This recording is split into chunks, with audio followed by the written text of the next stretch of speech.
honest. You too honest. You too much of a nice guy sometimes, man. Yo, what's good, neighborhood? You back in the lab with your favorite neighbor, your man Martin Nash. He is I'm here. Another great episode of Breaking Beats. Got the homie, the one and only OTB Boxing School. What up, G's? What up, Brody? How you feeling?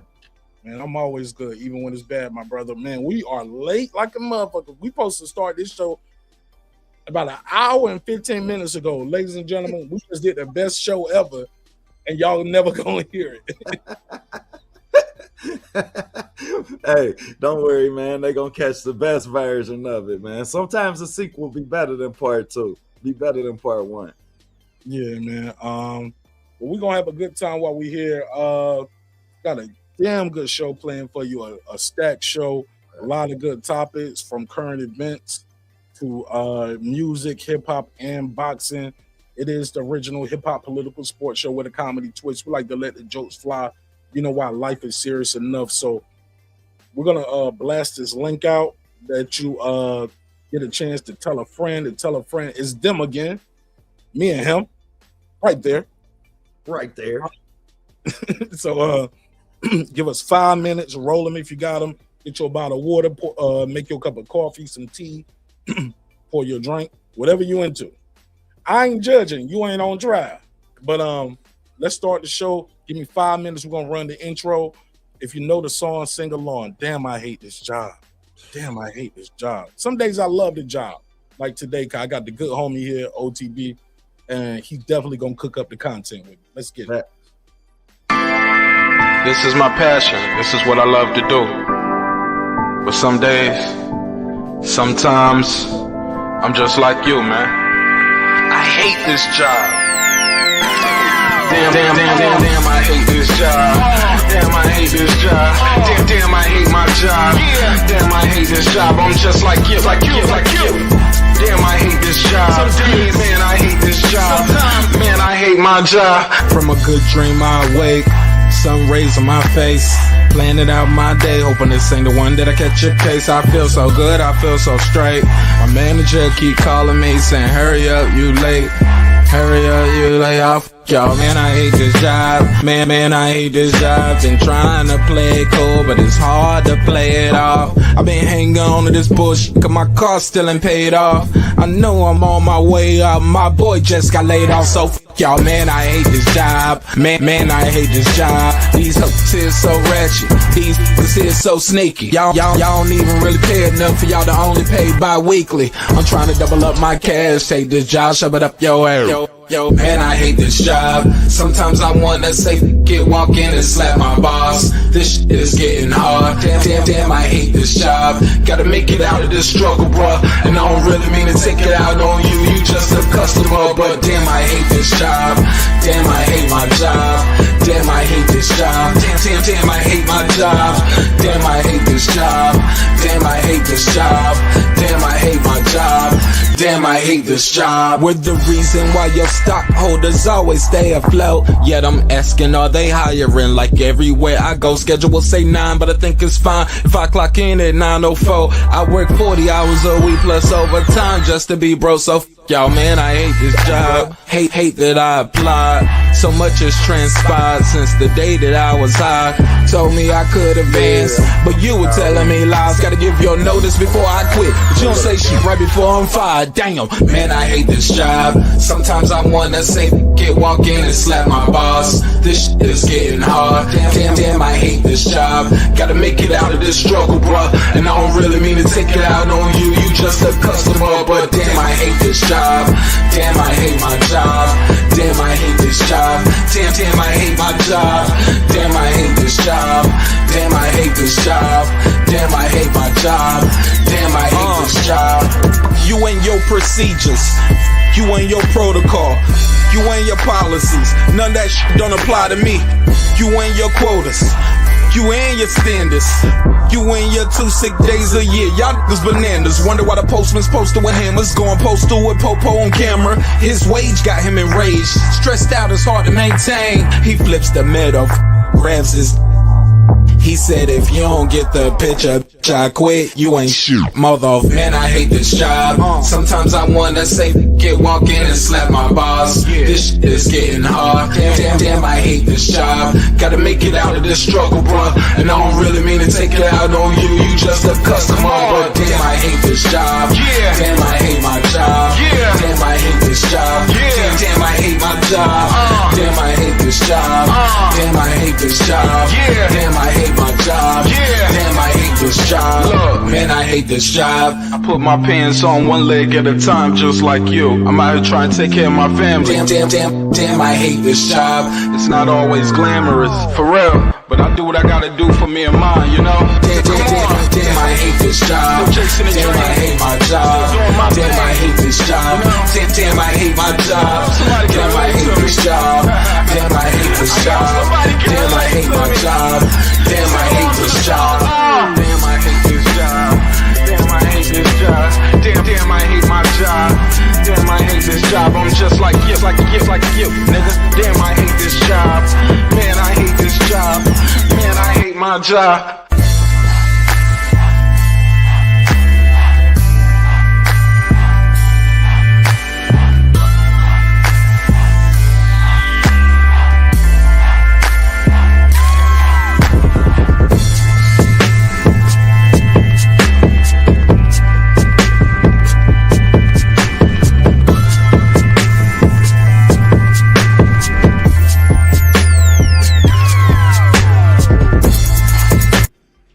The views and opinions expressed in this program are those of the speakers, commentators, experts, and or the host.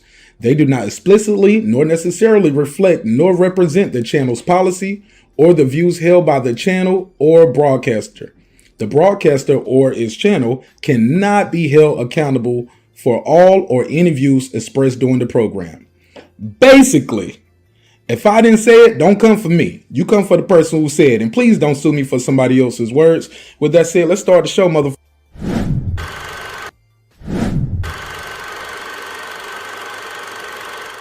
This that squad sound.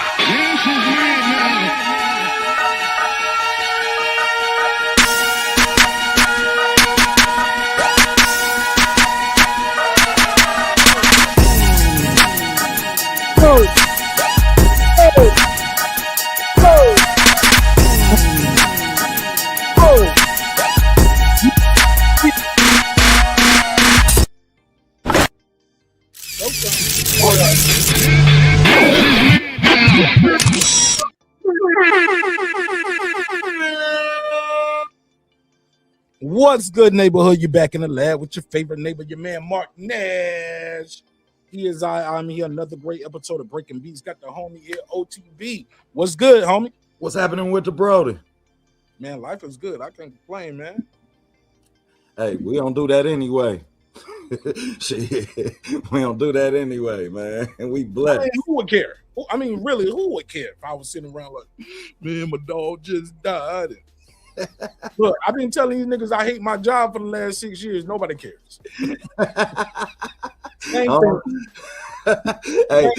I ain't even got a job. That shit made me remember hating my job when I did. Shit.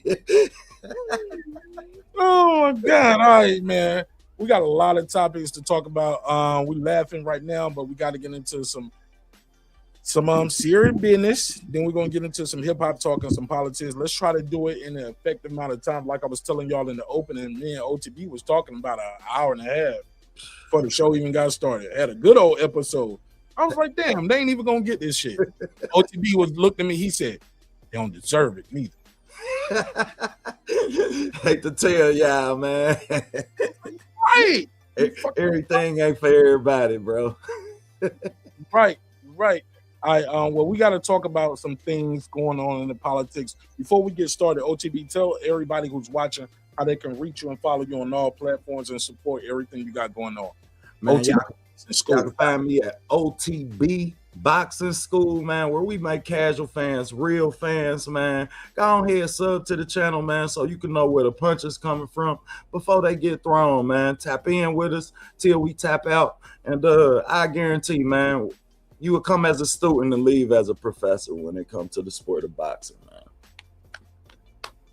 Appreciate the professor himself having me on, Mr. Mark Nash, man. I'm gonna give y'all an old throwback of what. I'm humble. Hey, I'm a simple scholar, man. One day, y'all, Mark hit my show, y'all, and Mark say, man, Just you a got so scholar. much passion, OTB. I say, man, that's something that stand out with me anytime I be about to do a show. You know how you have your go-tos, you feel me? Man, so I want you to know, bro, I really appreciate that. And if I can't bring that passion that you told me I had that day, then I won't touch it. Hey, man. Well, let's get into it, man, because we got a lot to talk about. We got some pressing news to get into. Let me turn this music down just a little bit. It's just a little bit too loud. My bad. Should have fixed that in pre-production. Somebody already in the chat telling me, turn the music down, something, nigga, unless you gonna kick a freestyle. Got some bars. We know Mark got some bars. Yeah, this ain't that show though. This ain't that. Facts. So we still have some major news going on when it comes to the war in Iran. It appears that we have been misled, ran amok. There are more casualties than we were previously told about. And then you started to see people, when it comes to this war, you start seeing people saying, hey, Martin Nash, you notice all of a sudden Hillary Clinton is praising Donald Trump. Where'd that come from? Did you see that? Let's play this clip, and I want you to read. Yeah, man. Nah, I didn't see it though. Oh, now Hillary loves Donald Trump. He's doing Hillary Clinton talking about how Donald Trump doing a great job now. What? Nigga never heard of it. Let me get rid of the drop. Never heard of it. She gets a case. Oh yeah, she got to get a case. Let's play this, and I want you to respond to it. I think all of that is a very good signal that there is beginning to be a better understanding, both by the president and the people around him, as well as by the leaders of our European allies, that there can be common ground amongst us. And the kind of dismissiveness that we saw in the first Trump administration has been replaced by a much more obvious working relationship to the good of European security, transatlantic security, and hopefully Ukrainian security. So I'm actually encouraged. I think all of Wow. Interesting. What the hell is wrong with this lady? We are at a full fucking war. We are in war. After he just rampaged the White House, might I ask you? Speak on that. Homie said, I won't. Yo, Donald Trump went into the White House like he was Trinidad James. That nigga said, gold all in my couch. Gold all in my room.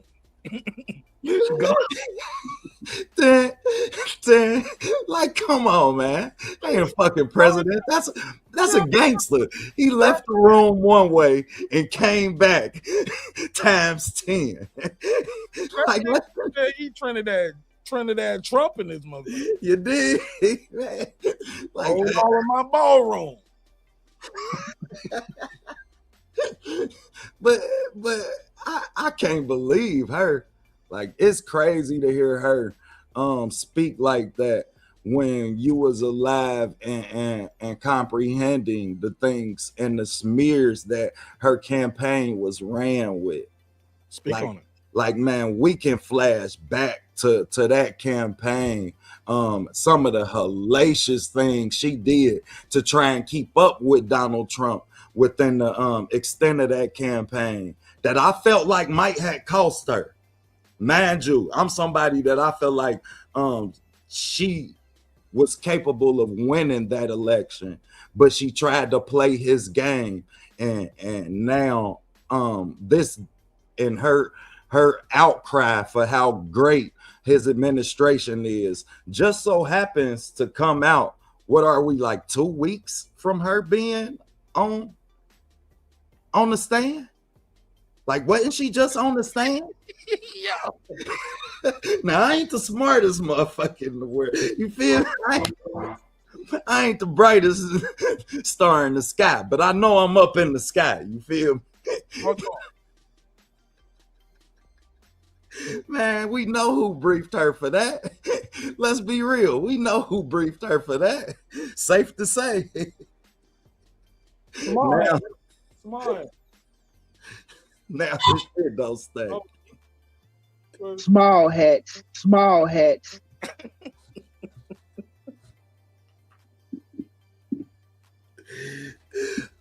Like this shit crazy that they do it right in front of our faces, Brody. Like they ain't tucking no hands or nothing. They punching you and looking you straight in the eye.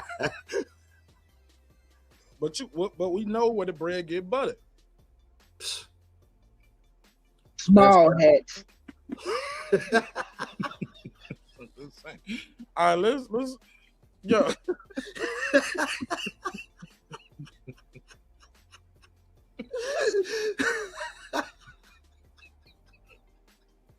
Like this shit. All right, man. Very ironic. Hillary Clinton though is all of a sudden on the Donald Trump train, and then he's at war with Iran. Ain't that something? Coincidental, huh? But look, Iran ain't playing around. Iran said, "Fuck y'all." Look at this. I don't know who did this music behind it. Hold on. زیرزمینی شناوری نیروی دریایی سپاه از خبرگزاری صدا و سیما منتشر می شود. I don't know what they saying right here, but they showing all these. Look, these are all their shit lined up in the underground tunnel when Donald Trump was talking about, yo, they ain't got no Navy. Oh, y'all can't see. OTB, you got to tell me. You can't see that. My bad. Put it up, bro. We couldn't see it. We could only hear it. Hold on, let me show you this. Homie, Donald Trump said they ain't got no Navy no more. Them niggas dropped a mixtape. Damn. So they showing like, yo, we got these joints. And look at it. Look how long this tunnel is. They got the memory of their fallen soldiers. Damn. They ready to pull these shit. Look, they got guns on top. Look at these super militant speedboats with the damn 50 cal. And then they fast forwarded it for you. Look, those right there are mines. These are mines that we're gonna put in the ocean to blow your boats up. These niggas just running through the mixtape. And look, these some different boats right here. These are doing flexing. These look like little speed boats. Yeah, they look like manless boats. Like it ain't no person in this. Like we just send this shit. We got drone boats, nigga. Damn. They got drone boats with sensors. Bro, with the flag on it too. They banging.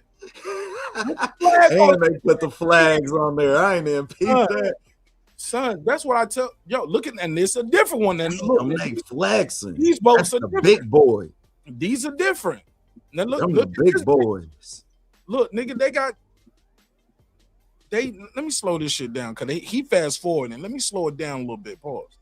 Yeah, because this tunnel is a few states. I don't know about it. Yeah, because this nigga definitely on a bike or something. Like, this nigga rolling. He ain't walking this mouth. Man, if this is what they showing us, bro. If this is what they showing us, imagine what they got. And they might, and I'm sure they got more, but this is what. Yeah, they just dropped this just to let you know. This was the diss track back. Yeah, we got rid of the entire Navy.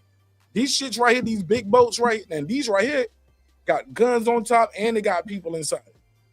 And they got more enemy. Look at these rounds, and they got missiles on these. Look at that. See right there?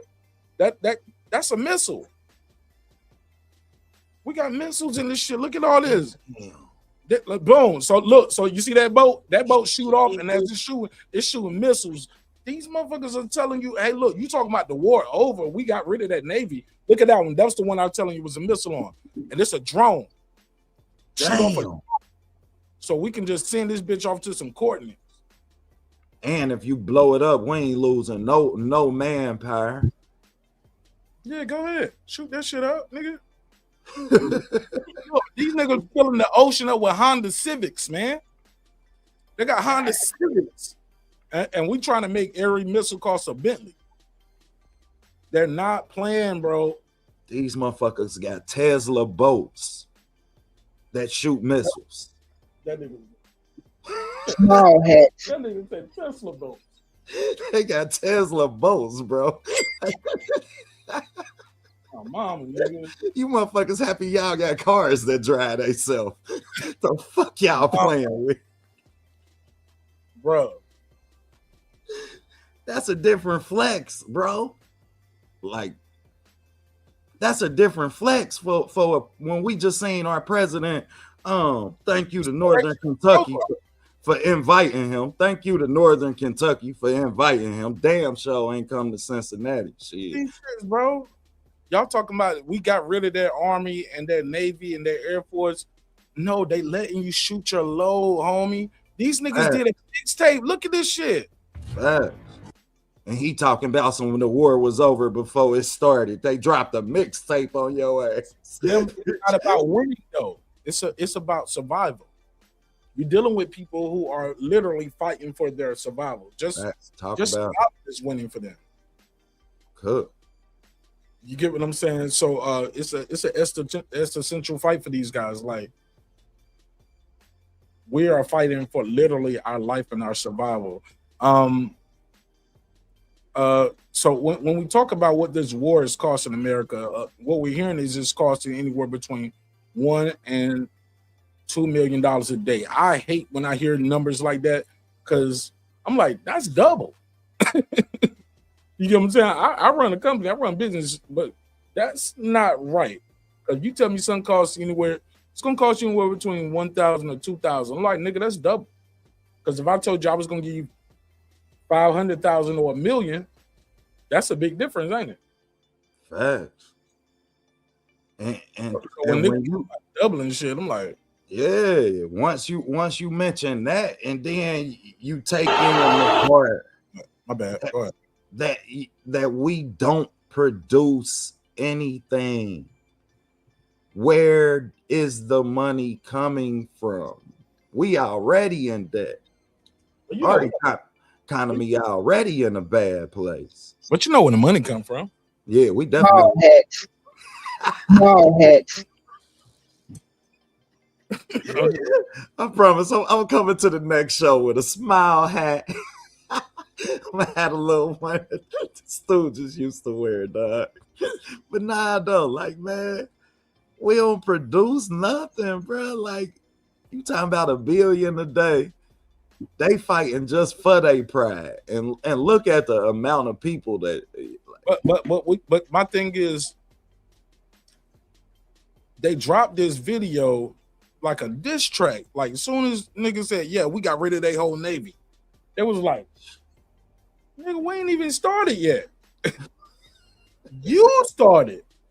And we're gonna show you the difference. And I ain't gonna lie, as a veteran and as a soldier myself, I hate this shit. You get what I'm saying? Damn, go there. Because I know it's some long-term effects to this shit.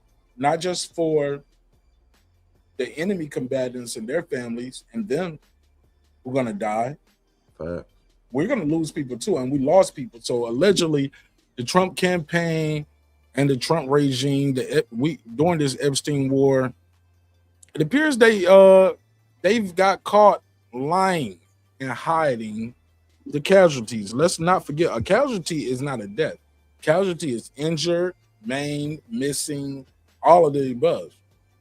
They are keeping that shit tight-lipped. We are not getting all the reports out of Israel. We're not getting all the reports from America. The most recent thing we got came from about 10 days ago. We had satellites watching, and the company, ironically, 10 days ago said, hey, look, we got a 2-week delay on anything that we're giving out for its information. So speak on that, because I'm going to cue up this video from Breaking Points, and we're talking about the U.S. caught lying about casualties in the Iran war. Because for us, we want to look invincible. We want to look like, yeah, can't nobody fuck with us. We undefeated.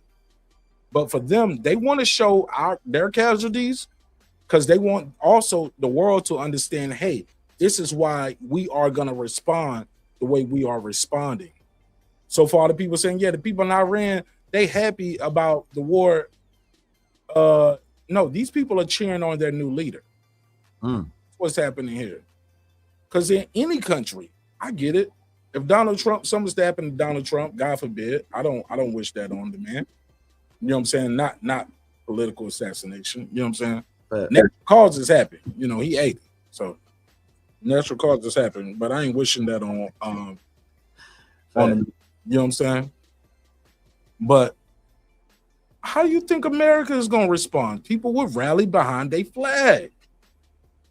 If it's us versus them, who you think gonna win? Us, nigga. That's how their country is feeling. That's how we are feeling. I get it. A lot of us, we want to rally behind our flag and we don't want our troops to die, but we also understand the ramifications of war and understand that, hey, this is not a war that we asked for. This is not a war that we needed to do. This is a war of choice, which is the term that is being used often. War of choice. And during this war of choice, on the first day, U.S. soldiers and America killed a school full of girls. On the first day of war, what we do, we kill a school full of children. Majority little girls. Disgusting, bro, but what do you expect from the Epstein class? What you expect from the Epstein regime? You think they care about some little girls? This the Epstein regime, man. And they did a survey recently, OTB, and they said most Americans, 52%, believe that this war is some way connected to that, where they're not happy with. Which is half of our population. A little bit more. Well, whoever took that poll, how about that? Yeah. You know but I don't know the numbers. I can do a poll now with 20 people. But yeah, you're right about that. And my bad for not. I was at such a loss. Not only for how you must feel as a veteran, as somebody who has served this country, bro, which I'll always had the utmost respect for you for. But the disrespect in our government, yeah, I mean, to not only not be honest with us, yeah, I mean, to where we don't even know, and obviously what they're telling us is not what's actually going on. But the fact that that's associated with this, and you have this ill tolerance for human life, bro, like that's all I see when I see this, man, is a disingenuous ill tolerance for human life, and it's not getting enough coverage. You understand? And really, I give you the credit, the utmost credit, bro, for having the knowledge to know that we were willing to start this war with a school. Yo, speaks volumes to what we're willing to. Bombed us. Like, come on, bro. So let me play this clip right here, and we're gonna cue it up. Shout out to everybody who's here early. See in here, Cam J Network, Bronze, Pittsburgh T, Megazord. What up, family? Let me talk to y'all about this. Let's play this clip and we'll respond with some commentary. Like that name. We won. And if you want to see how much we're winning, let's put A2 up there on the screen. This just came out yesterday. The Iranian drone attack in Kuwait that killed U.S. service members in the early hours of the war was more severe than previously known. Dozens suffering injury that included brain trauma, shrapnel trauma, burns. More than 30 remained in the hospital yesterday. This was. They told us 7 people died. First they said 6, then they said 7, then they said 8. And now we're hearing dozens have brain trauma, shrapnel. You know what that is, right? That's pieces of metal that come from bombs and bullets and glass and broken shit. It's eating your body, ripping through muscles and tissue. These ain't ankle sprains.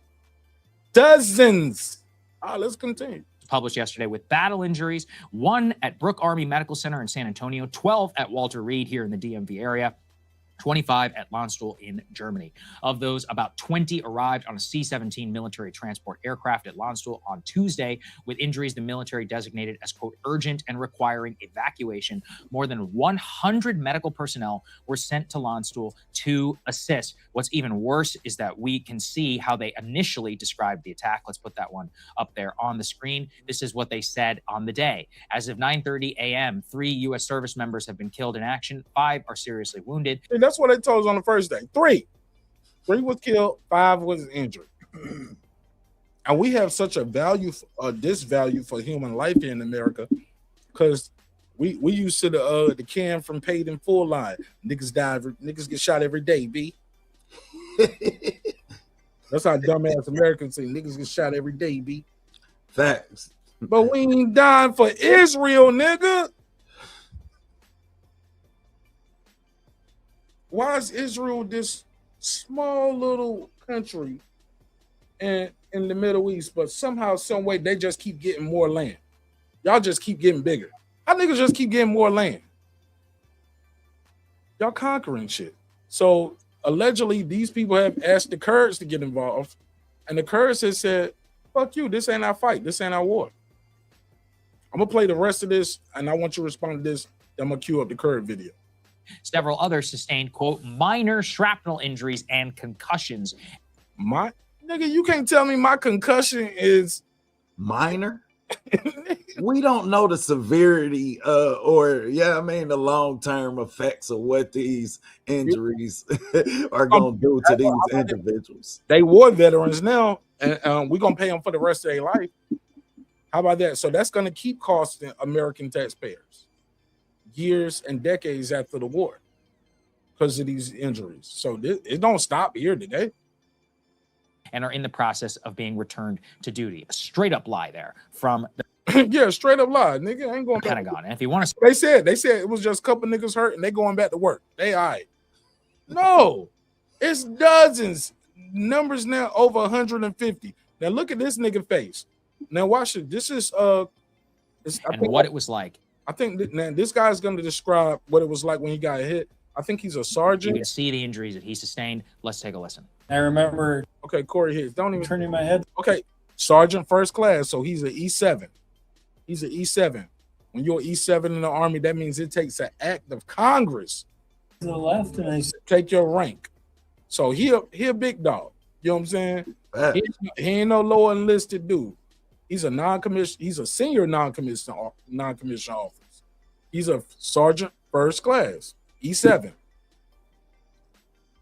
Now he look regular now. Watch it when he turn his face, man. You're gonna see all the cuts and the shit. Look at this. Seen the nose of that drone already. You can see it if you look close. You right here, see it by his eye. Right here on his cheek. But he gonna turn. You're gonna see even more damage. Popped through, and as soon as it did, I knew what it was. It was either a missile or a drone. So I turned to my right, and that's when it blew up and just blew the whole building apart. Life is precious. Look, save this fucking eyesight too, because if he would have just kept saying, "What's going on?" Oh my God, it would have got him right here. You know what I'm saying? Turned his face and got down just at the nick of time, just so he. And that's your face and your brain. He might not live through that. Yeah, man. Drone. So I turned to look at his hand. Look at his face. Look at his skull up here. OTP. We talking about, we had some minor injuries. Man, this nigga taking shrapnel to the head, though. And you tell him that that's minor. Nigga, I'm gonna wear this shit for the rest of my life. For the rest of my life, nigga. Like, my wife's pictures, my daughter's graduation, like, the trauma. Look at these visuals, bro. And this is a bullshit-ass war, bro. But I digress. I'm sorry, I'm too passionate about the shit. No, you're not, bro. You allowed to be passionate. Look, your turn though. I've been talking for a minute. Let's pass the mic. Man, what stood out to me is that he said, I don't know if it was a missile or a drone. meaning he still don't know what almost took his life. And our government is telling us that this is minor and we're supposed to believe that we're winning. This is scary, bro. Like, it's scary. I ain't even gonna hold you, and I don't fear a lot. But the state, when you say, yeah, I mean, that shit, we ain't asked for this war. It ain't like they hit up. This ain't like 9/11. This ain't that. This ain't that. This is bullies get beat up at different schools. This is the new kid. Like, shit, you beat up my brother, but know how to squabble, yo. This niggas know how to squabble. And so what we had happen today as well is we getting reports that, hold on, let me stay in order, cause I got a couple of them.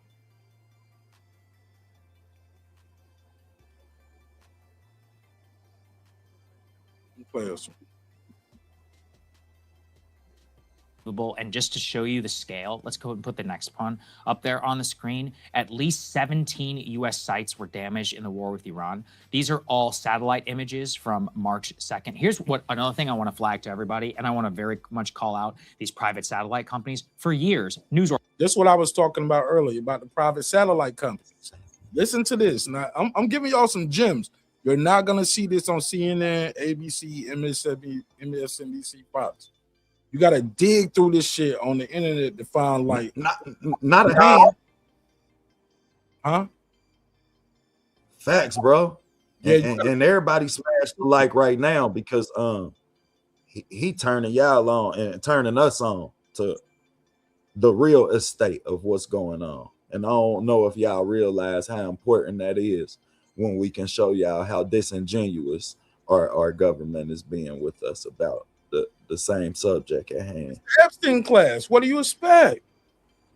These are people that it took a act of Congress and a law to be put in place for them to give us some Epstein information, and then they still are breaking the law with that. They are breaking the law that they signed in the law. The DOJ is breaking the law, but who gonna check me, boo? Who gonna check me, boo? Like, this shit is blowing my mind, fam. Let's play this clip. Shout out to the new member, Megazord. Organizations, ICE, renewing his membership. Megazord been a member for a long time. Fact.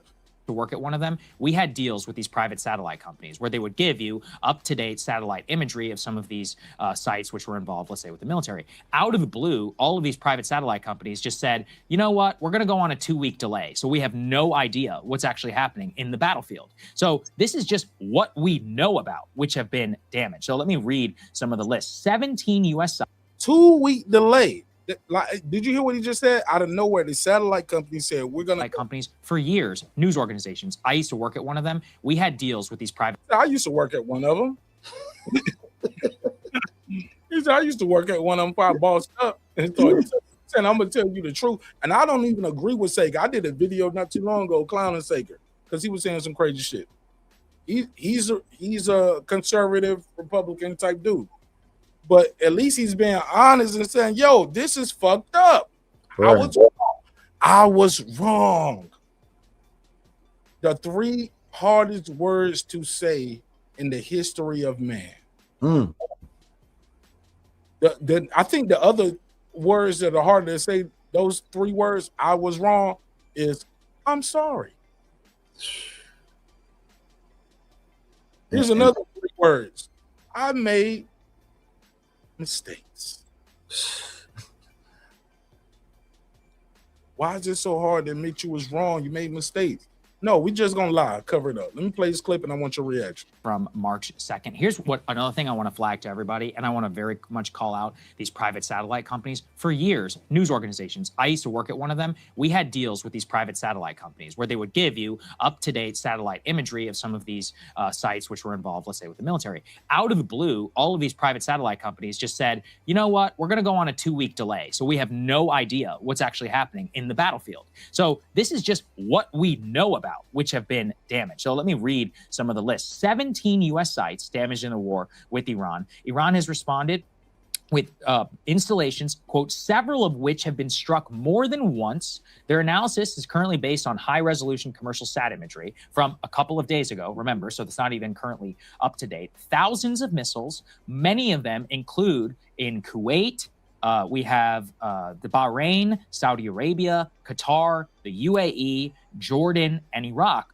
All of these are U.S. sites where you have either U.S. service member or U.S. personnel, which are currently there. You have drone attacks, you have missile attacks. Perhaps the most important ones are some of the THAAD radar battery sites, which we've talked about here previously. And you can actually see the damage. And again, this is some 10 days ago that we're able to see the damage. So God only knows what it is today when you have escalating actions all across the entire Middle East, hotels where U.S. personnel are staying. Remember, still haven't got any casualty update on that. We know from the DOD's admission that there are all these service members which are staying in these high-priced hotels. Tons of these hotels have been struck day after day. A couple of them were struck just yesterday. Tons of them are struck day after day. CIA, FBI, military personnel. Yesterday, right? And you have to imagine whenever they're striking at certain floors, it doesn't seem to be random. There's very obviously maybe Russian intelligence, Iranian intelligence, Chinese intelligence about where some of these people are, in addition to the exact coordinates in many of their civilian infrastructure. The Dubai airport, by the way, let me make sure everybody knows that. Before we get to that, let me say that they had a conversation with Trump and Putin. And Trump is up there talking, and his administration is talking about what Russia said they ain't giving no intelligence about them. So, fuck it, y'all, we believe them. Hold up, homie. Y'all been helping the Ukrainians way more than this. So, to be fair, Russia, in the eyes of war, are well within their means and their rights to say, yeah, I'm going to help your enemies. You helping my enemy. I got your back. You damn right I got that back. Why are we believing what the Russians told us? Like, nah, we ain't giving no intelligence. But they know for a fact, and it's a proven fact, and it's very public, that we are giving Ukrainians training, weapons, missile defense, missile interception, coordinates. Like, we're helping the Ukrainians. We bragged about it too. Bragged about it. I mean, so it's no secret that we're helping the Ukrainians. So what'd you expect? What would you expect Russians to do as far as helping Iranians? You think they're going to tell you the truth? or are we going to get minutes of that meeting and that phone call? Because we know y'all recorded it. We know you recorded. You kept the files. I want to hear the Russian recording. Right. Let me use my chat GPT. My AI, this shit down. Because y'all, because I don't know. I know you want. Y'all find a way. Like we talking about not 1, 3, 5, 7, even 10. We talking about 15. And he had the nail on the head when he say, if that's what it was 10 days ago, imagine what it is today. Yeah, I mean, and I kept telling people, bro, I'm a firm believer that dude started all of this shit, man. And right now, he just was in Northern Kentucky.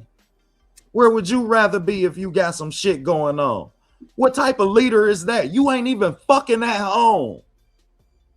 You gonna start some shit at home and then run from home. Now your ass in the middle of everything, right in Ohio, the heart of it all. You right outside there telling Jake Paul how he can do what you're doing. Fucking backyard boxer. You told him he gave Jake Paul a motivational speech like, man, I see a future House representative in you, bro. Like, this shit crazy. White man, you can be whatever you want to be. Man, bro, if I know... I know all of this shit. And if I know somebody looking for me, you best believe I'm going to be around the corner where I can see my house through the backyard. You dig? Like, man, that's what type of leader we got, bro. He ain't even going to stay at home while this shit going on, bro.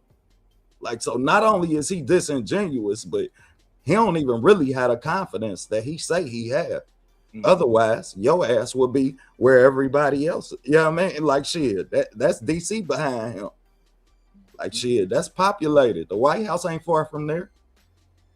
Shit, and he not in there. You on the road where you could see some shit before it come. Like, man, that's crazy. All right, let's play the next clip. There's a story out literally today where a British tourist who filmed Iranian missiles in Dubai is now facing 2 years in prison and being charged with a cybercrime offense. So remember this, you have no idea what's going on in Dubai. You have no idea what's going on in... Did you hear that? That tourist who fired this. There's a story out literally today where a British tourist... He's from the UK. He's British. He's in Dubai. He films what's going on. And then he got to go to prison because he just filming what's going on. Who filmed Iranian missiles in Dubai is now facing 2 years in prison and being charged with a cybercrime offense. So remember this, you have no idea what's going on in Dubai. You have no idea what's going on in Qatar. We barely have any idea what's going on in Israel. The video we're able to show you soon that Israel allowed to be released is only because they're going to use that video as a pretext for a massive ground invasion of Lebanon. So everything that we're able to see is totally controlled by all of these governments. Yeah. And these commercial satellite images are the closest that we get only from 10 days ago, showing damage to all of these different sites. Our friend Brandon Weichert, he described one of these bases as, he's like, it looks like Gaza, it looks like Khan Yunis. And this is just from Iranian drones and missiles. So, I mean, God help our troops who are stationed and have to sustain fire underneath these circumstances. We're going to talk here in a little bit about the oil tankers. I mean, it's apocalyptic. Not just Tehran. You have ships in the middle of the ocean just getting struck and going up in flames. Those storage facilities in Oman. I think 10 different countries were involved in an attack yesterday. 10 were embroiled in the war. It's a full-blown world war now. We have troops, covered up. It is a nightmare. Possibility. Bro, we are at World War. People just, nobody wants to say it, but we are in World War III right now. Facts. And because it hasn't hit America yet, and this is what I just found out. Cool. So you hear about these barrel prices, right? Oil just went up certain prices a barrel. Fact. You know when I think it's really gonna hit America, bro? When we stop talking about barrel prices and start talking about price per gallon. Because when you hear $100 a barrel, you're like, damn, that sounds like a lot. But you don't know what a barrel is and how much. We don't know that. But if I tell you $100 a barrel is going to be about $4 at the tank for you for regular. Right. Oh, you get it now. Now it makes sense. When I say, hey, gas is about to be $200 a barrel. What's that, Martinez? It's $8 a gallon. It doesn't $8. So for over here, for some of us, we're gonna pay more at the pump because we are in this country. You get right financially, and the missiles hit us because that's the price of it. And we have reserves for shit like this, right? But the problem is, for the third world countries, they're just gonna say we ain't going nowhere today. It ain't no tourism. There ain't no planes coming in. I ain't just leaving that. The food ain't like we trying to survive. Facts. And that's so they're gonna be like in COVID situation. And it's gonna be like a COVID situation from us in a different way. Shout out to it's that Crush. What up, Crush? What up, Aunt? So I'm gonna play one more of these clips and these stories. I want your reaction to it, that one as well. Go ahead, and then we're gonna do some hip What hop. I really wanted to, and what I noticed from that is how important journalism is. Yeah, I mean, journalism at its core, it has to be factual. When social media and the news can control the narrative, then you don't have to have or validate the claims that you have to control the narrative. And it's gonna be scary, man, if sorry about that, journalism as a profession is at the risk that it is. You can see people, yeah, I mean, journalists now, that's one of the most dangerous professions to have. You just seen somebody going to prison for essentially using their phone to record some shit. Like that's crazy work. This is something that's his job. And now he about to go to prison for that shit. I don't think that person was a journalist though. I think, okay, it was just a regular person. Yeah, that's just a tourist. Just damn, like you just been outside and you see some fucked up shit, and then you start filming this. That's Iranian shit that they just started using, and it's leaking out that the missile head is splitting off into 2 or 3. So they start shooting the missile off, right? Shoot. The missile defense system locks in on it. Then it splits off into 2 or 3 warheads. So now it confuses your THAAD system.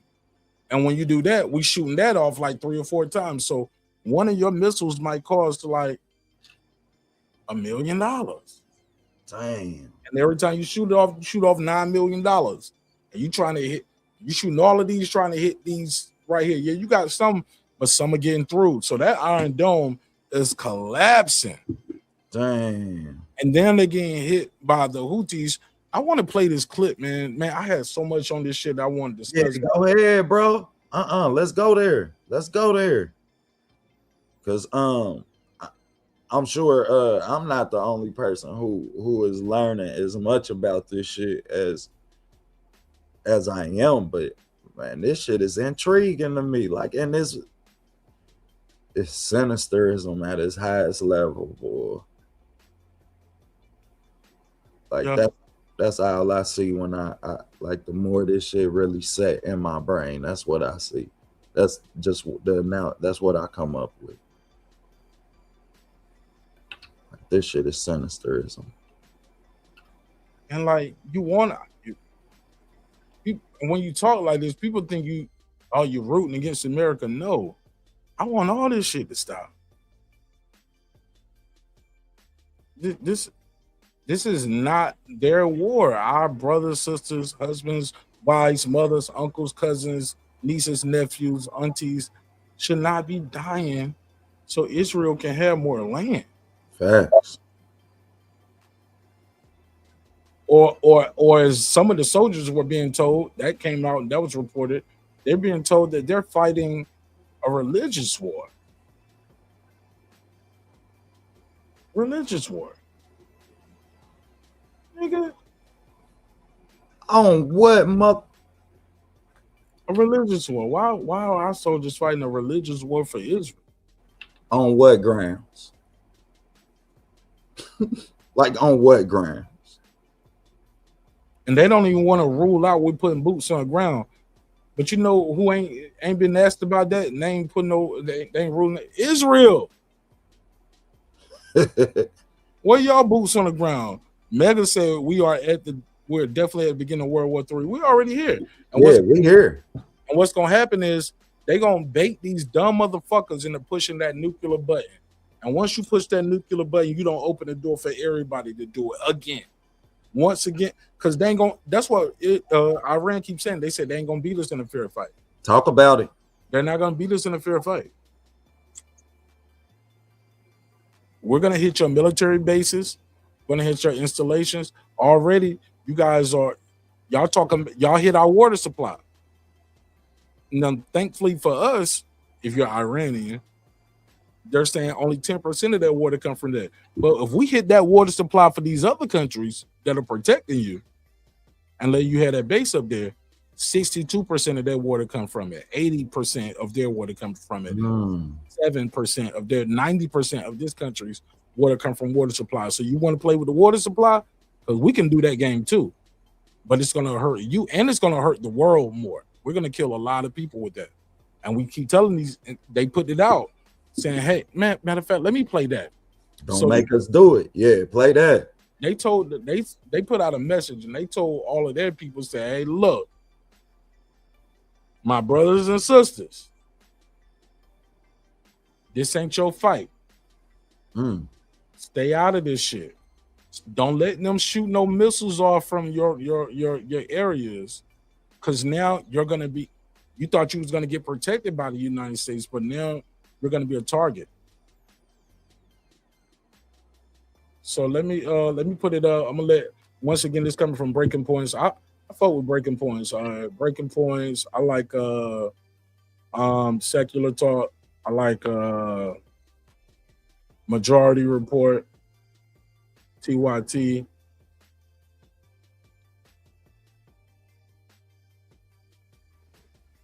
Damn, I ain't in here, but I ain't First, on that. a defiant message. Dear fighter brothers, the desire of the masses is the continuation of the effective and regret-inducing defense. Furthermore, the leverage of blocking the Strait of Hormuz must certainly continue to be used. Studies have been conducted regarding the opening of additional fronts in areas where the enemy has negligible experience and will be highly vulnerable. When you say the enemy, you talking about us. Talking about Donald Trump. Negligible. Yeah, bro, listen to this. This the new leader. Negligible. He said, look, we got other routes we're gonna open up, but we gotta keep leveraging the blocking of this strait. It gotta continue. We gotta continue. We must certainly continue to be used. Studies have been conducted regarding the opening of additional fronts in areas where the enemy has negligible experience. That means America and these other niggas don't know about this. We're gonna open up some other routes so y'all can move y'all oil. We've already done the studies. They don't know shit about it. And they will be highly vulnerable. And their activation will be carried out if the state of war persists. So if we keep this war going, we'll activate this shit and let y'all be able to get y'all oil. And in accordance with the observance of interest. We got y'all. We got y'all. Y'all gonna be all right. But we fucking with Israel and America right now. Y'all better stay out of this shit. Blocking the Strait of Hormuz must certainly continue to be used. Studies have been conducted regarding the opening of additional fronts in areas where the enemy has negligible experience and will be highly vulnerable. Their activation will be carried out if the state of the war persists and in accordance with the observance of interests. Specifically, he mentions the Resistance Front and Yemen, obviously making a reference to the Houthis. He says, undoubtedly, the companionship of the components of the resistance front with one another shortens the path to deliverance from the Zionist affliction. Brave and faithful Yemen has not yet ceased defending the oppressed people of Gaza. Hezbollah, the devoted, has come to the aid of the Islamic Republic despite all obstacles, and the Iraqi resistance, too, has boldly pursued the same path. He continues, I assure everyone we will not forego vengeance for the blood of our martyrs. The vengeance that we have in mind is not limited to the martyrdom of the great leader of the revolution. Rather, every member of the nation who was martyred. Yeah, this ain't just about my pops. It's about everybody who got. Yo, listen to this, man. Are y'all hearing this shit? That's crazy. That's crazy. When they say Yemen have not seized defense, like, man, we are fighting. We're gonna, like, the people of Gaza, the Hezbollah, and like, yo. So watch when I'm gonna play this next clip when that's them reminding them has boldly pursued this. Yeah, like, bro, we all going through this shit with these niggas, man. Like, these niggas keep fucking with us, but they got the right one today, and we gonna fight back. Has negligible assists and in accordance with the observance of interests. And that's what's important, though. We gonna keep this. We gotta keep this shit going. They don't know about these other routes for this oil yet, and we gonna keep this going until, because they're gonna be vulnerable when they try to attack us here, and their activation will be carried out in a state of war. Like once we really carried out if the state of the war persists and in accordance with the observance of interests. Specifically, he mentions the resistance front and Yemen, obviously making a reference to the Houthis. He says, undoubtedly, the companionship of the components of the resistance front with one another shortens the path to deliverance from the Zionist affliction. Brave and faithful Yemen has not yet ceased defending the oppressed people of Gaza. Hezbollah, the devoted, has come to the aid of the Islamic Republic despite all obstacles, and the Iraqi resistance too has boldly pursued the same path. Let's stop right here. Why do we always underestimate our enemies? Like, this is translated in English, but when you listen to this, this is a well-educated spoken person. Facts. This ain't no, we're gonna kill them all. Whoop-de-doo. What'd he say? We're gonna blow them. What'd he say? Like, yeah, this ain't no Lindsey Graham talking. We're gonna blow them. We're gonna have them on their knees begging, please. Ooh, like, no, these niggas ain't singing Charlie Wilson tunes. Bro, this is a well-read, well-spoken, articulate person. Facts. And he is trying to unite the people behind his flag and saying, hey, man. And I love the other one that I saw come out with it, where they were saying, hey, look, the people of America are not our problem. They are. We know most of y'all don't like this. This is the Epstein class and regime. They even know it, man. Y'all dealing with the Epstein regime. Facts. But we got to defend ourselves. And we are sorry.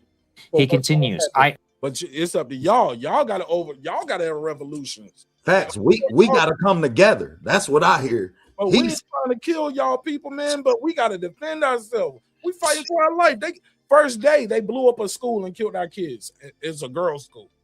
Killed all the girls in the school. But what you expect from the Epstein class? You think they care about young women and young girls? No. We see what they do. They cover up the crime. Crazy. Assure everyone we will not forego vengeance for the blood of our martyrs, the vengeance that we said of your martyrs. But go ahead. Have in mind is not limited to the martyrdom of the great leader of the revolution. Rather, every member of the nation who is martyred by the enemy constitutes an independent subject in the file of vengeance. Only a limited amount of blood revenge for the martyrs has so far taken place. He said, nigga, we just getting started. Only a limited amount of blood of revenge. Damn. But until it is achieved, this case will remain on the top of all other cases.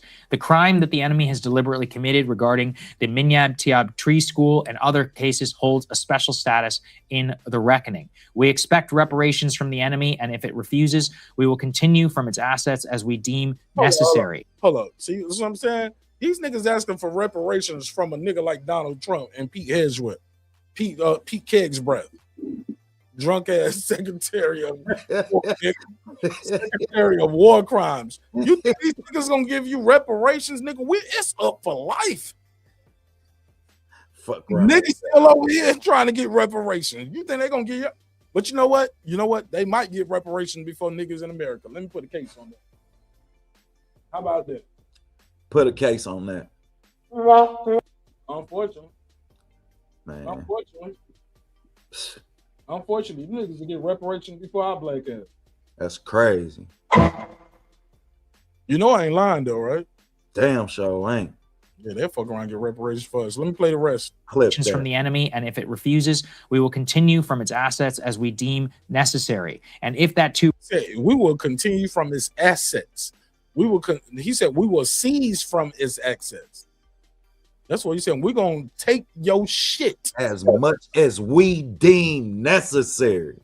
Ooh, he talking that talk. If it proves impossible, we will destroy an equivalent portion of. And if it proves impossible to seize it, we'll destroy your assets. Bro, they might fuck around and start taking some POVs, man. Start catching niggas alive. No, don't kill him. Don't kill him. He's gonna be a hostage, and we're gonna treat him fair. We're gonna treat him better than y'all would have treated us. Bro, or maybe worse. Who knows? We don't know what the fuck they gonna do. Because they done already made it clear that we not expecting. Yeah, I mean. They said, I think Donald Trump took the bait, bro. I think he believed sweet ass Lindsey Graham and Benjamin, I'm gonna kill all of y'all. and took the bait. He thought this shit was gonna be like Venezuela and jumped out the tree. Yeah, man. And they watched them go. Yeah, I mean, in Venezuela. But also too, they learned from that attack we did with that quote unquote 12-day war back in June. Damn, cuz. Look, they did a live test run. You gave niggas a live demo, a live test run. So now they know what you got. They know the holes in your defense. They know where your whip. They charted and mapped. Okay, this is where that missile defense came from. So this time around, first thing they've been doing is blowing up all our missile defenses. I know that was the problem that I had seen. Our missiles couldn't make it through. Our missiles couldn't make it through with the jets that we had or some shit. Like they jets was no, they shit was starting to get through on our shit. Yeah. Start getting through. And now they don't blow up the radar system, so niggas are flying blind. Shout out to Outlaw Blocks and Foodie Revolution. Appreciate everybody in the chat. Niggas on the guard.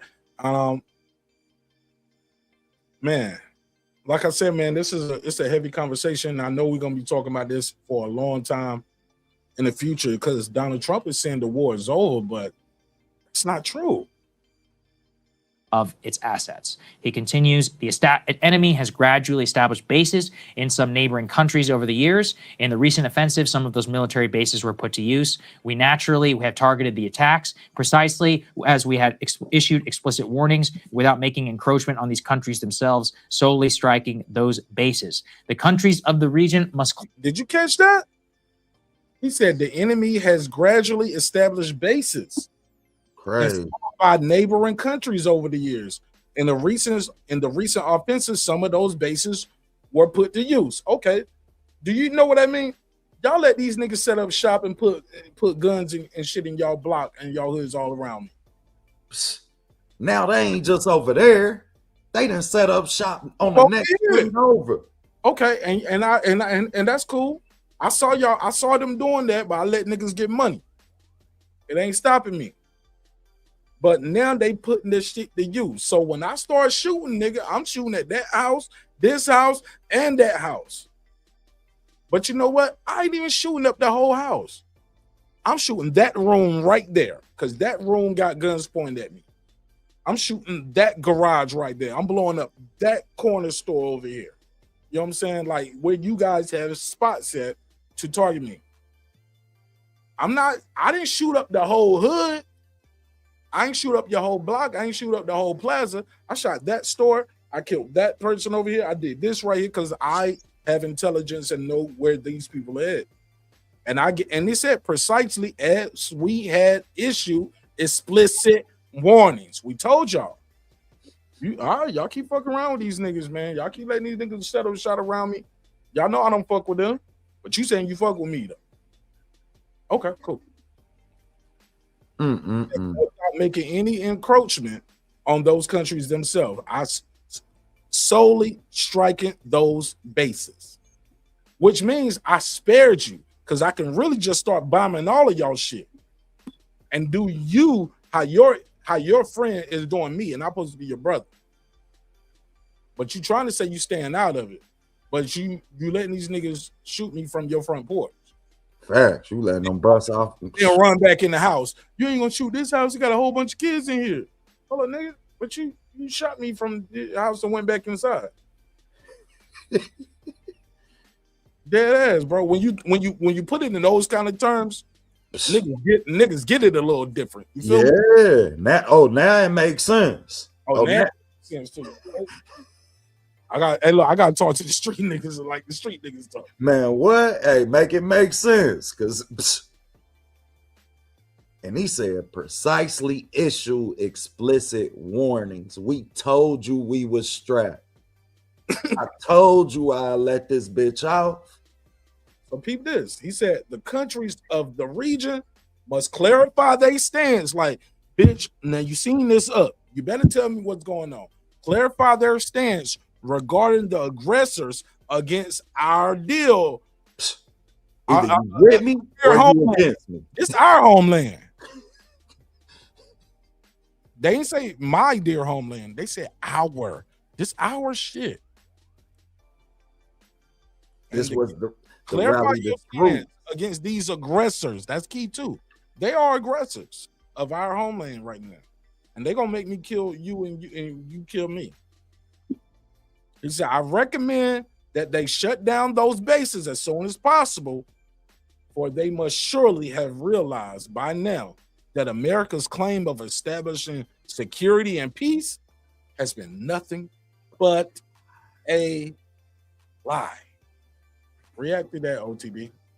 Let me leave that on the screen. Go ahead. That is, man. That's deeper. Into the next topics. Yeah, man. That's deeper than rap, man. I ain't even gonna hold you, man, because this is his rally, and this is his last cry to his homies. Either you with me or you against me. Hey, look, this is first statement, but like you said, this first and last, huh? Yeah, this the first and last. Let me know. He damn near telling them you on the clock. Shout out to the Queen in the building. What up, Queen? What up, sister? Everybody sub to Quee, man. She had a good show tonight. I was listening to it while I was getting ready for our show, man. That's my sister. Sub to Shout out to everybody on the winning team too. TWT in the building. Facts for life. But yeah, though, this was his rally cry, bro. This was his first and last. Either you with me or you against me. Let me know, cause your ass is on the clock. Period. Point blank. Like, and that's and that just lets you know what he's prepared for, because you don't tell the homie, hey, now I don't want to pop your ass unless you done already prepared to pop his ass. Pause. Like real talk. I get it though. Go ahead. Like real talk, man. You'll tell the homie like, shit, I really don't want to have to kill you. Yeah, man. Right. And I've been telling you for the year, like I see what you're doing. I see what y'all all doing, and that's okay. But if this shit go down, you know I'm shooting everybody in this bitch, right? I'm not. I'm walking out. How Denzel said, I'm leaving with something. When the pride of my land is what I'm fighting for. I'm fighting for my life. I'm fighting for my country. You did, bro. Think of how y'all would respond over here if people saying, "Hey, look, this shit gonna stop being America and it's gonna be China." Everybody will be going to the car grabbing their box cutters and AKs and whatever, nigga. Man, it'll look like Walmart in Florida. You know what'll happen? We'll burn it up before we let you have it, nigga. You did, nigga. I burn it down before I let you have it.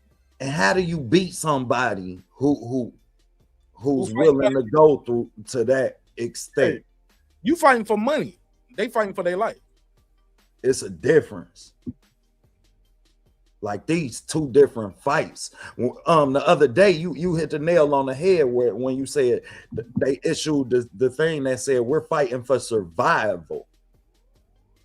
Y'all know what survival means? Like, yeah, I mean that mean that they fighting just to be breathing to be the last person breathing. Sir, how do you beat somebody that's just fighting to survive? You trying to win. His winning ain't even your winning. Your winning mean you standing over the top of him, because we America. So we feel like we got to beat you into the ground. We got to stomp you. Nigga said America. You did. We got to stomp you. You got to be looking up at us for us to win. They just want to be standing up. Hey, look, I'm just trying to give y'all the news, man, and we just gonna talk about it and give y'all the news our way, our point of view. Hopefully you guys call in and voice your opinion and tell us what you think in the chat as well. Put the phone number out there too. If you don't want to call in, you can text your message or leave a voicemail on the phone line, and I'll play the voicemail during the show, like if you called during the time while we was talking. Let's play this clip right here, G's. And if you call and you can't get through, or you call and didn't get through, let me know in the chat, because the last two episodes, it took a minute, but the first episode, people couldn't get through. The second episode, some people got through. So still trying to figure it out. because I had 2 phones in here trying to do the same thing, and I think that was the problem. So Right. hopefully we got that figured out. But I want to play this clip, and then after this, we're gonna get into some hip hop and some boxing. That's cool with you, OTB? Been on about an hour, roll it, bro. been there about an hour and some change. So I want to let the show flow, because sometimes this news can be daunting and depressing, and I definitely want people to leave on a high note. Facts. You know what I'm saying? So let's go to this clip, and we'll close on this one. I'm sure we'll pick this one up later. This is Channel 4 News. They have the deputy prime minister of the Iraqi Kurdistan region, and basically he's saying, we're diplomats. We're not guns for hire. We ain't basically, it's not our fight. Fuck you, America. These my brothers, nigga. I'm a diplomat. And once again, listen to how these brothers are talking. See, we was always growing up taught that these people, they wear bed sheets like the Klan, and they'll blow up the whole plane. That's what you're taught in America. When you see somebody from Muslim faith, and especially if they want to, Orthodox type Muslim, Right. so you just think, oh, they're gonna blow up the plane. That's what you're taught. Facts. The niggas who we blew up the plane didn't even get on the plane dressed like that. Nobody tells you that. Y'all scared of Habib, and he did not look like Habib. He looked like that nigga look like he work at your local gas station. That nigga like he work at Apple, selling you an iPhone or something. That nigga, you know what I'm saying? That nigga work at Rent a Center. You did? Y'all fucking with Habib, man. Yeah, that nigga just managing the Kroger or something. Like, he ain't trying to cause no trouble. You know what I'm saying? He chilling, man. It's that motherfucker you need to watch. It's that motherfucker. He got the suit on. He got the $2,000 Movado on. Shit, he got the Rollie. That's the motherfucker you need to watch. Shit. Yeah, these other 2 niggas on the right, not the one on the left. These 2 niggas all the way to the far right, the pale faces, not the Black King. These other 2 niggas is the ones you gotta watch about. And you better watch your kids too. Better watch your kids, boy. If they 20 under, keep your eye on their ass, cause take them on an island somewhere, nigga. Man, they ain't got no morals. Zero OTB. Zero. So let's play this. This is the Kurds, and it's a short interview. I ain't got to play the whole thing, but I just want you to hear. He was like, "Yo, this ain't our fight. We're not guns for hire. Can you just explain to us why you really did not want to get involved? It's not our war. Simple as that. It's Deputy Prime Minister. Listen to how you talk. Educated brother, right? They got us thinking these people are just, yeah, man, they ain't got no war skills. They don't know how to fight. Nigga, we gonna kill them. We got the nuke, and we got man. You dumbasses taught them. You taught them. You taught them. You taught them. You taught them all how to kill and how to. So you could get some oil and drop our prices by the barrel for a few years. Oh no, they don't really drop our prices. Our shit ain't going down. That's another thing. OTB, they've been talking about this illegal immigration shit been a problem, right? Facts. Has the industries where they use the illegal immigration, had those prices went down for you? Hell no. Bananas and strawberries and kiwis all cost more. Houses that get built cost more. Facts. You go to a hotel, they got even the hotel prices still cost more. So where is all this illegal immigration shit going to? And let me say this, bro, for those that look like me. I don't know if you think this way or not, but they ain't taking nobody's goddamn job. I'm gonna tell you what they doing. They doing the jobs that we didn't got too proud to do. They doing the jobs that we didn't felt like we too good to do. We don't want to cut grass no more. We don't want to sit on the roof no more. They proud to do it, and for half the price. We want to be rappers. We want to You did? Like, shit, let's be real, man. All this talk about they taking our jobs. No, they doing the jobs that you niggas got too proud to do. And now, goddamn it, y'all want us to think that they taking some jobs from us. We talking about 14% of this goddamn population. They taking some jobs from us. Let's talk about how many of us is incarcerated. We ain't even 14. You dig that you're looking at. Queen said, I just paid my yard man yesterday. Damn. Like, this shit crazy to me, bro. Like they ain't taking shit from nobody, man. They doing it. Ask y'all kids to go cut some grass. Our kids don't even go and hustle no more. That used to be the hustle. We just had snow every goddamn where. My sister in Texas, I bet they had snow.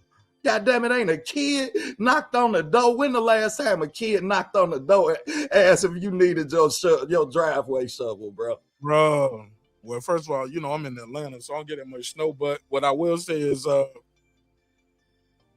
it's funny you said that. Like, I don't want to ruin the laughs because real talk, bro. This ain't no comedy jam. The nigga used to cut my grass. Fast forward, bro. That nigga tried to sell me some weed at the store like 2 weeks ago. That nigga was like, what's up, what's up, OG? I got the gas, nigga. I was like, this where the hell my money was going. Marquise, what you doing out here, man? Like, for real though. Like, yo, like, man, go ahead, bro. No, I said that nigga name on air. I'm sorry, bro. Nah, good, dog. Like, man, it's our love, bro. Like, I love nigga. Like, hey, look, hey, geez. Yeah.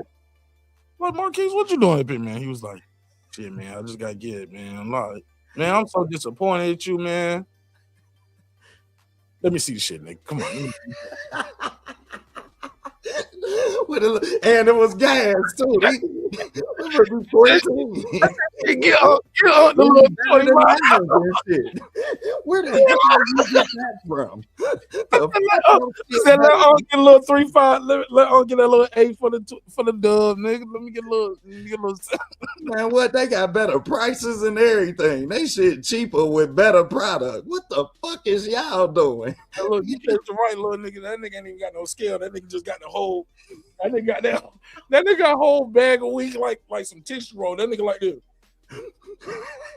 Put that on scale, I ain't got no scale. Just put it in my hand. You did? Come on, let's go. You did? You don't beat me, I don't beat you. Fair shake, ain't no robbery. No. Whole time I be like this, eyeball him like, oh, this nigga don't know what he doing. Let me get one more. Give me one more. Give it to me. All right, little joke, just jokes, ladies and gentlemen. Damn, you know I got the police watching too, so them niggas are clicking. Yeah, man. He was selling drugs, buying drugs from minors. No, I was helping my community.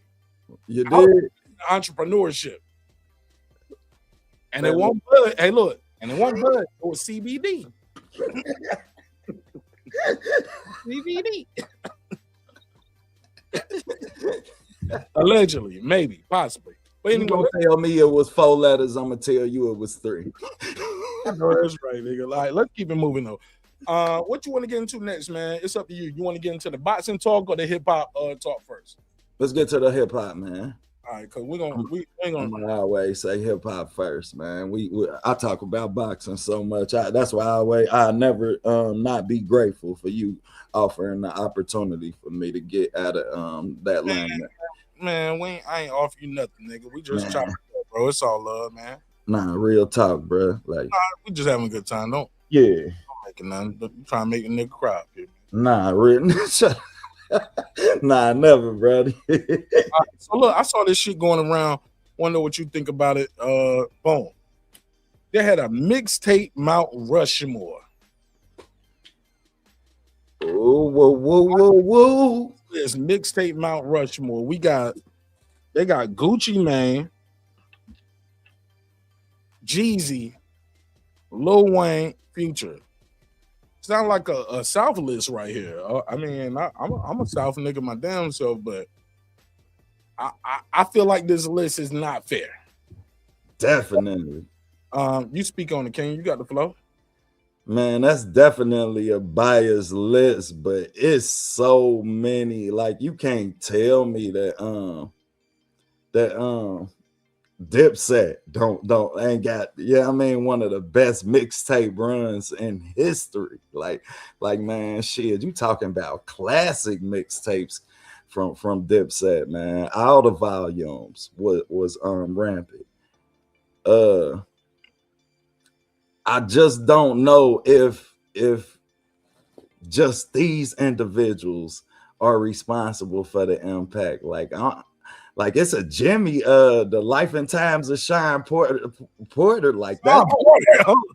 I mean, a Rich Porter, my bad. Rich Porter, the Life and Times of Rich Porter, man, my bad. Life and Times, I got to roast real quick. Life and Times of Sean Porter. Damn. What isn't that the name of his volumes though? Them was his albums. Oh, Jay's. Jay who? Jay-Z. Wasn't that the name of his albums? The volumes? Oh, the Life and Times of Sean Carter. Yeah, it was Sean Carter. Yeah. But those was like, my bad, I'm old. Albums though, they ain't mixtapes though. Yeah, nigga be high, dog. My bad. Nah, G's got them gangster grills. Lil Wayne had gangster grills. Gucci had a mixtape series. Wayne had a whole bunch of mixtape series. Yeah, the Squad Ups. You know what I mean? All the Squad Ups wasn't nothing but mixtape.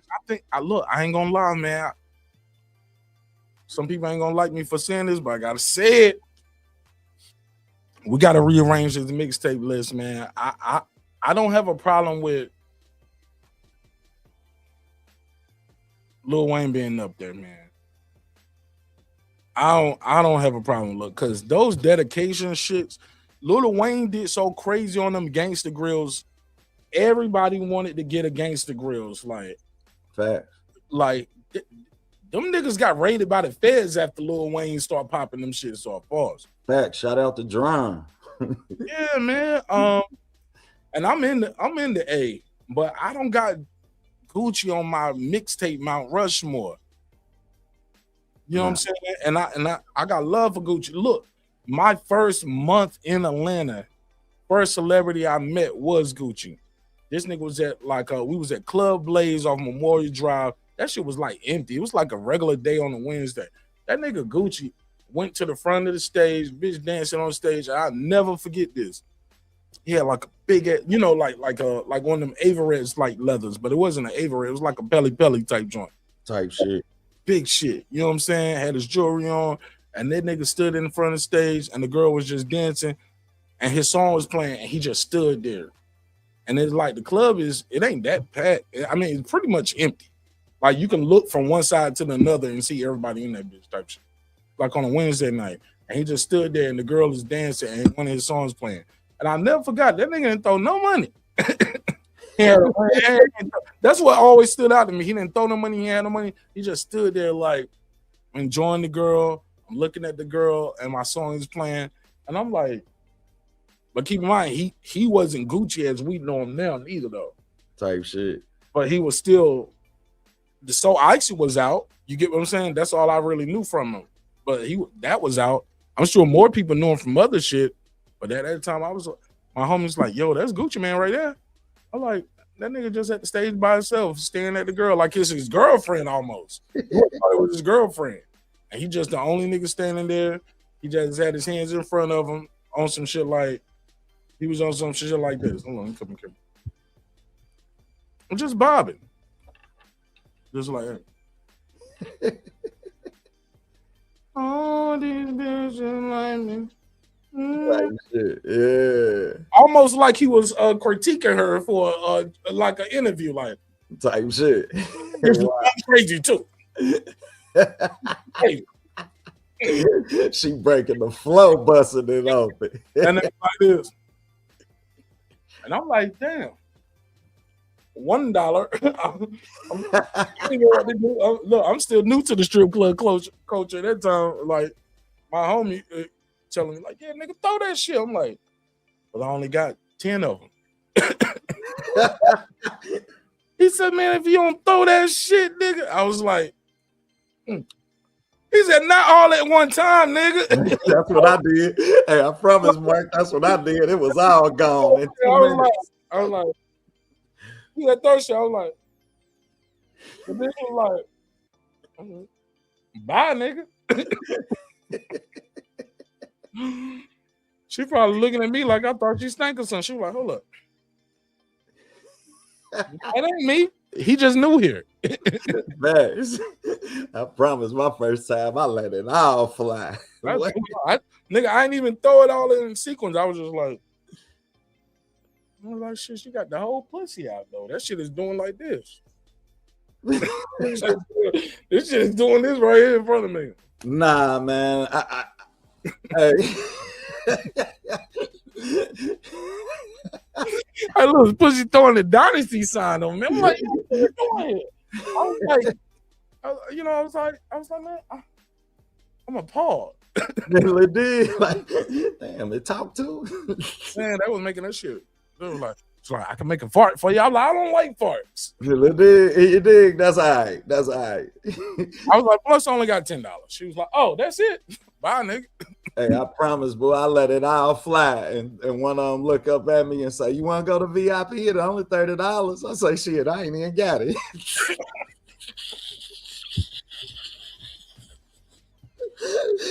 This was making it rain first started, man. We did that for a whole song, blew the whole pack. Like, man, what? I came out, nigga. I was not a strip club type nigga, man. Yeah.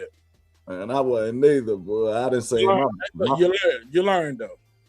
Man, I done seen my brother hit VIP so many times, boy. They done start coming out with different outfits and shit. They got on, hold up. Bitch, you started in purple. Now you got on silver and shit. One day I'm out doggone, man. Your brother skeeted on that shit. That's why man, you got brother going to VIP. Eric coming back and going back. You wanna go? You wanna go? Yo. They look over at me. You want to go? Nah, I ain't down here for that. I gotta watch this nigga. I can't go and you go too. Shit. I can't go. Like, bro, for real. Oh, we never gonna get a sponsor for this shit, but it's okay. So look, we.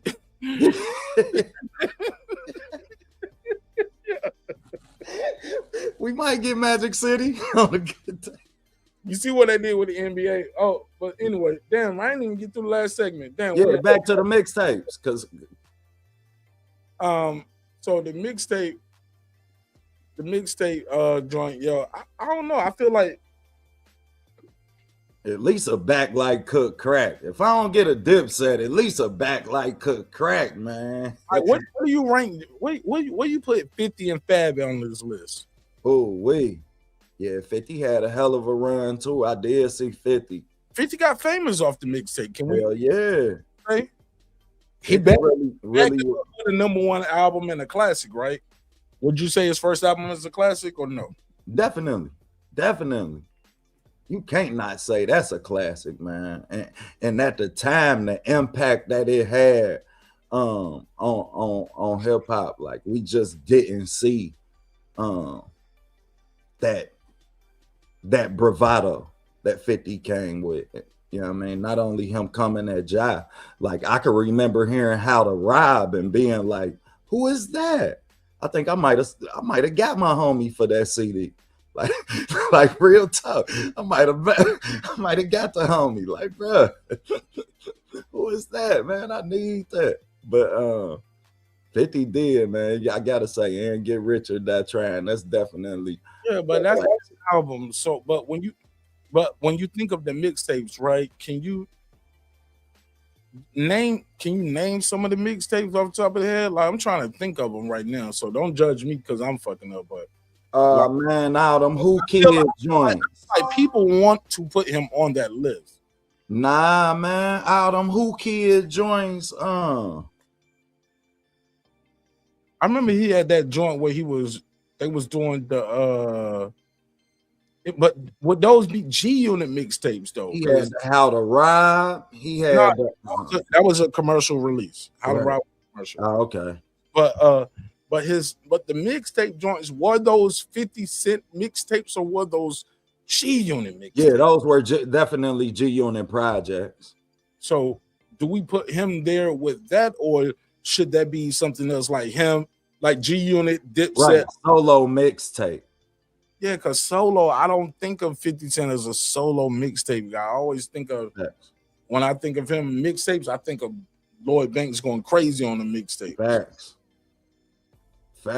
And Lloyd became a star. Lloyd became a star. 50 became a star, but Lloyd became a spitter. We knew Lloyd was a spitter. We knew 50 was a hit maker. But even then, though, you don't know you're a hit maker until you make a hit. We can all think that, but until you make a hit, you're not a hit maker. Man, Banks will forever be a punchline. At the time when punchlines was ear-catching metaphors, I mean, he was definitely one of the best to embrace that within his lyrical delivery. Who you got with on that though? Because ain't that part of the mixtapes too? Like niggas being able to get them punchlines off. Yeah, definitely. Especially when you the time at that point in time in hip hop, that was shit. If you ain't have an ear catcher, then shit, you couldn't catch an ear. Like, see, some of these guys though were making mixtape albums. Like Gucci was making mixtape albums. Jeezy making mixtape albums. Lil Wayne band the Snowmans and Future made mixtape albums. Like Dirty Sprites. Yeah, but also you'll get guys like Wayne though, like where he's rapping like it. That's what I like. He's rapping over other niggas' beats. Like I heard Wayne on that Swag Surfing, homie. For a while, Wayne fucked everybody beat up. Every time I DJ'd and I played the Swag Surfing, nigga, I'll play that Wayne shit, nigga. And niggas in the crowd would know Wayne's verse word for word. You feel me? Facts, words for word. Lil Wayne on that show me what you got, pretty mama. Bro, I would play J verse, J song, and then switch to Lil Wayne shit. Started off with a little bit of J. Yeah, bro. After that hook, I come in, get a woman none, already gave the drummer something.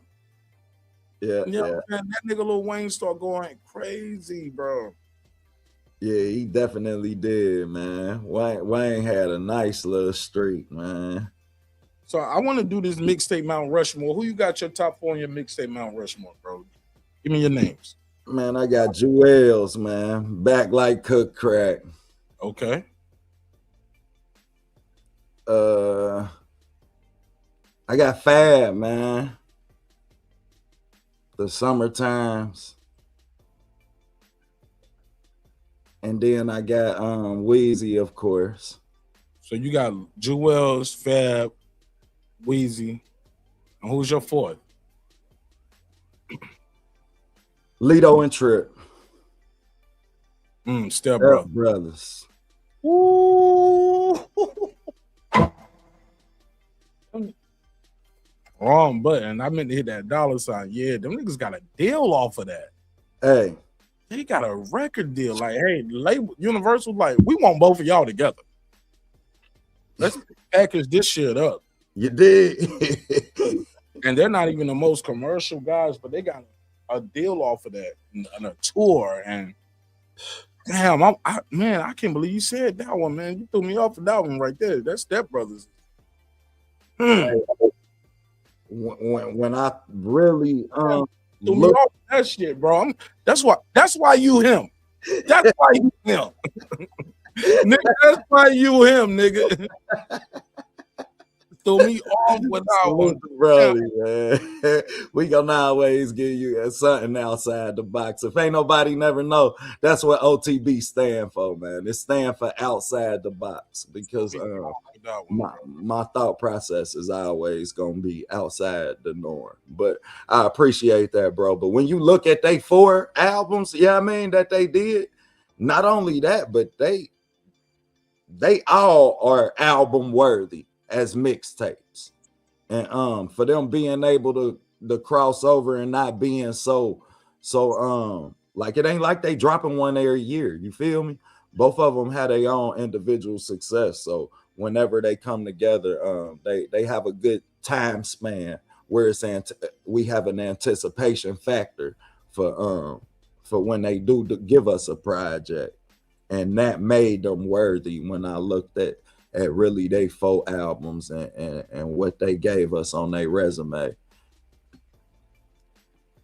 And I had to give it to them over Yo Gotti, because I was a big fan of the cocaine mixtapes, man. A lot of people don't give Gotti his, but them cocaine mixtapes was all album worthy. Yeah, man.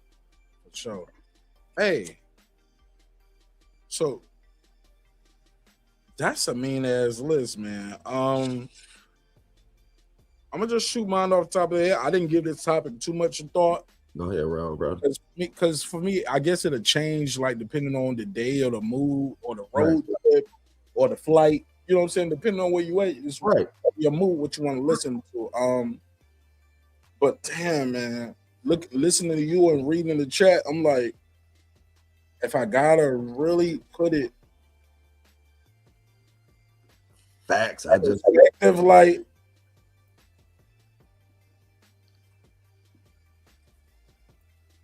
and this is a Mount Rushmore, so this shit these niggas gotta have some years in time in the game, right? Right. Laker County, I'm gonna respond to your comment or what I think about that. I don't want to throw the Brody off. No, go ahead. I seen you said Jadakiss the Champ is here. I was a big fan of the Champ is here as well as Kiss My Ass. However, Jadakiss has been one of my favorite artists since he was a part of Junior Mafia. And was he a part of Junior Mafia? Yeah.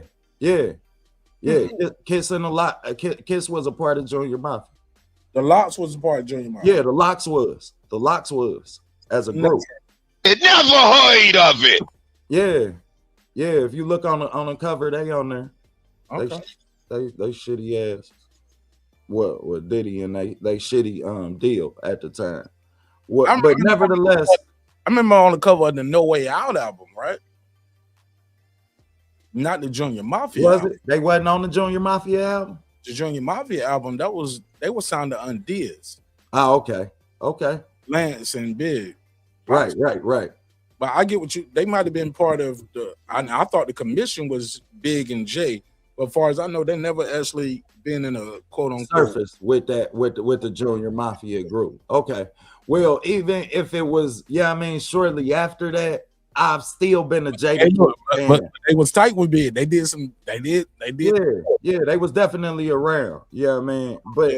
But nevertheless, I've been a Jadakiss fan since.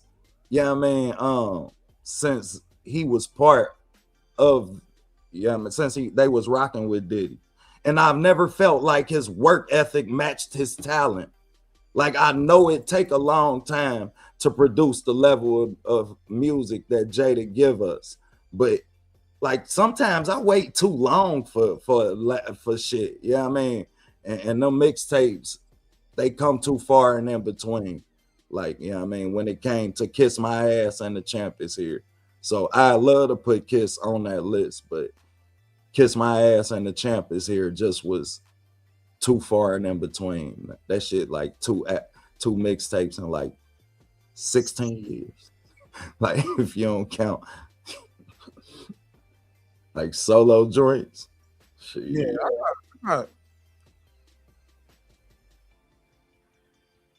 I think I gotta put 50 up there, man, because 50 was doing them remakes to the songs where he would put his verse up there, and that's when I start using like the recording. Like my list is gonna be a personal list for me. Facts.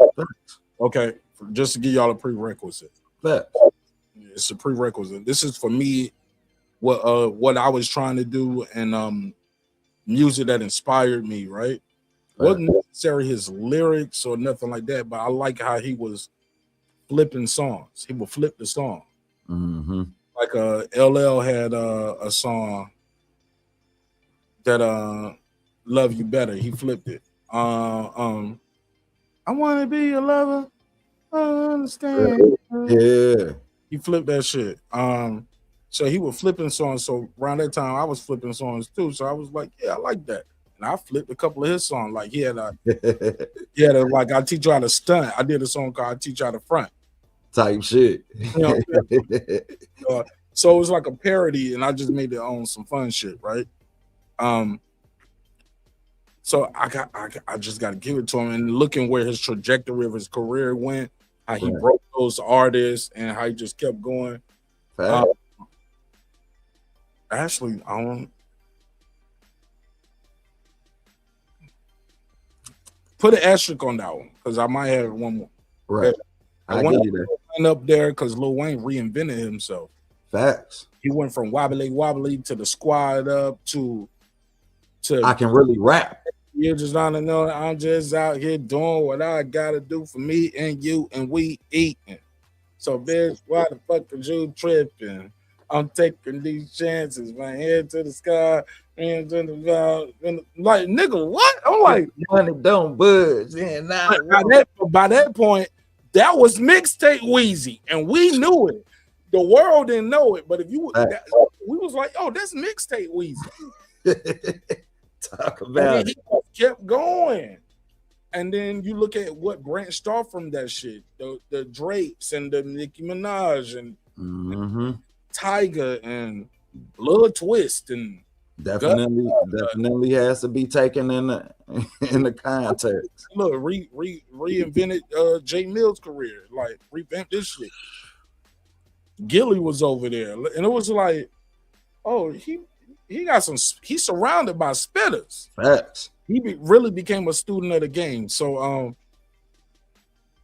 so I gotta put Wayne up there. But this is where my list go crazy, and niggas gonna be like, I don't know, Martinez. This nigga Joe Budden, bro. This nigga Joe Budden has said some of the dopest shit I've ever heard on a fucking wax, bro. And it was just like, to this day, I don't even know why him and Parks are still friends. I be like, Parks, what's up with this mix? Because the mix used to be so bad on Joe Budden shit. These niggas used to have some of the best beats and best lyrics, and the mix would sound like, he'd be like, niggas on my left, niggas on my right. Do anyone want to hear some real shit in there? Yeah. And I'm like, yo, back up a little bit. Let's EQ this. Let's like, what the fuck is? But he was rapping his ass off. So like that nigga came back from getting jumped by Wu-Tang.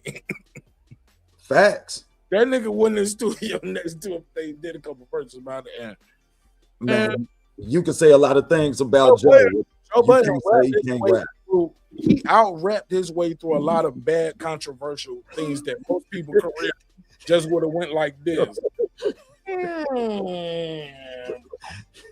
That nigga Joe did like this. He was like, gotcha, bitch. Gotcha. Up again. Like that nigga just kept finding a way to win. And to me, bro, like what made Joe Buttons great to me, he's the one person when everybody else rap like somebody else, they're not as good as the person. Like I heard a lot of Jay and Joe, but Joe was damn near better than Jay. When you listen to careful. When you listen to Joe do that shit at the time that he started doing it, you just hadn't heard it. Like, yeah, I mean, I'm trying to do it, but the mixing was always better. Facts. Final product. And looking back, I'm clowning Parks, but I've heard them say like they argued about that because Joe be just ready to put shit out, and Parks be like, nah, it ain't even mixed. He be like, sound good to me. Sound good to me. Let's run it. So I got Joe Budden up there because of the Mood Music series, the No Love Lost series, Some Love Lost, All Love Lost, No Love Lost, the Mood Music 1, 2, and 3.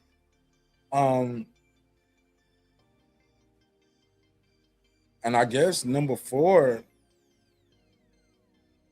Damn, man. Fuck it. It's hard when you squeeze in the last one, then.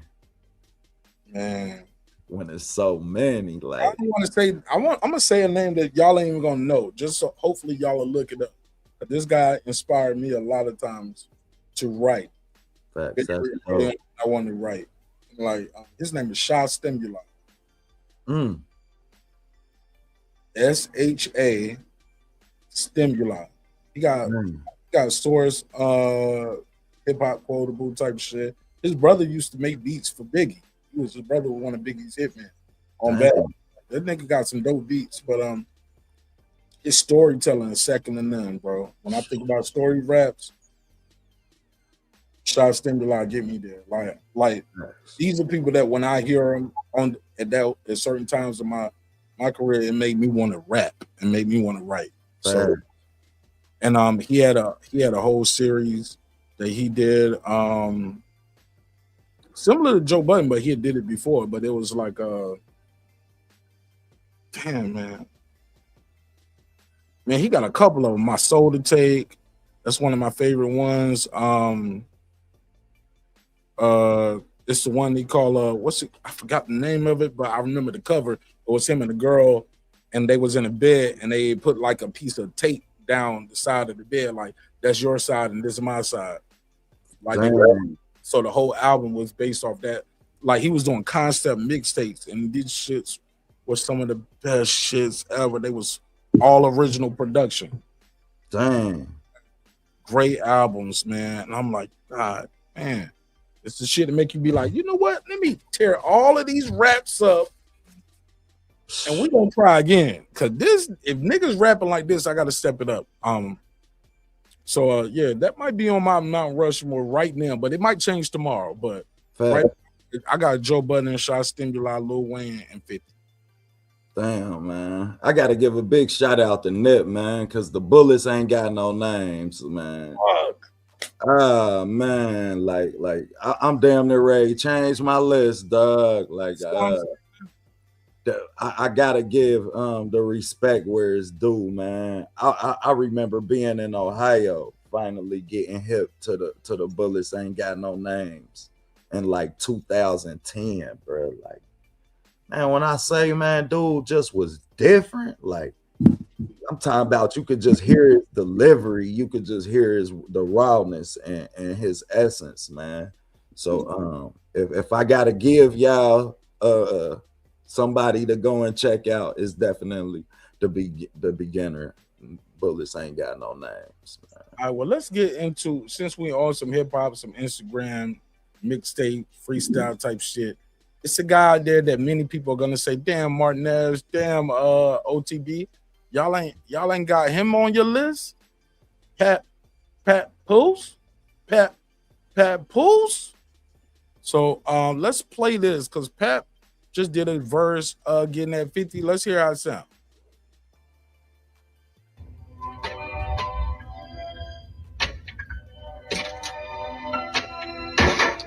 Yo.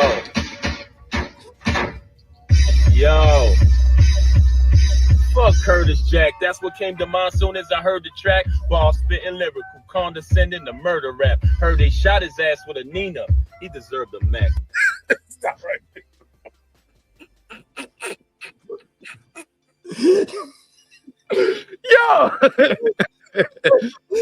Yo, heard they shot his ass was Nina. He deserved a man. That was hard. It's fucked up to say it because homie, you know what I'm saying? Like, that's how you start. Like that's your first 4 bars. hard. That's hard. Yo. Yo.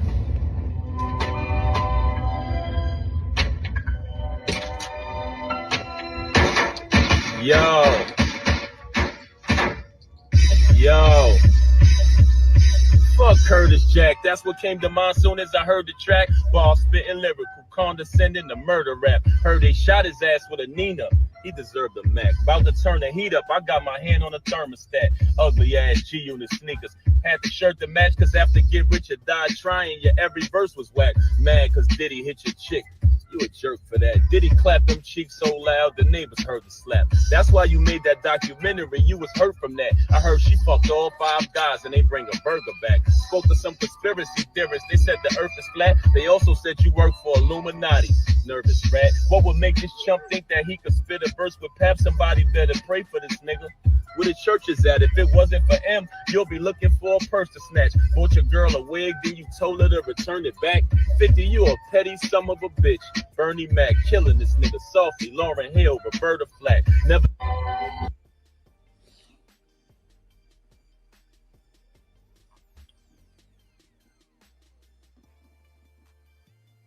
I'm gonna cut my screen off for a minute. Moment of silence, please.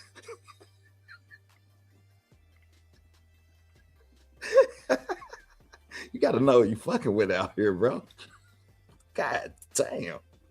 God damn, Pat.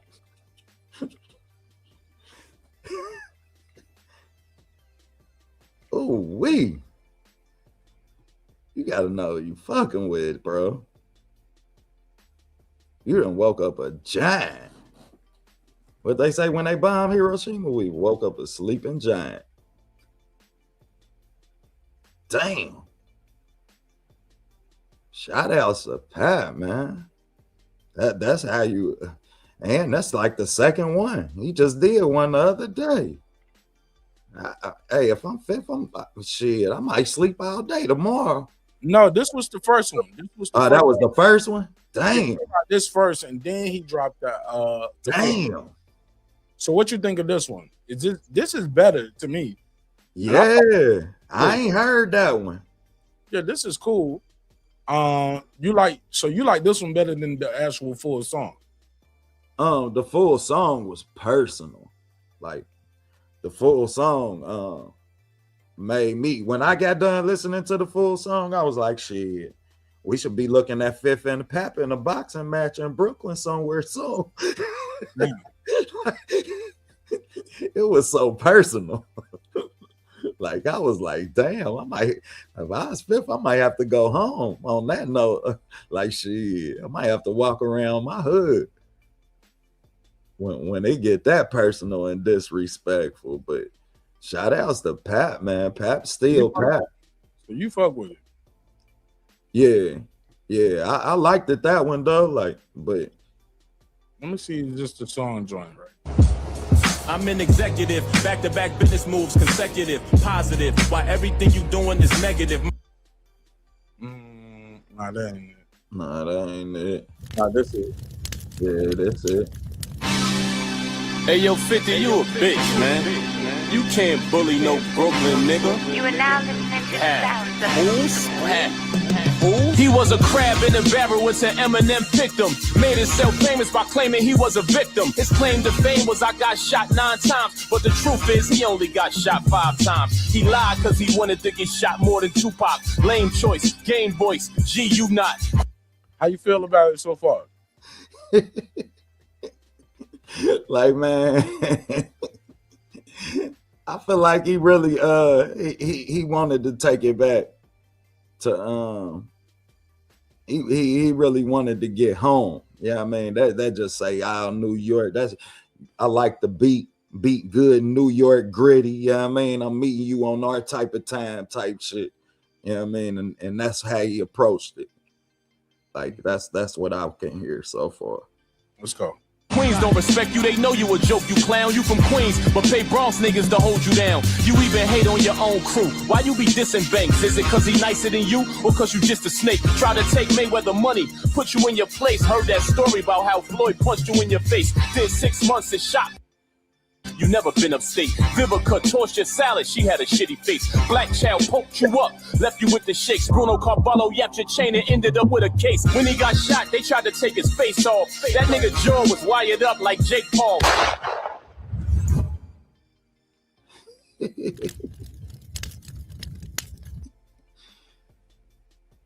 How you feel about it? You heard the whole song by now, though, right? Yeah, definitely, man. Rank the diss record. Rank it. Where you rank it at amongst diss records? Where you rank it at? Oh, good question.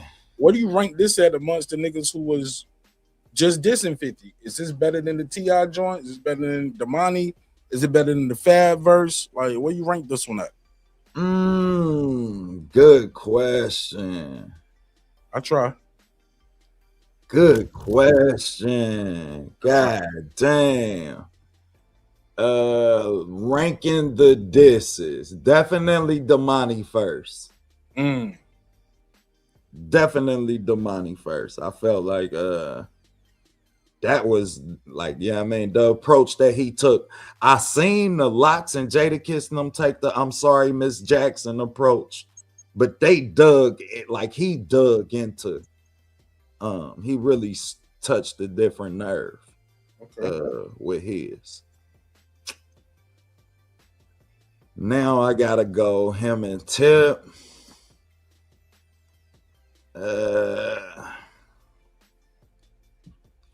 Damn. And as much as I like this from Pat, I definitely appreciate you, Blue. I definitely can't say that it had the impact that Tips had. Lyrically, I can't say it was better than Tips. You wouldn't dare look me in my eyes with them dick suckers and say that shit you said with your thumbs, nigga. You a bitch sucker. You feel me? Like I can't even say, yeah, I mean, Tip went off too. Yeah, Tip went off. Like, so what about that Fab verse? Oh, I can't put Fab in it because I have a personal bias for Fab himself. What about Mano? Oh, Fab, what been going that fifth for a minute? Yeah, Fab I mean, been on my list, bro. Damn, man, I forgot that on my Mount Rushmore. Fab had like a couple series. Yeah, man. Time Shootout. He was doing the that winter shit like right around Christmas. Yeah, he did the winter shit, then he did the summertime. It was summertime shootouts, and he had that shit he used to drop right on Christmas Day. Yeah. Damn, you right too. Yeah, and then the next year he came back around and him and Jada did the damn Jason versus Freddie shit. That's why I had to have Fab. I couldn't. Yo, damn, Fab, yo. Don't worry, bro. We got it together. Yeah, I mean he on mine, dog. Okay, yeah, man. Damn. He made mine. So we ain't really leave no stones unturned. All right, go ahead. Seen somebody say 8 Ball and MJG. I don't know that mixtapes like that. Yeah, they weren't really big. You got to think, I mean, you would have had to be in Memphis buying those tapes and CDs. You feel me? To really catch a wind of that. And me being from Ohio, I didn't get nothing past Mr. Big, then the album releases from 8 Ball and MJG. But I definitely would never name two rappers. I mean, a duo list and not have them on there. Yeah, that's a different list. Yeah, that's a different list though, bro. But back to the fifth battle, the Mano and Fab. Did you hear the new Mano where he did the whole song? Nah, I didn't hear the new Mano. Mano got a whole song where he took the Big reference song. Let me see. But Mano is another rapper. Like, man, certain rappers, Mano, Oskino, like it's certain rappers that I always pull for because of the person that they are. And the fact that they can rap is just a bonus for me. Yeah, I mean, as far as supporting them. And Mano is one of them people. But Fab, I got a personal bias for Fab, man. That's one of my top 5 favorite rappers, bro. Dude, delivery so effortless, like. But I want to hear what Mano had to say, because Mano been beefing with Fifth for a minute too. Damn, Mano ain't even got that shit on his YouTube. It's on Damn. It's on the way up. Let me go to his Instagram. Let me see if it's Classic Mano. Yeah, I mean, classic Mano. Could be one of the biggest rappers in the world, y'all, but just don't have the availability to, yeah, I mean. Jermaine. Let me see. Yo, look at this nigga IG. As soon as you pull up, he was like MC Gusto 84. Straight out of Low Cash. Damn. He said, boy, you ain't never done one tough thing in your life. Wearing a vest and posing with grips was just good marketing. Damn, and I just said something about Oskino. Look who on Mano's shirt. No, that's Moschino. Oh, is it? Oh, okay. Moschino. Damn. Yeah, the M cut off from this person right here. Yeah. That nigga ain't wearing no Moschino shirt. Hell nah, that's some New York Philly shit. My bad. Yeah. When the vest, she said, say you the best ever did that. I'll admit, you was victimized numerous times. Let's see, where the song at? Oh, here we go. And stop, pause. No, not as long as it's a nigga.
All right, Mano bleed like us. What you think? Rate it.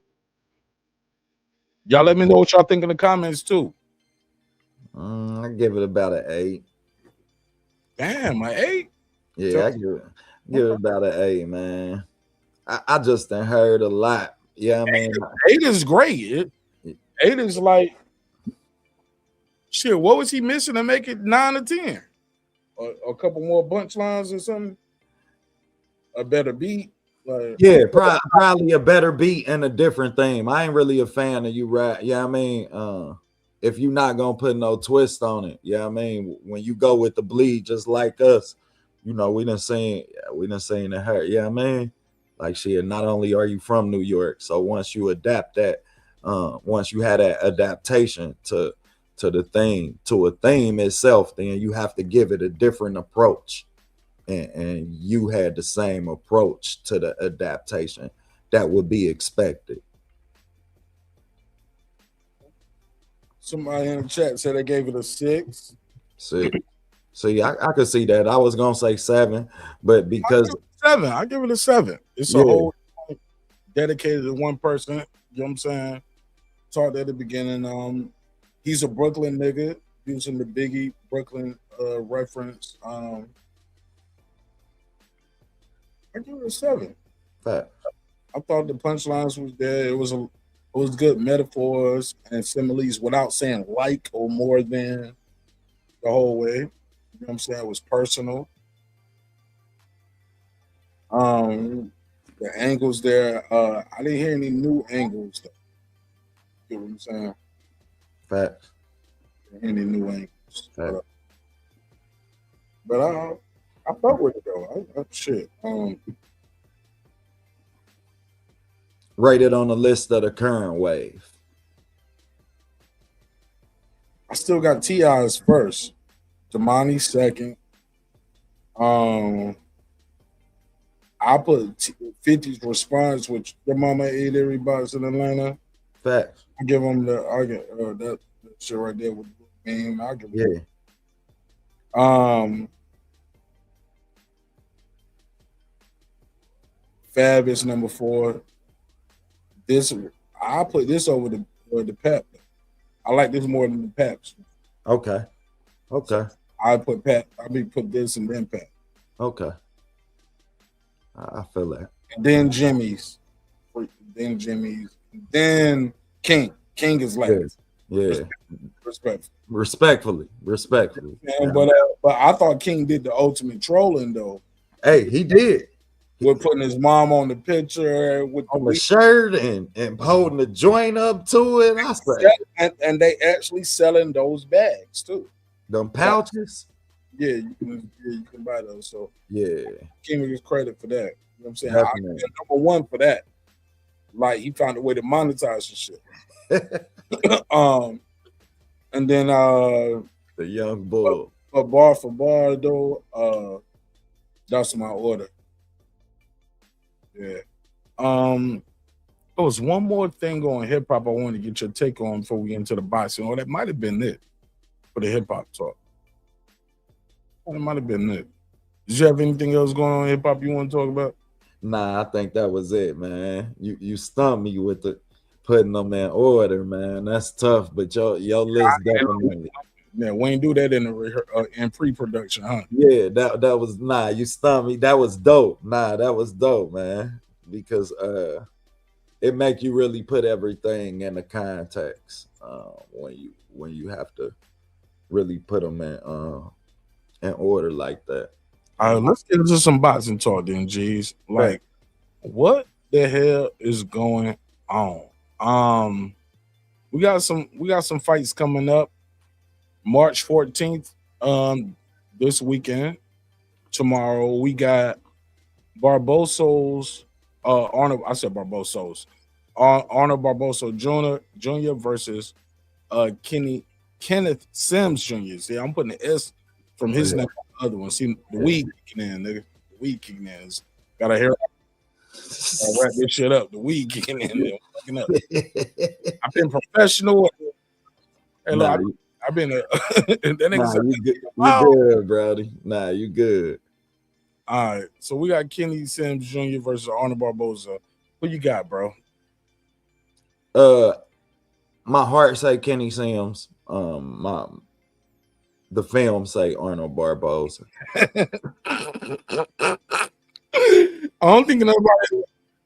ain't never heard nobody say that way. I'm gonna start using that shit. Real talk, man. People say my heart say this and my head say this. The film very seldomly lie, y'all. Yeah, I mean, sometimes it do lie to you. Yeah, I mean, don't get it twisted. But Kenny Sims, he just have a habit of trying to exchange and getting caught in these fist fights, sitting down in the pocket with people. and he okay with getting hit to land his shot. When you fighting somebody that fight with that Mexican style that Arnold Barboza with, that's what he signed up for. So it'll be entertaining to say the least. I worry about Kenny Sims' gas tank. Kenneth Sims Jr. Sorry about that. You good, bro. However, as a person, you wouldn't pull for no better person in the sport of boxing. There's somebody who from Chicago. He very in tune with the outreach in Chicago, has his own outreach where he does things with the kids in Chicago, and he just a good person. I didn't see him take a bad loss before. So I always pull for people within the sport of boxing who lost, and I want to see them succeed. I feel like that looks better for the sport of boxing, and no other sport does a loss define you. Yeah, I mean, no other sport, in every other sport, it is expected to lose throughout the point of your success for that year or for your career. But in boxing, we didn't reach the point where a loss defines you as a fighter. So when I say my heart picked Kenny Sims, for those reasons, I my heart want to see him win. Yeah. Look, based on what I saw of Arnold Barboza, though, G's, I give Kenny Sims a real good chance because facts. Last time we saw Arnold Barboza, he was in there with T.O., right? Facts. Or am I tripping? Facts. Nah, facts. And making T.O. look good. T.O. using all the head slots. Yo, bro. Ali shuffling this shit. Yo, bro. He didn't let his hands go. He was looking shot in there, bro. Even now, it's looking like I'm wondering how much he had to do to cut the weight. Now, what I don't like is Kenny Sims Jr. This nigga look like Skeletor right here. Don't you? Or am I tripping? Hey, I thought look at how he already sunk in. Look at his cheekbones and his face. He got one more day of cutting weight. Look at his cheekbone right here. Do you see that shit? Yes, bro. Bro, do you see that shit? Am I tripping? And this is my first time looking because I was nigga, you look like you can thump his jaw off right now. Damn, it do too. Look at that. This the day before. This ain't even a weigh-in. What are you gonna look like today? Yeah. In his sheet sunk in. And that's dangerous, man, when you talk about dehydrating your body to that level. Yeah, I look at shit like that. I don't even know how he gonna look on the scale, but I just know he already look like a skeleton now. His eyes sunk in, the cheeks sunk in. Arnold Barboza ain't all the way dried out yet, but he's already drying out. That's probably why he got his glasses on. He probably don't want niggas like me to be looking at this shit saying, noticing that shit. Hey, look, Sims new to the game. He don't know the. Hey, nigga, you know you wear glasses, right? You know you can hide this shit. Facts. Hey, look, you could have came up here with a whole Pooh Shiesty on right now. Nobody That's what your ass should have did. Shit. I would have had a Shiesty on, dude. Man, I'd have had some Versace frames so big. Man, the Medusa head would have covered my whole cheekbone, bro. Look how that shit is protruding from his face. He has no water in, bro. I got Barboza. I ain't gonna lie. Leading up to this fight, I had Sims. I'm looking at Barboza the day of the face-off, not the weigh-in. Damn. That is good. Or he could just be super disciplined, like, yo, I'm gonna just, because how old is Sims? Sims is young, right? Yeah. I don't think he over 27. Yeah, his body probably could still take that shit. Yeah, he could still take that shit, man. But regardless, man, shit, for his fight style, boy, you don't want to be rehydrating and then have to be in there and you know what I mean, worry about punching yourself out in the round because you shot on the back end of the fight. Maybe they banking on Barboza being a little shot based off how he performed against T.O. Ooh, good point. Because Barboza won't let his hands go. And he has a history of dying out in fights. Now he actually have a history of dying out in fights, and given his fight style, that's why it impacts him so severely, because his fight style is only on the front foot. He only want to come forward. Like, yeah, I mean, when you coming forward all day and you punch yourself out, then shit, you need to be running 30 miles plus. Yeah, that should just blows me a little bit. Pause. When I saw guys like looking like this the day before the weigh-in, not the weigh-in, like that means he's still cutting. He said he got something he losing still. Or maybe he gonna drink some water and work out and burn a pound to him. Like, cause in my mind, this nigga probably still might have to cut something tomorrow. And don't get me wrong, bro. I understand. It's his coach. I'm sorry. Go ahead. You understand what I mean? I don't know. I'm about to look and see. Don't get distracted. Go ahead. But I understand that weight class is. Yeah, I mean, once you make weight, you made weight, but ain't even made weight, right? But one, they ain't even made weight. So to be doing this to your body and you ain't even made weight is something I never support within the sport of boxing. Second off, man, we looking at a sport that people are manipulating. Yeah, I mean, how to gain advantages from, playing chess with fucking a sport. Boxing is a sport at the end of the day. Like, shit, I hate that shit, bro. And it's sad that we looking at two fighters who both doing the same thing, draining their body down, trying to gain some type of advantage when you can just move the fuck up. There's another weight class. Like, it ain't like you hit the ceiling. You feel me, bro? Like, so when people start doing these type of things, we just seen Richardson Hitchinson miss weight with the IBF rule. Like, shit, these are actual ways that we can't assess your boxing skill level, I mean, due to some of these advantages that you have. Therefore, you're kind of manipulating what we're looking at. You understand? And for that reason, trust me when I say and coin this, bro, when you play chess with a sport, you get beat by a pawn. And we gonna see, I mean, if I'm right about this, I mean, then we'll see an upset from one of these fighters who trying to either drain their body down and he's taking a fight that he has a physical advantage over. You feel me? Or we'll see him lose to somebody that he shouldn't even be in the fucking ring with.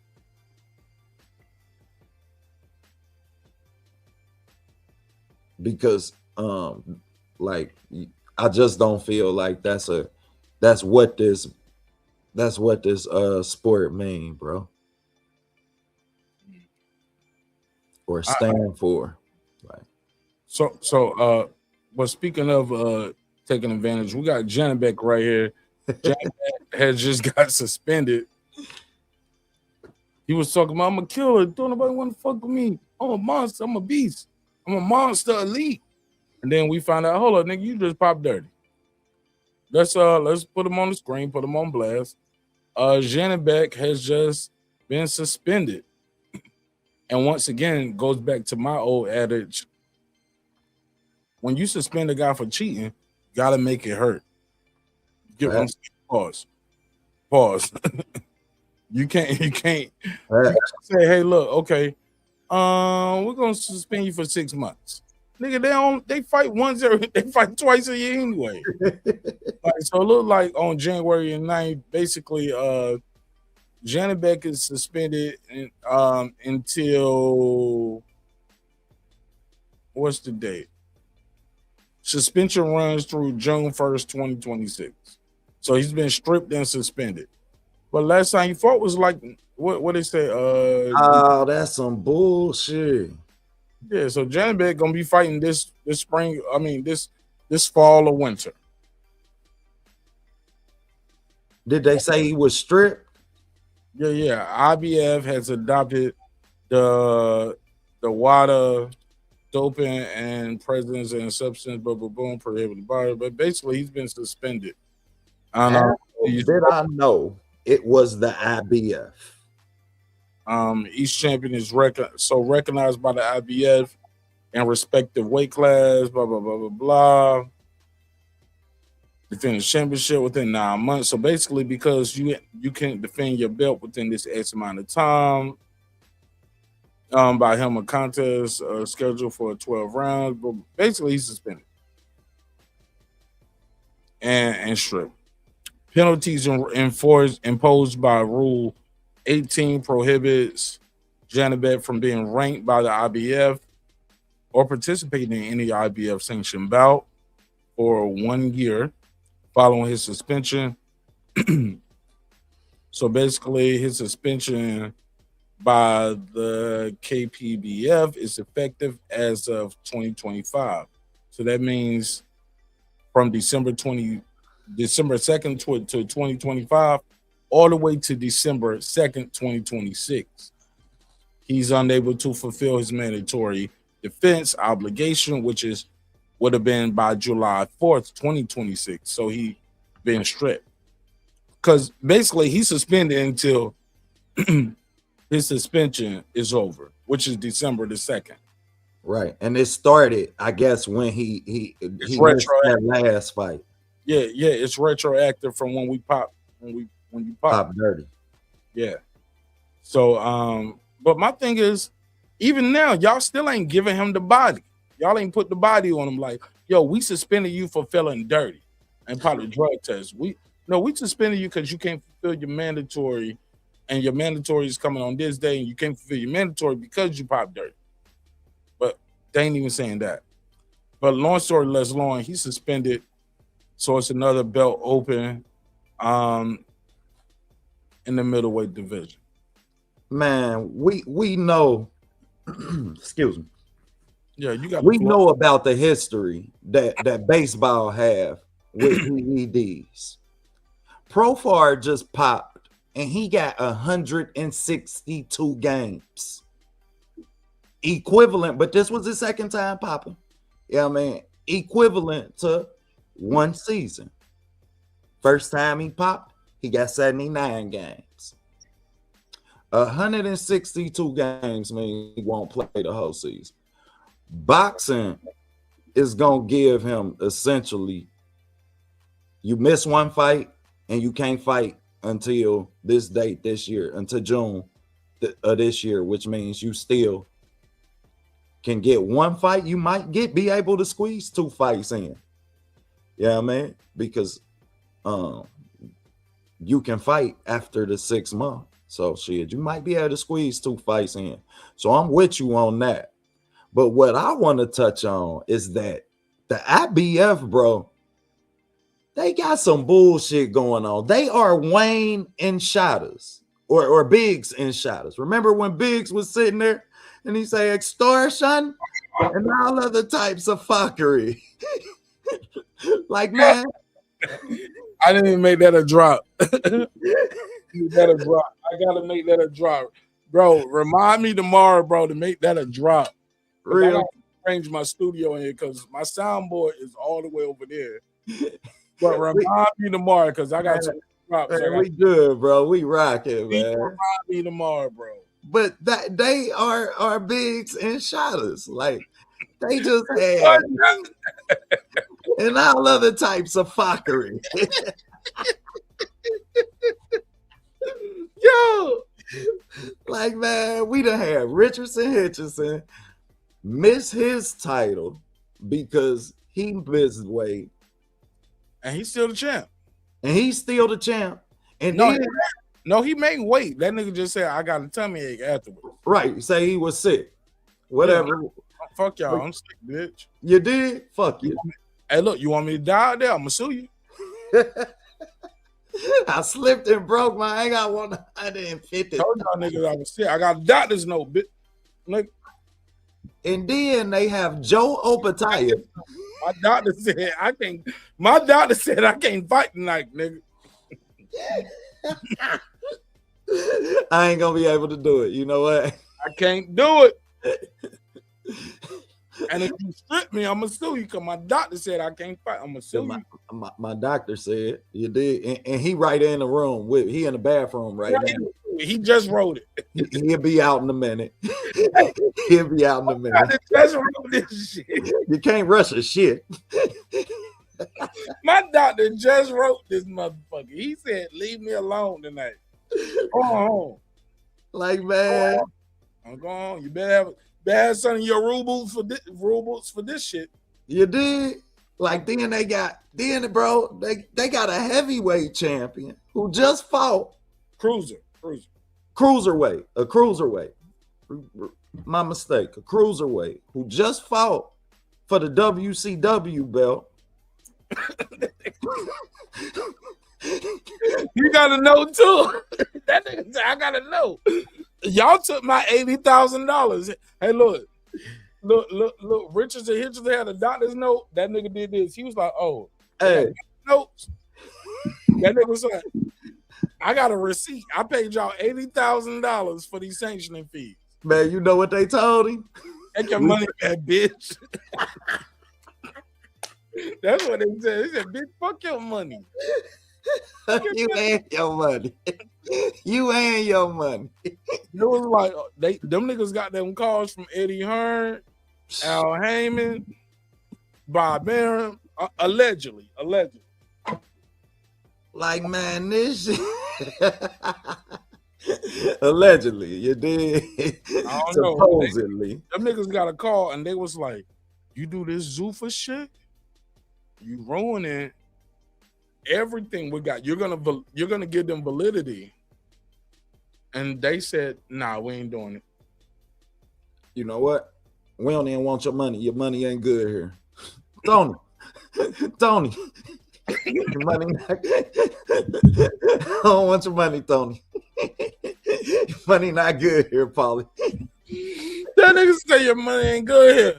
You did? Like, man, when somebody tell you that, man, that lets you know. But then the IBF just had him put a case on them. Hold on. You did? The IBF in a bad motherfucker. Like this shit. They got to be the black-owned company too, right? Got to make the American company. WBO, WBA, and damn, the IBF is black. I ain't know that. It's American too. It's the only American one. Like, damn. Mexico, you got the WBO is Argentina, right? WBA is Puerto Rico. Yeah, I knew the WBA was Puerto Rico. I didn't know that. Which is America. Yeah, which is America. Allegedly. Unless Donald Trump out there. That nigga Donald Trump be shooting paper towels from the free throw line. Hey. And we know who run the WBA. That's Al shit. Al walk around the WBA with his foot on the desk. Shit. Al got his own office in the WBA. Allegedly. That's what Allegedly. Yeah, I mean, that's what I heard. You feel me? I love them all. They don't stop my bread. And look, what I was say is I think that's bogus as fuck because on the same flip side of the coin, right? If you look at the bylaws, and then I'm gonna get into some boxing nerd shit real quick. All right, so let's go. When you look into the bylaws of the WBO and their super champ status, we did an episode about this years ago. You know what? One of the ways you become a super champ in the WBO? You gotta have a TV deal. Since when in boxing do you have to have a TV deal as a fighter? Yeah, that was part of their bylaws. I can look it up, see if it's still there. But I remember looking up how do you become a super champ in the W? Like what makes you a super champ? in the WBO. First thing, nigga, you need to have a TV deal. That was number one. That was number one. Number one. Puro was here. Puro, shout out to the homie Puro. Puro was yeah, shout out to the homie, man. But shout out to the homie, because most fans don't look at the bylaws and go to the rule books. Yeah, over here we'll go to the bylaw, look at the rule books, because shit, we got a long show anyway. Facts. So we be on this bitch for like 4-5 hours anyway. So shit, let's go. Let's Google it. Yeah, let's look. Let's see. Look, yeah, I'm one of those people, bro. I'm a computer face ass nigga. That's what they call me. Old computer. Look, one of my OGs used to call me this. We've been trapped, and they be like, shit, let computer face nigga over there look it up. You know, got all the answers. I'm like, this nigga know everything. One more time, nigga. We gonna put him. Yeah, I'll be one more computer face, bro. You gonna get one. Do what I did again. You did. You gonna get one. You know I give them out too. I'm gonna do what I did again, nigga. Keep playing. For real. You know I'm just playing, little nigga. I'm like, all right. I ain't gonna be two more little niggas neither. I'm tall. Damn, you just fucked me up with that though, bro. You stupid. That's why I ain't gonna be too many more little niggas. I ain't gonna be that neither. Man, I ain't gonna say my sister's name, bro, but it's a nigga that always see me and he be like, oh, you her little brother. Oh man, you get that too? Hey, your sister a gangster. Man, well, my sister's a stepper. You feel me? Nigga, I've been Silverhawk little brother for years, nigga. I was Silverhawk little brother for a long time. I had to earn my stripes. Man, what when I say, man, until this day, bro, I just checked somebody like 2 weeks ago. Like, yeah, oh, that's so-and-so little brother. Man, bro, hey, I'm a grown man out here, homeboy. We've been doing this. I'm 40. Remember that nigga said, I'm 40. I'm a man. You dig? I'm 40. What's that nigga football that said that shit? It was some football nigga said that shit. I'm a man. I'm 40. He was like don't talk to the kids like that. He was a coach. It was in a movie too. Oh, they used it in the movie. I'm gonna find this shit. Dang. I'm 40. Damn, but yeah, man, I had to check, bro. Like, man, I'm grown, bro. Don't be calling me her little brother, man. I found it. I got it. Yo, they undefeated. Watch this shit. Where are we at in society today? We can't see it. Come after me. I'm a man. I'm 40. I'm not a kid. Also, where are we at in society today? Come after me. I'm a man. I'm 40. I'm not a kid. Write something about me or our coaches. Don't write about a kid that does everything right, that's heart's broken, and then say that the coaches said he was scared. That ain't true. Man, I like this guy. Why he ain't got no job right now? Love this guy, bro. And he was doing that about a black quarterback. Because they wrote some. Come after me. I'm a man. Some shit about a black quarterback, man. He went crazy for that kid. Write something about me or our coaches. Don't write about a kid that does everything right, that's heart's broken, and then say that the coaches said he was scared. That ain't true. Yeah, I like that. I like that. I'm gonna use. I need to make that a drop. Come after me. I'm a man. I'm gonna make that a drop. Facts. That's on 30,000 album. Where are we at in society today? One more time. Come after me. I'm a man. I'm 40. And that'll be the drop. That's the drop. That's the drop. Man, definitely, man. That's it. Hey, that man. is it. Hey, look, why I got you up here, bro? Because look, the show going longer than why I playing pause. But I gotta get your take on Rolly Romero versus Clarissa Shields. So last time you was up here a couple of days ago, we played the clip of Shannon Sharp, them talking to Clarissa. I don't know if we played the clip, but we talked about it.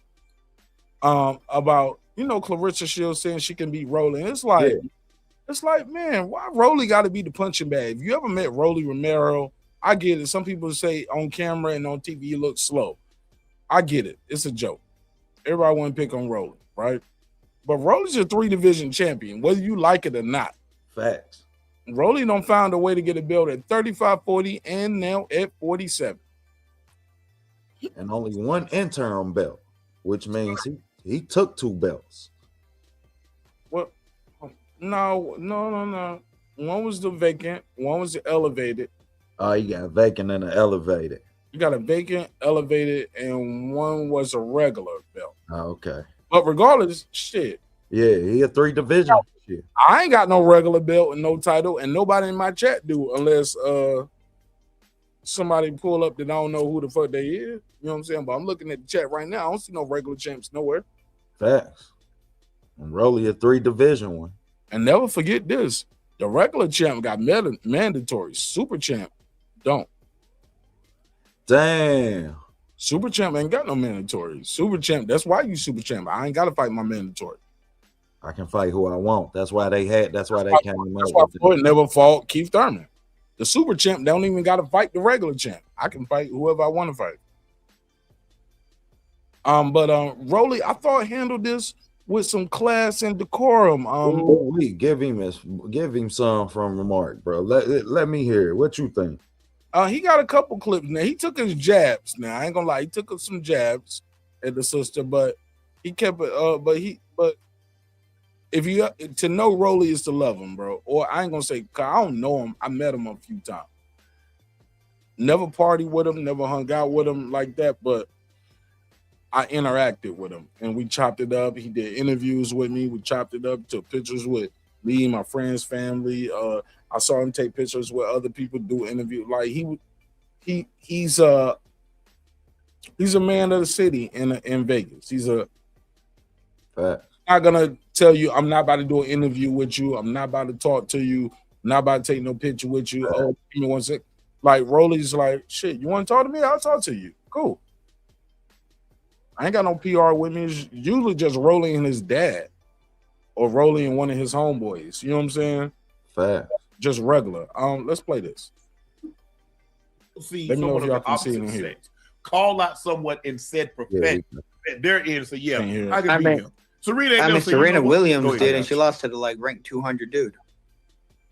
We don't see women. We don't see women. We don't see someone of the opposite sex call out someone in said profession that they're in. So yeah, I can be him. Serena Williams did, and she lost to the ranked 200 dude. We don't see women. We don't see. Okay, I didn't know that happened. Did you know that? Nah, I wasn't aware of that. I didn't know that. I didn't know that. Shout out to We Game All Night. Facts.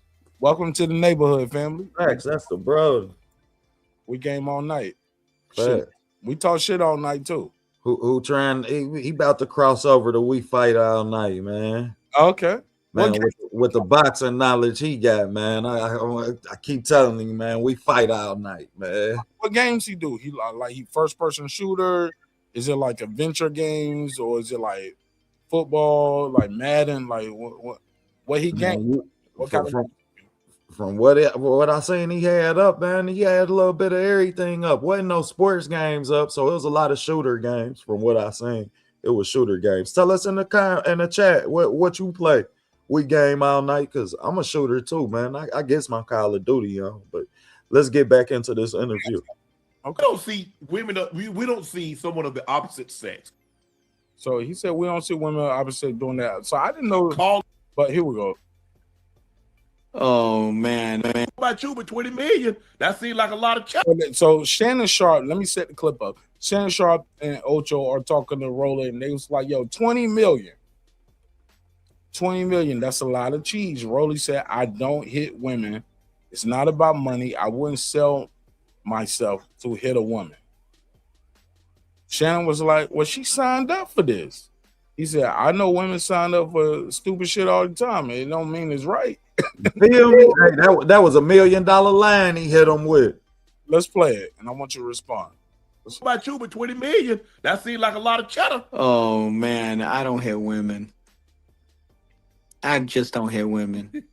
It's not even about the money. 20 million, 30 million, 100 million, bro. I wouldn't sell myself to go hit a woman. She signed up for this, Rolly. I know women sign up all the time and do stupid things, right? And all this stuff. I'm telling you, it's not in my moral compass to go hit a woman. Yeah. I gotta respect them for that, bro. Can we get Rolly a round of applause for that?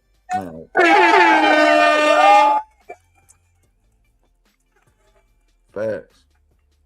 Oh, TV, I ain't gonna lie. I mean, I think Rolly took a road higher than you and I, because $20 million. I ain't gonna lie, bro. I'll probably fight my mama.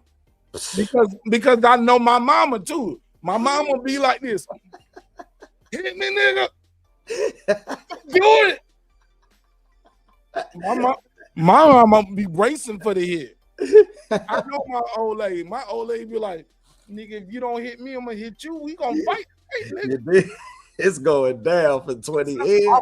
Look, my old lady and my wife be on ESPN tomorrow. Sign the contract.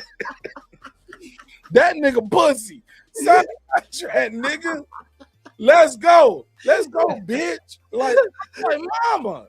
She's like, yeah, nigga, I'll spank your ass like I did when you peed on a pot, nigga. You better, yeah, bitch. Like I'm like, what I hear my mama now, I've been whooping his ass for years. Y'all gonna give me 20 million to whoop his ass again?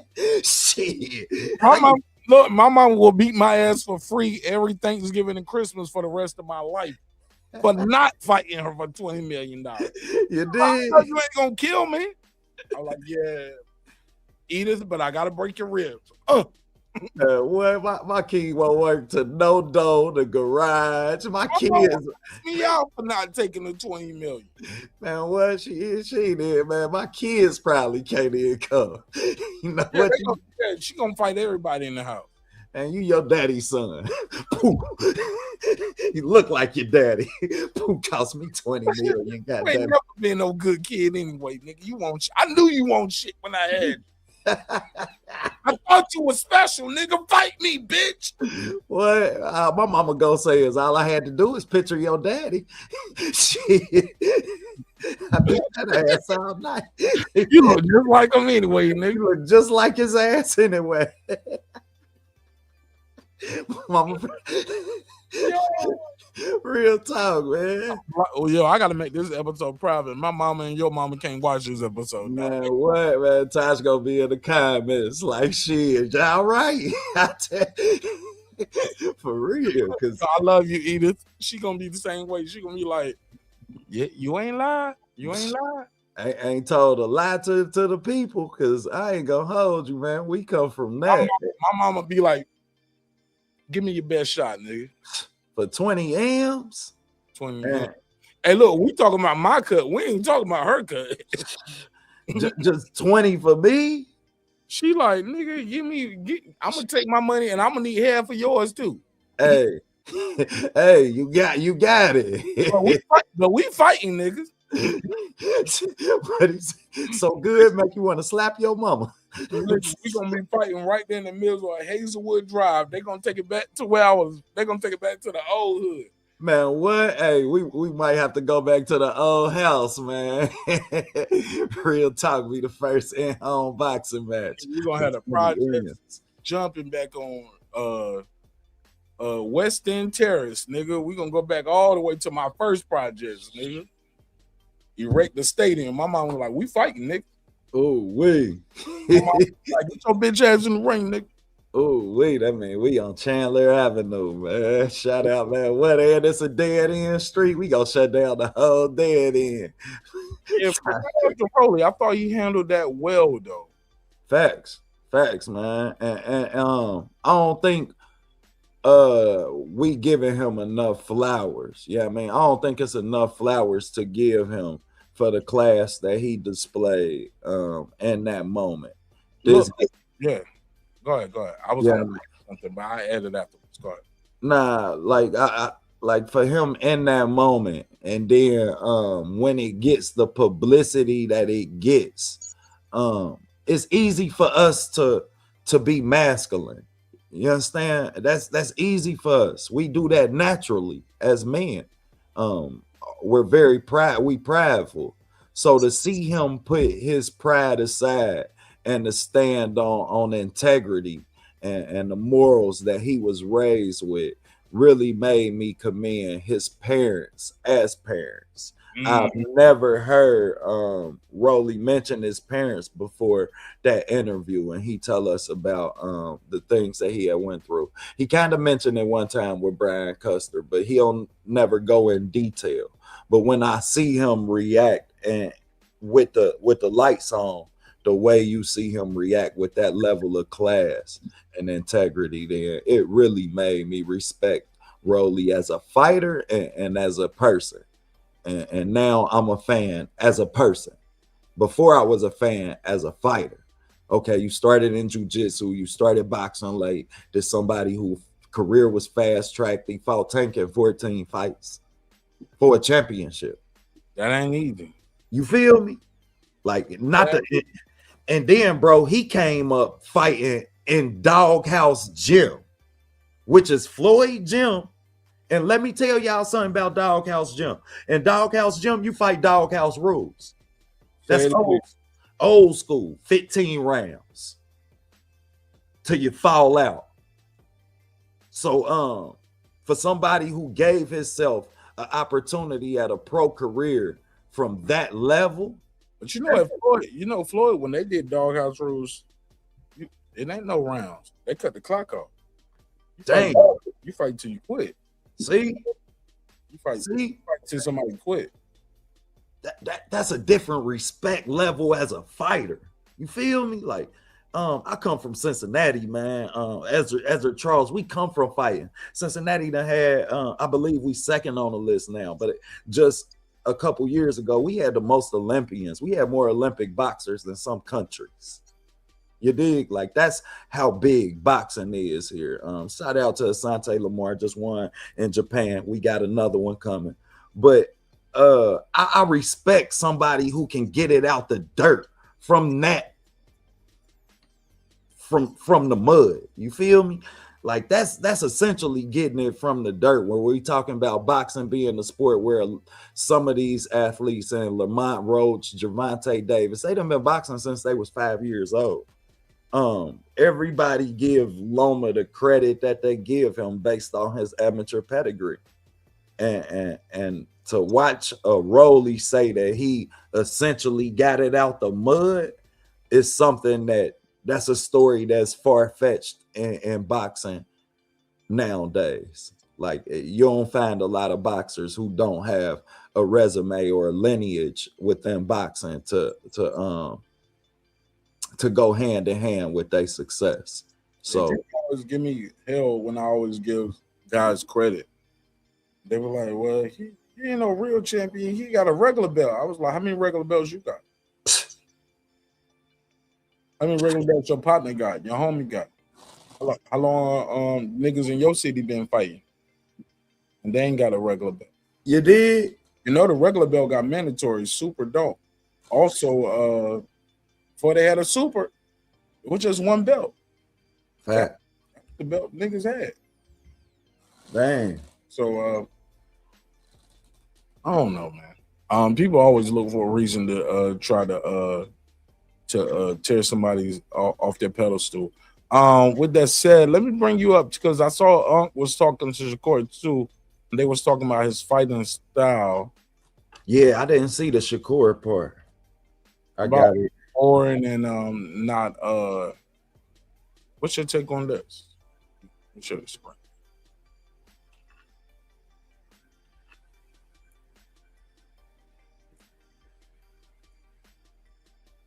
I said, but his style is not, I mean, his style, I said, bro, I can't pay money. I want to see a little bit more action. And you got upset with me. What do you say about people that say your style is boring? They're not saying that you're not great. They say your style of fighting.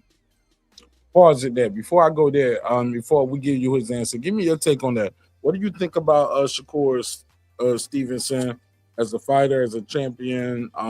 Is he boring? Like, what do you say? No. And it's ridiculous that our boxers who go in the ring and risk their life have to deal with that narrative. Like, we talking about boxing.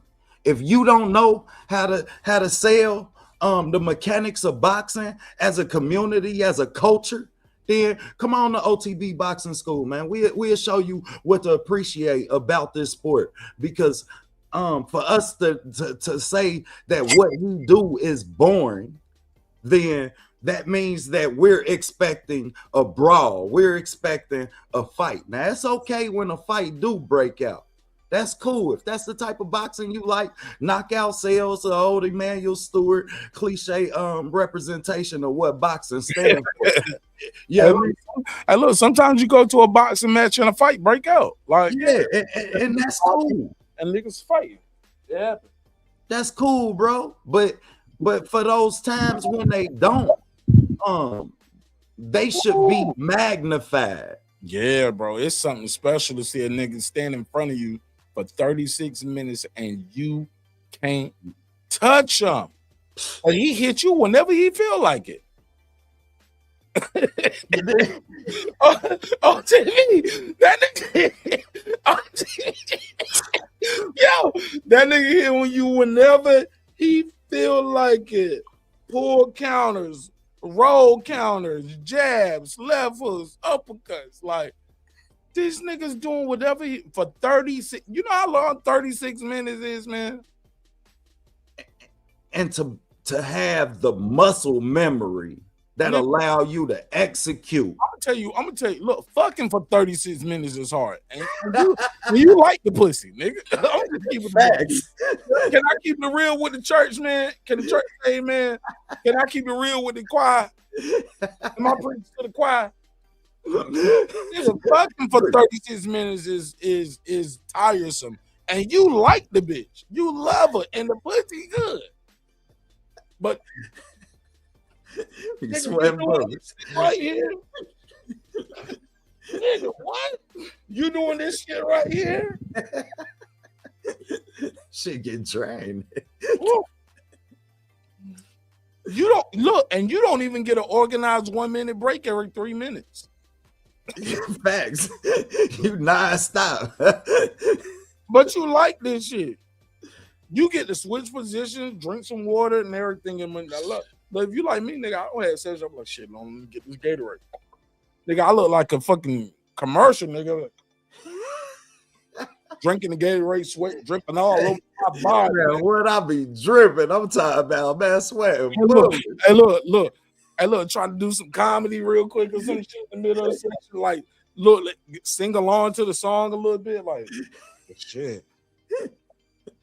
You know, you gotta get ready. But damn, baby, I can't. That's your break. That's your round break right there with the pussy, right there. Wipe it out. That's how you get. Every time I close my eyes, I wake up feeling so, you know what I'm saying, start doing dick dances and shit. You know what I'm saying? Making the dick jump for the bitch. Start swinging the shit around. What he saying Friday? Balls going one way, Johnson going the other. Just nigga, the enthusiasm is going out the like, nigga, like, damn, we still fucking. Okay. For real. Like, I need to get this shit over with. Damn, I'm tired. Tired, boss. you nigga be putting a shift in on the pussy, nigga. Like, and we only been doing about 20, 25 minutes, nigga. Like, we only in round 10, round 8. How you say it be 36 minutes, you look up and be 12 and shit. It feel like 30. Like, damn, it's only. Yo, you think only 11:48. Hey, look, that shit on time lapse, my nigga. Like, did we lose an hour, bitch? You be doing all this shit. Look, did the clocks go back? 1 minute later, I'm like, hold up, did you? I know you lying.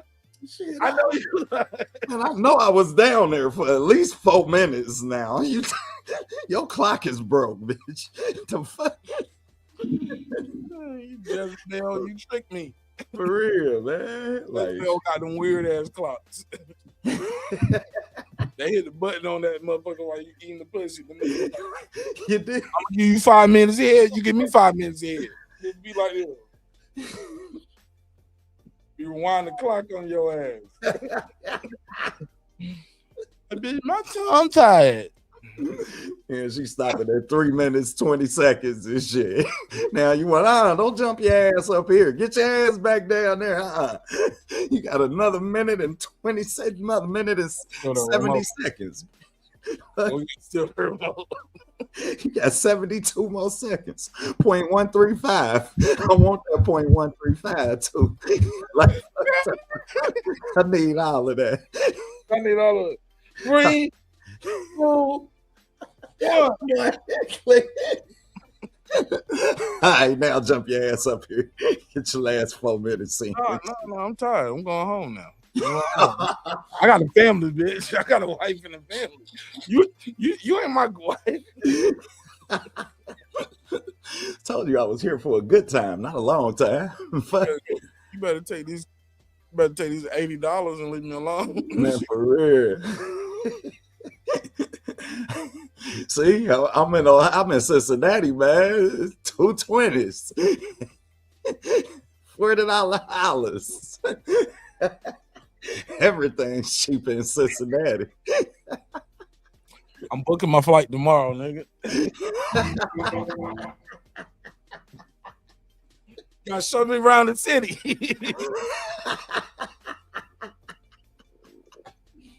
Shit. For that 80 you used to, goddamn it, you get a hell of a three-way. You can make a hell of a three-way call here. Shit. Oh my god, man! I ain't gonna never get no deal with y'all niggas. Man, don't worry, man. They still gonna come, man. Pause. Yeah, that shit happened, man. Fuck. Oh my god. Man. But the point of the shit is Shakur a boring fighter though? I don't think he's boring. What's your take? I don't think he's boring, man. I do think that your meta glasses saved this shit right.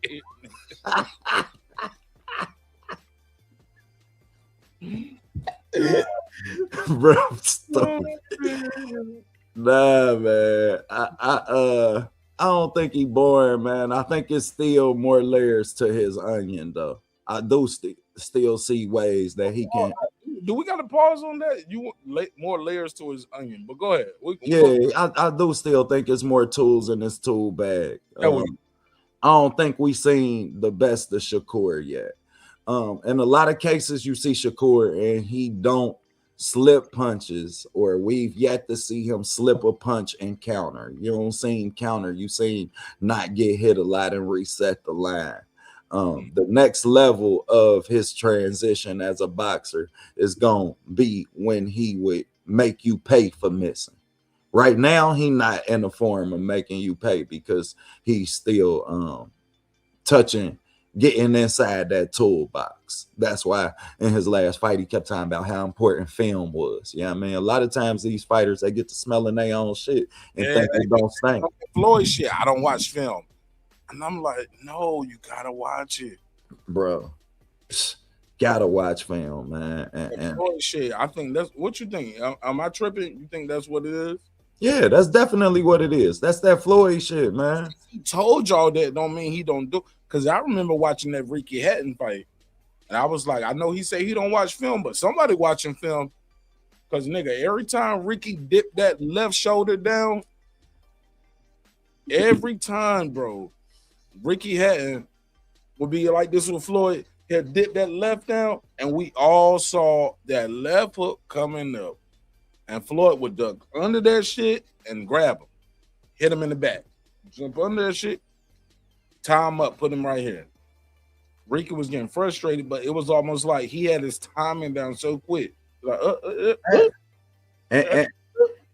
bro, you hit the nail on the head when you said the point where the ref made him say, y'all, hey, look, y'all doing too much rough shit. Kenny Baylor said, stop doing that shit.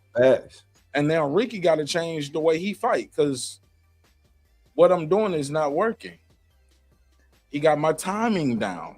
But I don't even know if niggas was even saying that back then. Like, yo, he got his timing down and his punch count.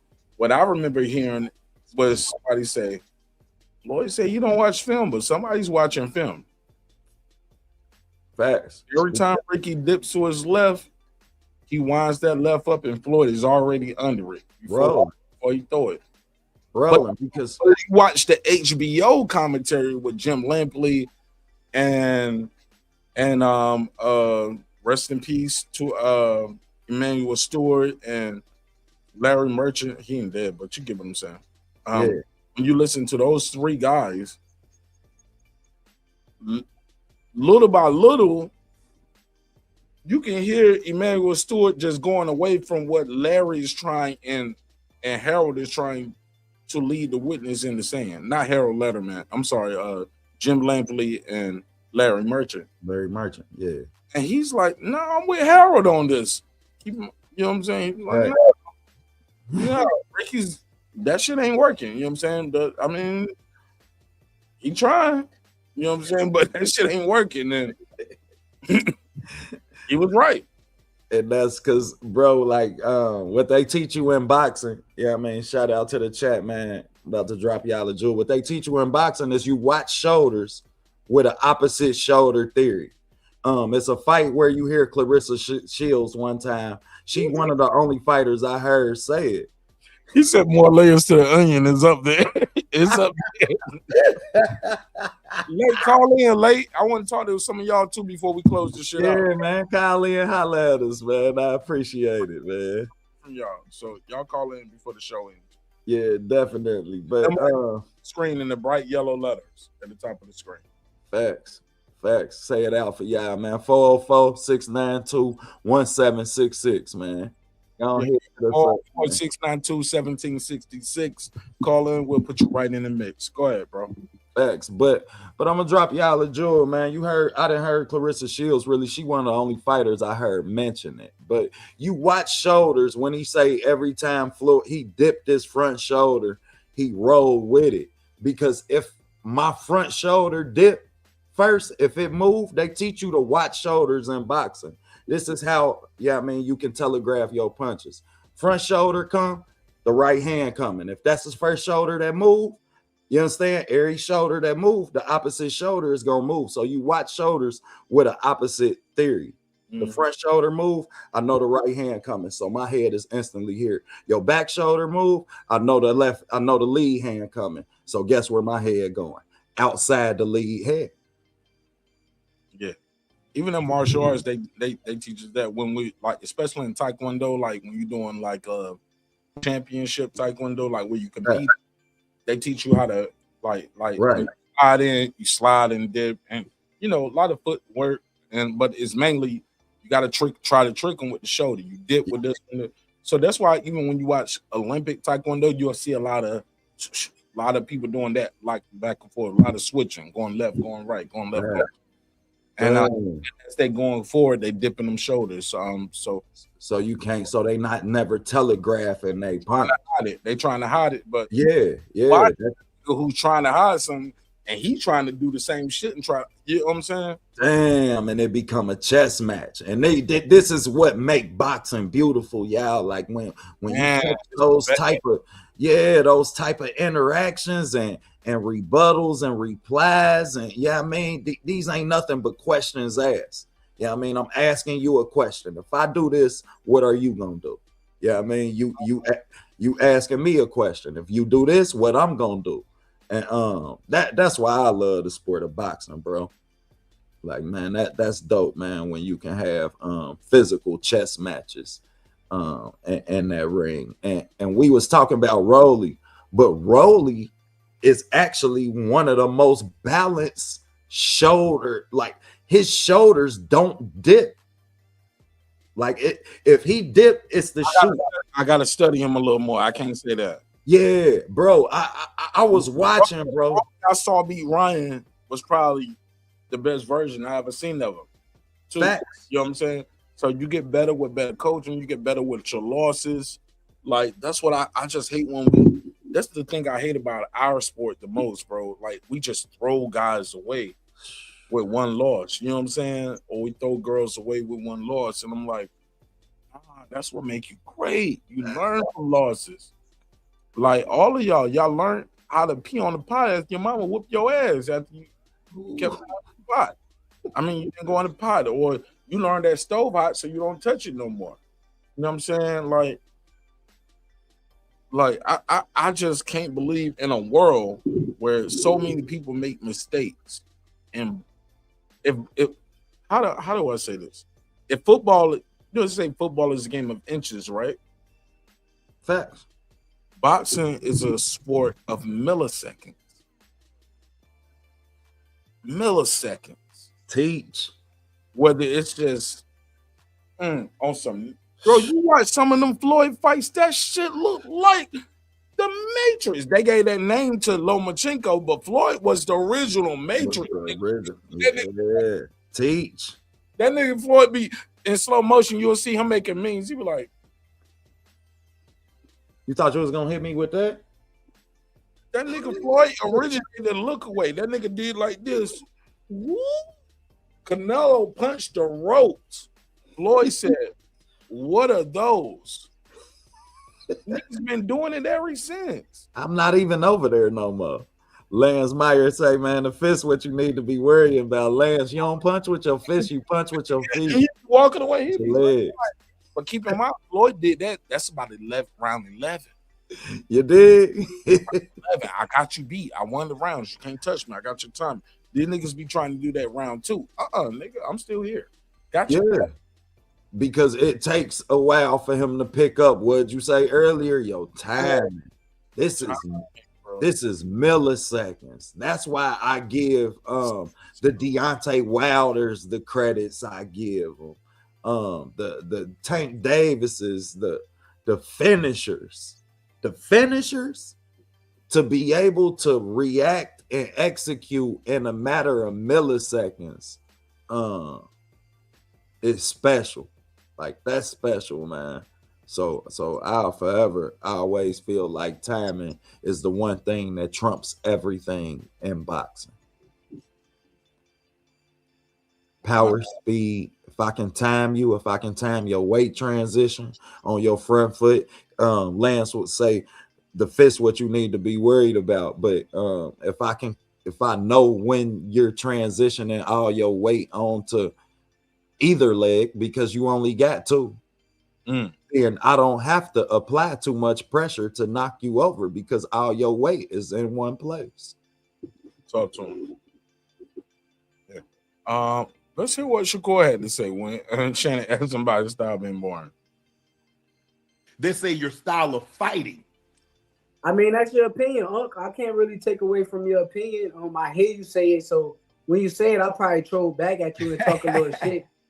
At the end of the day, that's your opinion. You can have your opinion, but truthfully, my style is not boring. My style is just the fact that I make shit easy. Like, guys can't do nothing with me. It's like you can name all the best. I say, but it's man, I hate that clip that, but I agree with him. Like, it looks boring because I make it look easy. Like, it's nothing fun about watching me tie my shoes right now. You get what I'm saying? There's nothing fun about it. Like, if you ever watch these niggas do these Rubik's Cubes, you ever see people, like, go to YouTube one day, y'all, when y'all got a chance, watch these niggas that we put a clock down and they look at it, they take it out of the box, brand new, never touched it before. And they say, put it down, you look at it, you inspect it, say, whenever you're ready, start. And they can look at it. The slowest part is if they drop it or if they don't hit the timer quick enough. But them niggas grab that shit and they go to work instantly. Boom. That's what they do. That's why it looks so easy, nigga. That's what I do. I'm the Rubik Cube master in my block or in my state, my city, my country, my world. This looks like just a napkin to you. I do. Boom.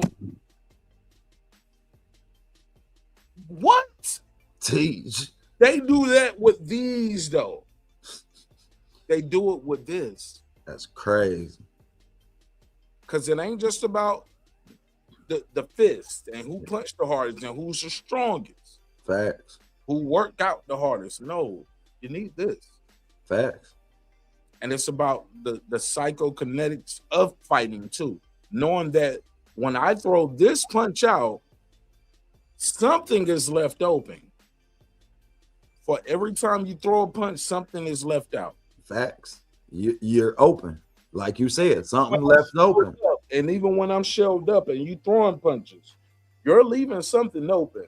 And it's muscle memory, it's timing, it's pop, pop, catch and shoot. If I'm catching here, something is open there.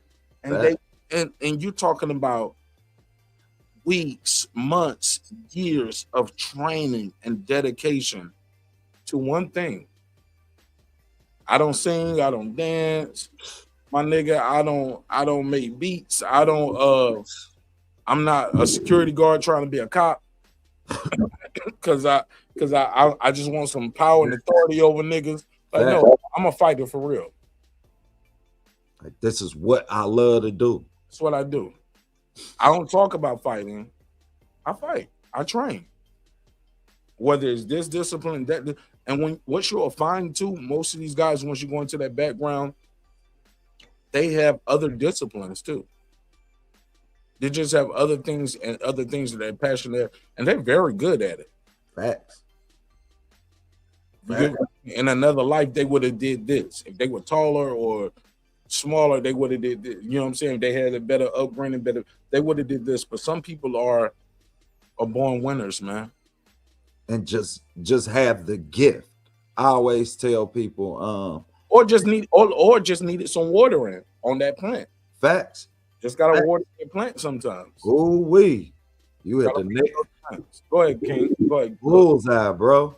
Like, yeah, you know what I mean, and more cases than none, I believe that's what this sport present us with, is what was the latter of your analogies, meaning they just need a little bit of water.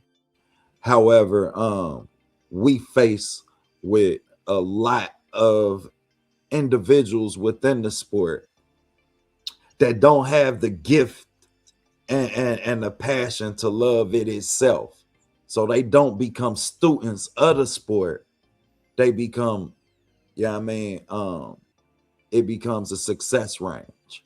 And I feel like I seen that with one of my favorite fighters in Adrian Broner. Yeah, I mean, I seen Adrian Broner. Of it. No, I'm fucking with you. You know I had to fuck with you. Nah, it was dude. No, we love AB, bro. AB is an innovator. Facts. AB is what you call the gift and the curse.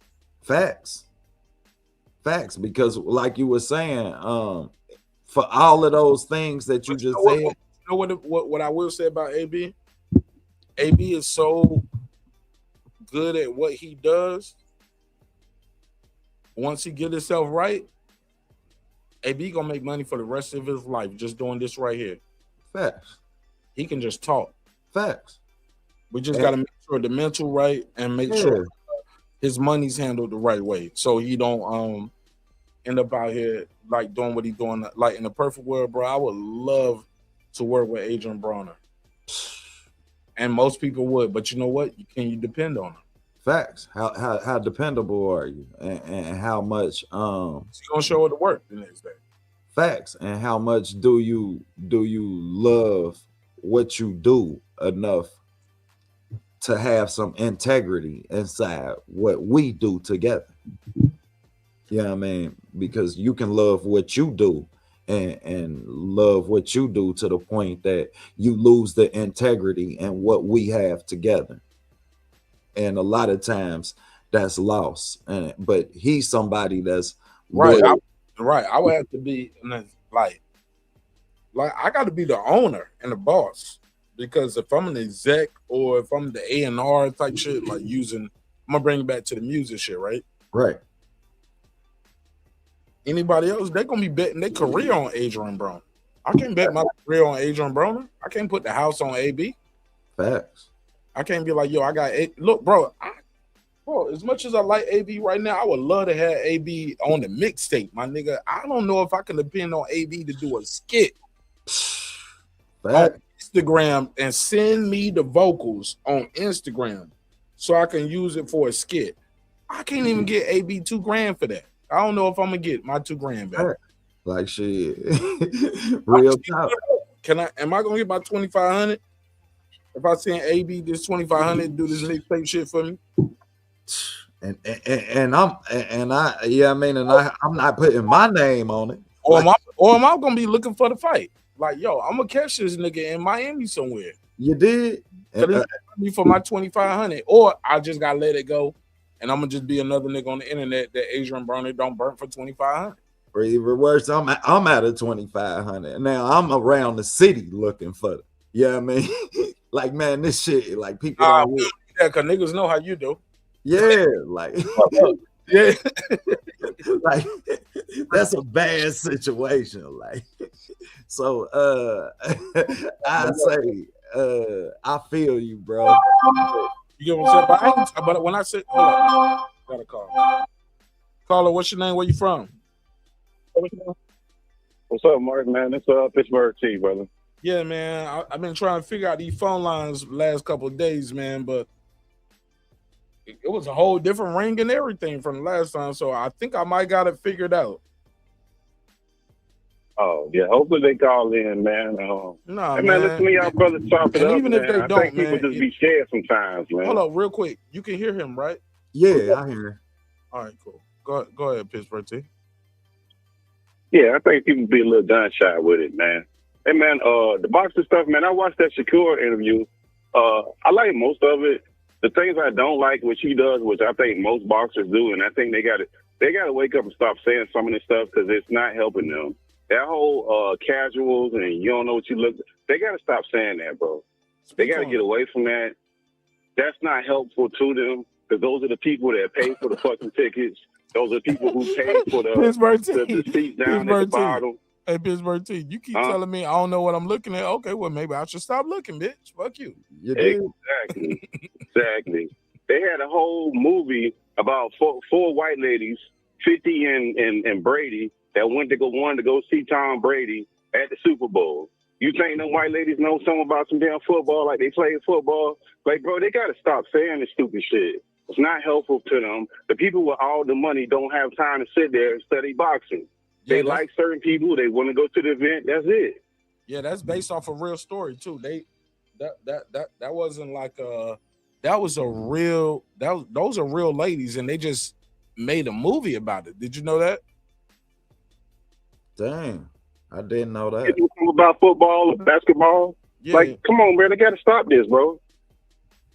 Stop it. It's not helpful to them, and it makes them look arrogant. I never heard nobody put it that way. Yeah, that was a good take. So what do you suggest as far as ways that they can deflect or ways that they can approach casual fans with that perception of what they seeing in their performance? Hey, let me rephrase that. Pittsburgh T, how these niggas get their hoes in the building, man? Because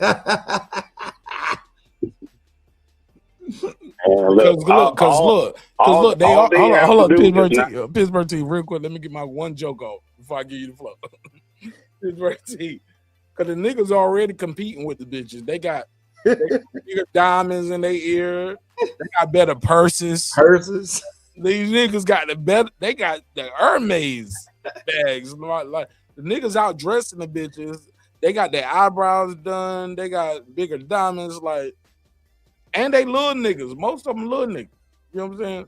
Anthony Joshua and Deontay Wilder is not normal for heavyweight champions. You know what I'm saying? We was like facts. To them, you had Mike Tyson, but in between that, niggas be roly-poly and be championship of the world. Andy Ruiz ain't bringing the bitches out to State Farm Arena. You know what I'm saying? Andy Ruiz ain't packing out the ring, my nigga. So do you think is it the women? Is it the fans? Like, what do we need to do to build a sport? Because I get where you coming from, what the boxers need to do better, but I think the quote unquote hardcore fans should do better at promoting their sport. Spend more time tearing down other fighters, other promotional companies, other YouTube channels. It's like everybody's trying to get their clicks up off of beef. Like I pulled up on one channel today. He had Tank Davis and somebody else on the thumbnail, but when I clicked up, the whole shit was about dissing a whole nother channel. I'm like, yo, I don't even watch that nigga channel, respectfully, but I pulled up to see you.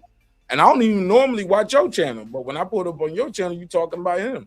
Guess what I did? I was like, well, shit, let me go to this channel and see what he just did. It made me talk about him today. You know what I'm saying? Because all you talking about his views and his likes and chatty patty ass shit.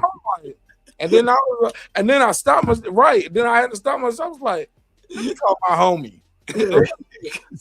They got me, dog. I called in the trap. We gonna do our show tonight. For real. Politics, boxing, like we gonna have a good time. But I want to do a live, and you want to do a live, and we're gonna do a live together. But we ain't doing that. With that, we won't participate in. Yeah, man. Like it's so much going on in the world, and it's like Pittsburgh T.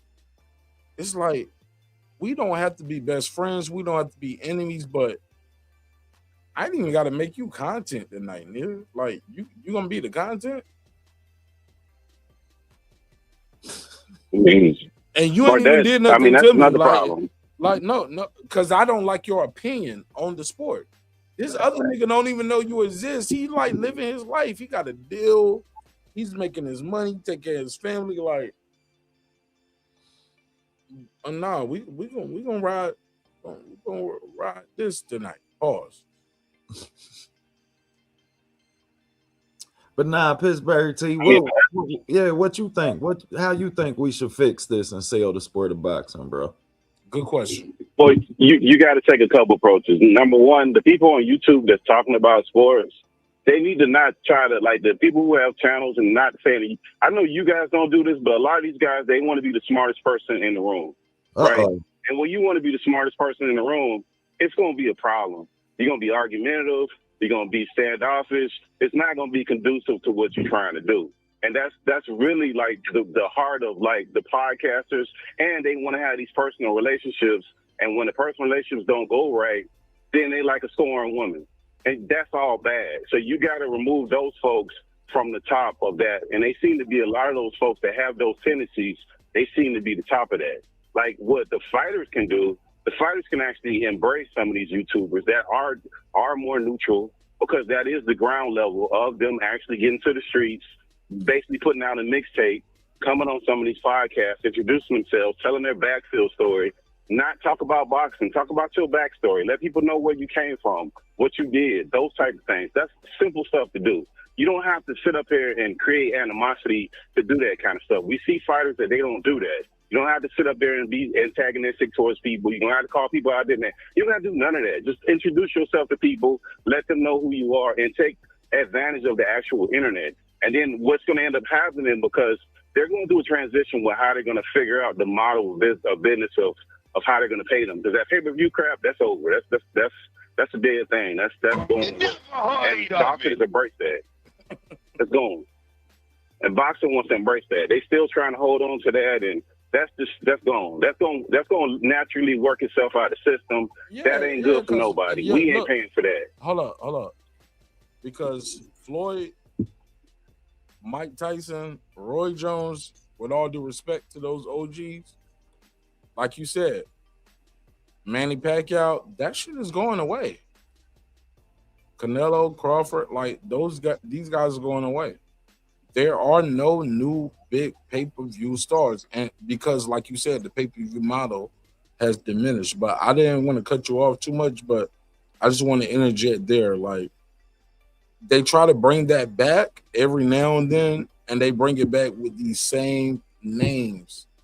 My nephew and the kids in my dojang and dojo, the youngins in my boxing gym, they don't connect with Floyd Mayweather. They don't connect with Mike Tyson. That's for me. That's for us old niggas. You know what I'm saying? They heard about them. They legends, but when you see them in there and they looking how they look with Jake Paul, but you build the fight up showing how they look when they was fighting Leon Spence. You know? You know what I'm saying? Or Trevor Burbick. Like, come on, bro. His opponent had sideburns. No, his opponent had gray hairs. His look, hey, Pittsburgh T, his opponent had AARP, nigga. How you promoting the fight and you doing AARP commercials, nigga? Dead ass, nigga. Well, go ahead. Let me let Pittsburgh T jump back in. I'm sorry. Yeah, because he was cooking. Yeah, my bad. Yeah, I mean, and the other thing too, like, look, this is what I'll say too. Boxers can't be so transactional that they make everything transactional because you lose the connection. Like men lose connection to women when everything is transactional. Because now I look like you just using me now. Because I only see you when you want my money. That's it. I don't see you showing up to anything else. I don't hear anything about your backstory. You want to be secretive, standoffish. That's not going to work. So they're going to have to tell their backstory to people. They're going to have to make their rounds with people. They're going to have to be more familiar with people. That's what they're going to have to do. Meaning they're going to have to go on podcasts. They're going to have to start kissing some babies, shaking some hands. They're going to have to start getting people who do PR to show them how to do PR. You on your phone tweeting and fighting with people is not PR. I'm sorry to tell y'all, that ain't how that goes. That ain't how that works. That's not how that's going to go. People don't want to hear that, especially no man. Don't nobody want to see no man fighting with another man arguing with them. Now, if you fist fighting, we all for it. But arguing with another man on the internet, we don't want to see that. So that's not PR. Go hire you a PR team. Go get you some folks to control your media. Get some coaching to figure out how to talk to the media. Start doing some PR runs. Start getting on some shows. It ain't that hard. They know all them people. They got managers to get on some of these shows, the Gillian Wallows and the Shannon Sharps and all of these shows and some of the small shows. Make your circuits on the chicken circuits. They can do all this stuff. They can show up at the little small gyms. They can do all of these things. But the problem is that people just want to show up to the fight and they just want to do like the people before them. You're not going to be able to do that no more and still have that money available to you because it's not there. And if you do get the money available to you, you probably sign some crazy ass contract that you're not going to want to do because the networks ain't really got the money like that. If the NFL made ESPN, which is Disney's child company, give them 10% of ESPN for them to get the NFL network, you know it ain't shaking like that because Disney would never do nothing like that unless they absolutely had to. So the money ain't out there like that. So they can't just keep doing this stuff no more. They got to wake up, bro. It's changed, and they use media for everything else but the stuff they supposed to use it for. And most of this is free. It don't cost them no money. Facts. That was refreshing too, Pittsburgh T, man. I just want you to know. Yeah, I just let them cook. You know what I'm saying? Yeah, man. That was refreshing, bro, to hear somebody that's a part of that see the same things I see within my community is always refreshing that when you a part of the community and you looking for a solution and not the problem. Yeah, I mean. So I applaud you, bro. Like real talk, man. You hit the nails on the head. I offer a different perspective. Or should I say a different approach? Not a different perspective, a different approach.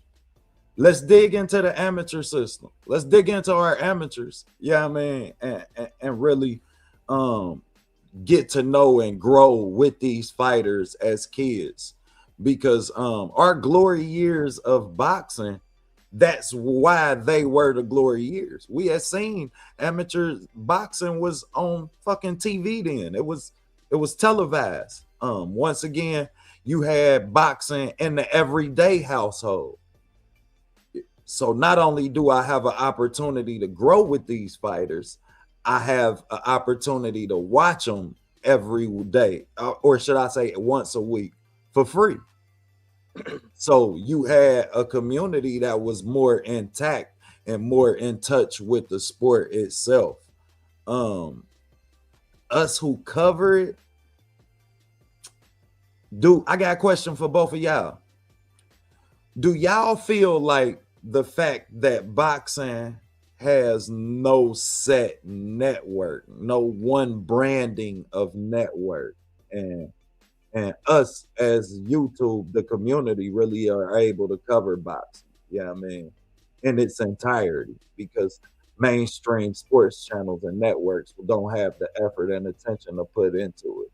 Do y'all think that that's the reason that the community can react and operate in this manner of clicks and tricks? Pittsburgh T, I'm gonna let you go first because I'm a host, so I got time. So I definitely want the guests to get their mic space and speak their opinion and articulate their points. Go ahead, Pittsburgh T, you got the floor. Well, I'll say no. I'll say that's more of a societal problem. I'll say it's more of a feministic problem where we're approaching everything from a feministic part, where everything that's antagonistic and problematic, it gets all the views. And people who are operating on the up and up, we don't care about that. And then I think that's the problem because everything is reactionary and everything is an emotional thing. Now, I don't want to go too deep in that. I'll just state that we respond more to reactionary and emotional than anything. And that gets all the views and people see all the views and that's what they think. That's what they should be doing. And some people operate their whole life off of that based off of the algorithm that they don't even know that they don't even control. But they're trying to do this thing. So they become super emotional people and they can't control their own selves. Ooh, you cooking today, T. Can you say it one more time? Because you articulated that very well. Facts. No, but I do understand that it's a late night show. Some people are moving fast. They might not have heard you. Can you say that one more time? I know it's far, but I mean, people operating off of the algorithm and they done moved out the algorithm so much and trying to get clicks and views so much, trying to be famous. They done changed their whole, basically they done changed their whole concept and the way they act off the algorithm and something they don't even control and they don't even realize they don't control it. And they made themselves super emotional. And that's men and women. Where you used to just see women that were super emotional and they used to be very reactionary. Where you see the woman sit there and she get mad and she throw the water at the man in his face. You see dudes throwing water at other dudes now on these shows and stuff. Say so it again, it's become a thing. Water. Niggas blowing water. Like crazy, man. You never saw that 10 years But they ago. do it like Man this throwing water at nowadays. another man. They do it like this. I'm gonna type my water. I'm gonna type some water at you, nigga. And I'm like, okay, I'm still dry.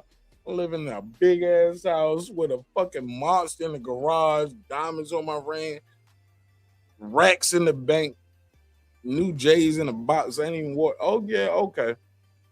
Oh, you hurt my feelings. Oh. when. I'm gonna do a whole episode about you now and tell everybody, hey look, and this is the crazy shit. This is what I don't like, Pittsburgh T. If I don't like Pittsburgh T, I'm address Pittsburgh T, and the whole thumbnail topic, everybody gonna know. Pittsburgh T. Bart Nash is up. What I don't like is niggas trying to say, hey Pittsburgh T, me and you should get together against Martin. Like, hold up, nigga. Like, oh, y'all trying to digital jump me? Like, come on, my nigga. Like, you ain't never had no problem. I ain't never had no problem with you. We ain't got to do that. You know what I'm saying? And you and I both know how that shit go. Like, nigga, that's no, you gotta fight more. You gotta fight Martin Nash by yourself, nigga. I'm not about to jump on with you. Nigga, you gotta fight me, nigga. Like that's what it is. You gotta fight me, man. By yourself. You want a war with me? But it shouldn't even be up like that, Mark. Though, it should never be up like that. Bro, you seen it? You remember the clip? I know y'all remember this. The clip with Muhammad Ali, and he was sitting on. I forget the show he was on, but he was there with Sly Stone, and Sly Stone was talking crazy as I don't know what to him. It was about some politics and something else. Yeah, and he said, "Look, man." Muhammad Ali kept that shit so gangster, didn't he? Hold on, we got to be. Hold on, let me see. See, I'm learning. Hold up. Late, hold, and accept. Let me see if I can add y'all together. Oh shit, I'm fucking up. Did y'all hear that noise? Hilarious 773. What up? Lake, what up? What up, man? What up, man? See, you got the elevator music on this joint now. You put a nigga on hold. I like that. I didn't even know it did that, bro, because I don't call myself. So I'm still Mark got elevator music. All right, stay with me, Lake. Stay with me. See, before I could merge these niggas. Was trying to let me merge them. Pittsburgh T, you still there? Yeah, I'm here. Still here. All right, say what you gotta say, and I'm gonna try to Lake, stay with me. Okay, Okay, I'll be short. No, the Muhammad Ali thing was that him. Lake my homie. Like me and Lake traveled to other cities and other continents, man. Oh, that's dope. That's my traveling brother, man. Like him, Dr. Charles, like nigga, we go to other continents, man. Like fuck you, man. Take your time. Lake gonna be on the panel in a second. Well, the Muhammad Ali thing was that they basically Sly was all out of pocket. Everybody can see that and see what he was doing. He was caping for the man. And Muhammad Ali looked at him and say, "Look, man, we not finna do this in front of these white folks. Yeah. We ain't gonna do that. Yeah, we just not gonna do that. I beat your ass 3-4 times right now. Yeah, we not gonna do that. And that's the way that should be handled, bro. You ain't got to peacock and do all that in front of them people. Yeah, but he didn't like how Muhammad Ali was handling them neither, though. And he had to show face, though. True? Muhammad Ali did try to handle him, but he was void of knowledge. He didn't know. Yeah. Muhammad Ali got frustrated with him. He was getting very frustrated with him. Muhammad Ali was handling him. Real quick, though. Let's keep it a buck. I'm going to pull that clip up. I'm glad you brought that up. Because Muhammad Ali did handle him, but he handled him with class because history and time is undefeated. You get what I'm saying? Yeah.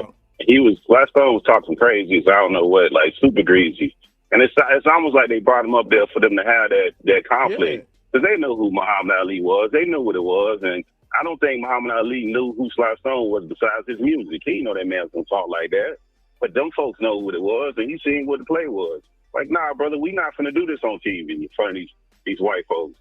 We're not going to do that. And I think we got to have some kind of decorum amongst ourselves like that. You're right.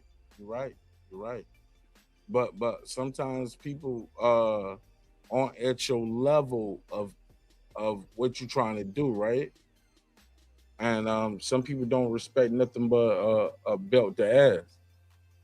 Because if you don't give them belt to ass, they don't respect you. They think you scared of them because you don't fight them. I know I can beat you up, and I can beat you, him, and her up all at the same time. But I don't want to not only beat you up, I don't want to weaponize my platform and my audience against you. Period. Because why are we doing that? You get what I'm saying? I'm not trying to weaponize. I don't want people to hate you. You get what I'm saying? You can tell people to hate me all you want to, but the cream always rises to the top. You feel me, Pittsburgh T? Facts.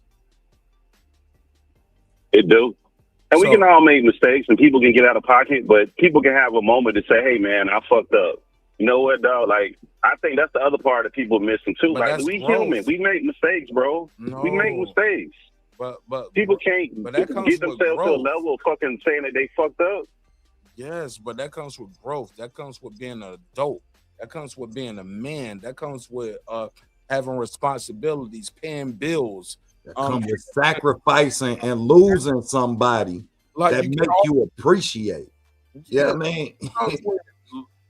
Realizing that, hey, look, given like some people haven't reached that level yet, and all they know is belt to ass. You get what I'm saying? Some people never respect the line until they realize it's a consequence for crossing them, bro. And they never think you a bite because you don't show them your teeth. You know what I mean? And that's that. I can understand that. It's the balance and we got all the quotes tonight. Put all these shits on the t-shirt. facts, boy. We dropping jewels tonight, man.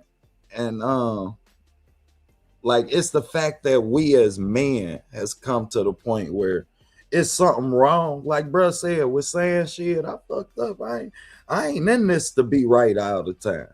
Like I can appreciate being wrong. That's just me. I get to learn something. If I was wrong, then you about to show me how, you know what I mean, what's right. So now I know what's right about this subject from here on out. Like shit, I ain't in this to say I was right. And that spoke volumes to the state of the community, man. Yeah, and I say one thing I didn't like about the score thing was that rehydration stuff. Leave that for the contract, bro. Stop saying that stuff. That just, for people who halfway look at that, it just look like you don't want to fight, bro. They not finna try to figure that out. They just looking at, yeah, they not gonna be interesting. Like you don't want to fight him for 3 pounds or 4 pounds. That's not gonna seem like much. Because remember, the whole thing that they missing is you're not just talking to people who hardcore boxers, bro. You talking to everybody. So a regular person on the street that knows a little bit about boxing, but they fighting, and the reason you ain't fighting is for 4 pounds, what you think he gonna think? You think you scared. That's what he gonna think. So stop saying it out loud. If you gonna do that, do it in the contract. You don't got to say that publicly, bro. Facts. What's wrong with saying that publicly? Let people know what it is, because it's not like what he's saying is new. It's not unheard of. He's talking about, hey, Conor Ben, you just, like, they had 2 of the biggest fights in British boxing history back to back. Conor Ben just got 15 million from one fight. You know what I'm saying? Off of a split win. Like, you lost the first one, you won the second one. What's wrong with him saying, hey, yeah, okay, you like, give me that same deal you fought him with? Like, I don't see nothing wrong with that. Pittsburgh T, check your DM. I sent you the link. Lake, I sent you the link too. Okay. So go. I don't feel like public negotiations is a problem, but I do feel like everything shouldn't be made public. So I can understand the specifications as far as what's gonna be made public before we start negotiating. I would that would be understanding. Yeah, you know what I mean, I could understand that. But now that we are in the era where damn near everything about the negotiation process is public, then you have to act accordingly as a fighter. Meaning you have a brand to protect. Yeah, you know what I mean, I gotta hang up. Oh, I'm sorry, I don't mean to cut you off. Pittsburgh T, I gotta hang up you to send you the link real quick, bro. So I'm gonna hang up on you. But check your text. All right. Oh, he hung up on me. Fuck it. You know it. But yeah, he got the link. He probably got it. Go ahead.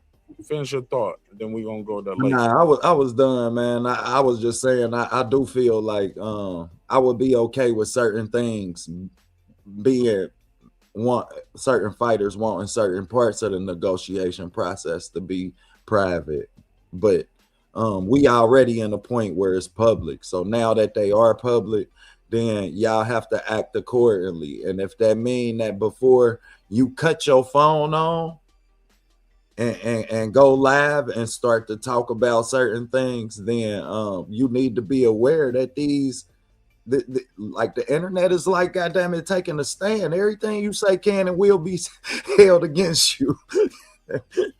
Like, ain't no receipts and they undefeated. So approach it with the same caution. What up, Lake? What up, though? What up, though? Shout out to Lake the Great in the building. What up, family? Everything 100 OTB. What's good with you? Yeah, what up, brother? Midwest brethren. Oh yeah, Where you at, Lake? I'm down here in the A, but I'm from I'm next door to you in Indiana, man. Gary, Indiana. Okay then. Yeah. Next door neighbors, you know what I'm saying? Nah, man, I called in because of what you said about the I think that Pittsburgh and Mark, I like the answers to the question that you asked, but it made me call in because of what Bill Haney said on the Boxing Voice when he asked them, like, where does boxing live? And I knew he wanted them to say YouTube, because the question you just asked, like, yo, boxing ain't really covered on other channels. They covered on YouTube and stuff like that. So he, Bill Haney said, "Where does boxing live?" And then he had to tell him, he's like, "It's on YouTube." That's why you see Bill Haney on YouTube all the time. You know what I'm saying? And people be saying they want to see people like Devin on YouTube more. They want to see people want to hear from people like Boots more, maybe on like the other pod that he be on. But I love the question that you asked because like it's 100% true. You know what I'm saying? They don't cover boxing on ESPN like that. Fox Sports 1, NBC Sports, CBS Sports. Man, if it's not for people like Mark Nash TV and YouTubers, man, people keep the sport alive right there. And, Mark said it earlier, man, boxing fans, dude, we are our own worst enemies, man. When we talk about boxing, we don't never, we talk so down about the people who's not our favorite fighter. Right before Super Bowl, you don't hear people talking about, oh, man, the Seahawks trash. Oh, they boring or nothing like that. You know what I'm saying? Nah, they excited to see whoever they rooting for and shit. You know what I'm saying? Bro, niggas don't be at the Seahawks and the Eagles game or the Patriots game talking about when the Eagles should be here. Like, no, nigga, this is who here. This is who about to fight or who about to play. Let's talk about that. Who gonna win this? Like, well, they shouldn't have been here because 3 weeks ago, or 13 weeks ago, it was a robbery. Nigga, every sport can claim robberies. You get what I'm saying? Especially sports that's decided with officials. But also, what they don't do? They don't sit there and be talking about the other channel that's covering football for the next 13 weeks neither. No, they talking about the game every week. Exactly. About the next game, the next player, the next performance. We're not, because their sport is moving so rapidly. They don't have to reach for content. And this game right here, niggas reaching for content. We just gonna sit on and hate on for Martin Nash for the next 13. But they're not reaching because they have to, bro. There's enough within the context of the sport of boxing. Like, we have a fight, like this is fight week. We should not be talking about nothing except for the fight that's happening this week. If you're a boxing show and that's all you do is boxing, oh yeah. Facts. If you're a boxing show, yeah, you should be talking about Pro Box and what's the name, all these other networks and all that stuff. Yeah, definitely. My boy Nonito got a fight coming up in Japan. Where the cover on that? For a belt. For interim. Yep, but interim. For the interim WBA. At the age of 43. This weekend? Huh? Yeah, on the 15th. Yeah, I'm tapped in. Yeah. A person with as many, with a legacy as him should be getting more coverage, you know what I'm saying? And that's in Japan. So everybody that's gonna be up late, if you up right now, then this is gonna be when that fight card is gonna be happening. I'm pretty sure. I'm be covering it. Yeah, that's what's up, bro. Then I'll be tapped in. I was even watching niggas didn't even share, but I watched who reposted, who liked, who didn't like it, who didn't repost. I'm like, oh, but I get it. Quote unquote, he's an old nigga. You know what I'm saying? He's a legend, he's a veteran, he's an OG. But at the same time, he's a future Hall of Famer. Do you respect you respect this craft? Because he's a 10-time world champion. Facts. Still fighting. When we talk sometimes, he jokes like, Mark, I did the count. I'm actually 11 or 12. Some shit he be saying, like, I'm actually 11 or 12. I forgot about this belt. And this, he don't want so many titles so many times. Right. That's crazy. That's crazy. And the epitome the reason that I love boxing, man, because he can take he don't want fights that he done got knocked down and still came back to win them. This is what we talk about with boxing, right? Get down and get back up. But I ain't trying to make it all about Nonito, cause I know they always hate when I talk about Nonito and Brian Norman, but I'm gonna keep wearing the homies hats. I'm gonna keep rooting for my dudes. You know what I'm saying? Yes. I rock my guys. You know what I'm saying? Likewise, and before you go into anything else, a lot of these people who not stars, let me tell y'all why we have a loyalty to these people, because they made themselves available. So while people not crossing over into being the level of stars that they want, Bill Haney was highly available. Like, I've been on several interviews with Bill. Yeah, I mean, on channels. Nonito and Rachel, highly available. Yeah, I mean, Rachel was available on every platform, every channel. You understand? She was also the first people to sign up for 365 Vita. You did? Like, you know what I'm saying? When it come to the levels of being a star, man, yeah, like a lot of these fighters, if they would make themselves more available, then they star power would grow. And if this is where you do it at, then why not? Yeah. Because they feel like they too big for like the average YouTuber, where it's just like, but this is where your industry lives, though. You know what I'm saying? This is where you need to be at, where people talking about your sport. You know what I'm saying? But if Shay Shay call you, you're gonna show up, or if somebody else call you, Vlad call you, you're gonna show up for them. But you got a platform that you can jump on and speak to tens to thousands of people on a daily basis. You know what I'm saying? ESPN and CBS and Fox Sports, I don't know how often they call y'all. Hey, and I'm so glad that I thank you, bro, for saying that, because I have been gone from the boxing community for a while.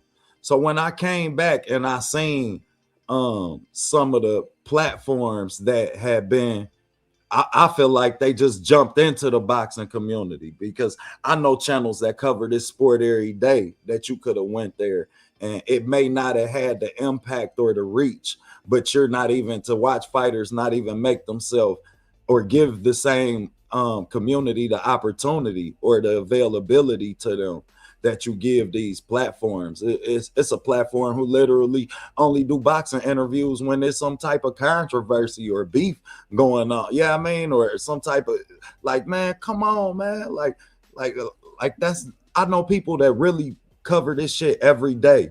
Like, so they're gonna make you bad, bro. But some of these people who cover this shit every day be talking so much shit about these fighters to the point where y'all developed a rapport with them, to the point where it's like, yo, you calling me pillow fisted, you calling me chinny. Shit, the only thing you know about a punch is when you fill up a nigga cut when he pull up in the drive through with some Hawaiian punch. What you know about a punch, motherfucker? You understand? Like, talk that shit late. Talk that shit late. They need that person. Because look, Skip Bayless don't know a lot about a little bit of nothing about a bunch of shit. But people pull up to hear that fool. He gets traction and people tune in and stuff. Like, they don't, like, look, the state of where boxing is, they got to be more inclusionary of even the people that we would call buffoonery or whatever. You don't have to be embracing of them, but you don't have to be off-putting them of them either. You ain't got to be clowning and tap dancing and doing all that kind of stuff. But we can't be so off-putting where it's just, you got to be an expert of boxing and all of that, because that ain't going to get you nowhere. That's going to get you in this little small set where boxing is already in a small set where there's no money there. That's not where it needs to be at. I agree with that, but like when you come with expert criticism, that's when you kind of got to get checked, though. Where it's just like that. That's what I think people do kind of come at it. Because like even with like football, it's like, nigga, can you even throw a football 60 yards? Can you hit a baseball 200 feet? Well, it's more trying to hit it 300 feet over the fence. You know what I'm saying? Like when you hear a singer, do you know A note, A sharp from a B flat? Hell nah. But you know what good singing sound like. Hey, I'm gonna tell you this. People didn't even know what Alicia Keys' first album name was. They were saying thoughts of a minor, not songs in A minor. We didn't even know what the fuck that title meant. Songs in A minor. Yeah, we didn't even know that though, Mark. You know what I'm saying? Facts, definitely didn't. I didn't get the lingo. I got it as soon as I saw her in front of the piano. My brother got it. My brother had to make me understand. But Mark, you know the average everyday person didn't know nothing about no A minor, my G. Including myself. I called it songs in a minor as well. But like, you know, but it's a double entendre. You know what a minor is, right? You the nigga in school, you know what a young chick is, you know what a minor is, but anyway, that's a whole nother conversation. My whole point is damn, what was my point? You lost me. Late, see? I mean, I think we was kind of on the like how, you know, the expert criticism and stuff. Like it was on the criticism aspect of it, you know what I'm saying? That's what I was Oh yeah, Okay, go that's what I'm saying. Like, yeah, you don't have to know what a good singer is from a. I mean, you don't have to know all the notes in music and know all the keys, but you can say, "Hey, I don't like this song." No different from boxing. You don't have to know boxing, but you guys can see a street fight on YouTube and World Star and be like, "This nigga ain't got no hands." That. Or you can watch a nigga in the street fight on World Star or YouTube or Instagram and be like, "Oh, that nigga know how to fight a little bit. That nigga had his guard up. That nigga smothered it. He smothered, you know what I'm saying? that nigga smothered that flurry real quick and said, boom, bow, and start going in on him. Or you'll see a guy like one time I saw a guy, the guy was doing what he was doing. He's like, come on, bitch, come on. That nigga did a dip and a backspin elbow. One shot. That nigga was like, come on. Bang! And you seen that new dude laid out, and it was over. He ain't even hit on him. He ain't rush him. He was like, I told y'all it's over. He walking away. The cameraman showing the nigga face, and that nigga got a Hassan Rockman like hematoma from the elbow. Spinning back elbow. One shot. That guy who got in his stance, he knew what he was going to do to him. It was over. You know what I'm saying? It was over as soon as you said, let's fight. But all right, come on. And once you watch it and replay like 20 times like me, I was like, oh, he was lining them up that elbow from the beginning. He knew he was going to do that. I got another question for everybody. Do y'all think that enough of the content creators don't actually go to fights? Oh, no. I think enough content creators don't fight at all. Let me say that. You don't train, you don't fight, you don't go to the treadmill. I seen one with veneers. I know him. You don't drink water. Niggas don't even drink water. Niggas don't even drink water. They don't go to the dentist. You know what I'm saying? Like niggas don't take baths. They don't wash their ass. Say niggas don't own Vaseline for their face. They don't get their beard trimmed. They don't even get their locks twisted nice. Like niggas that no, don't get me on these niggas, these avatar ass niggas. A whole bunch of avatar famous wannabe motherfuckers. Like don't get me on those niggas. It's a whole bunch of avatar wannabe famous niggas. Like what?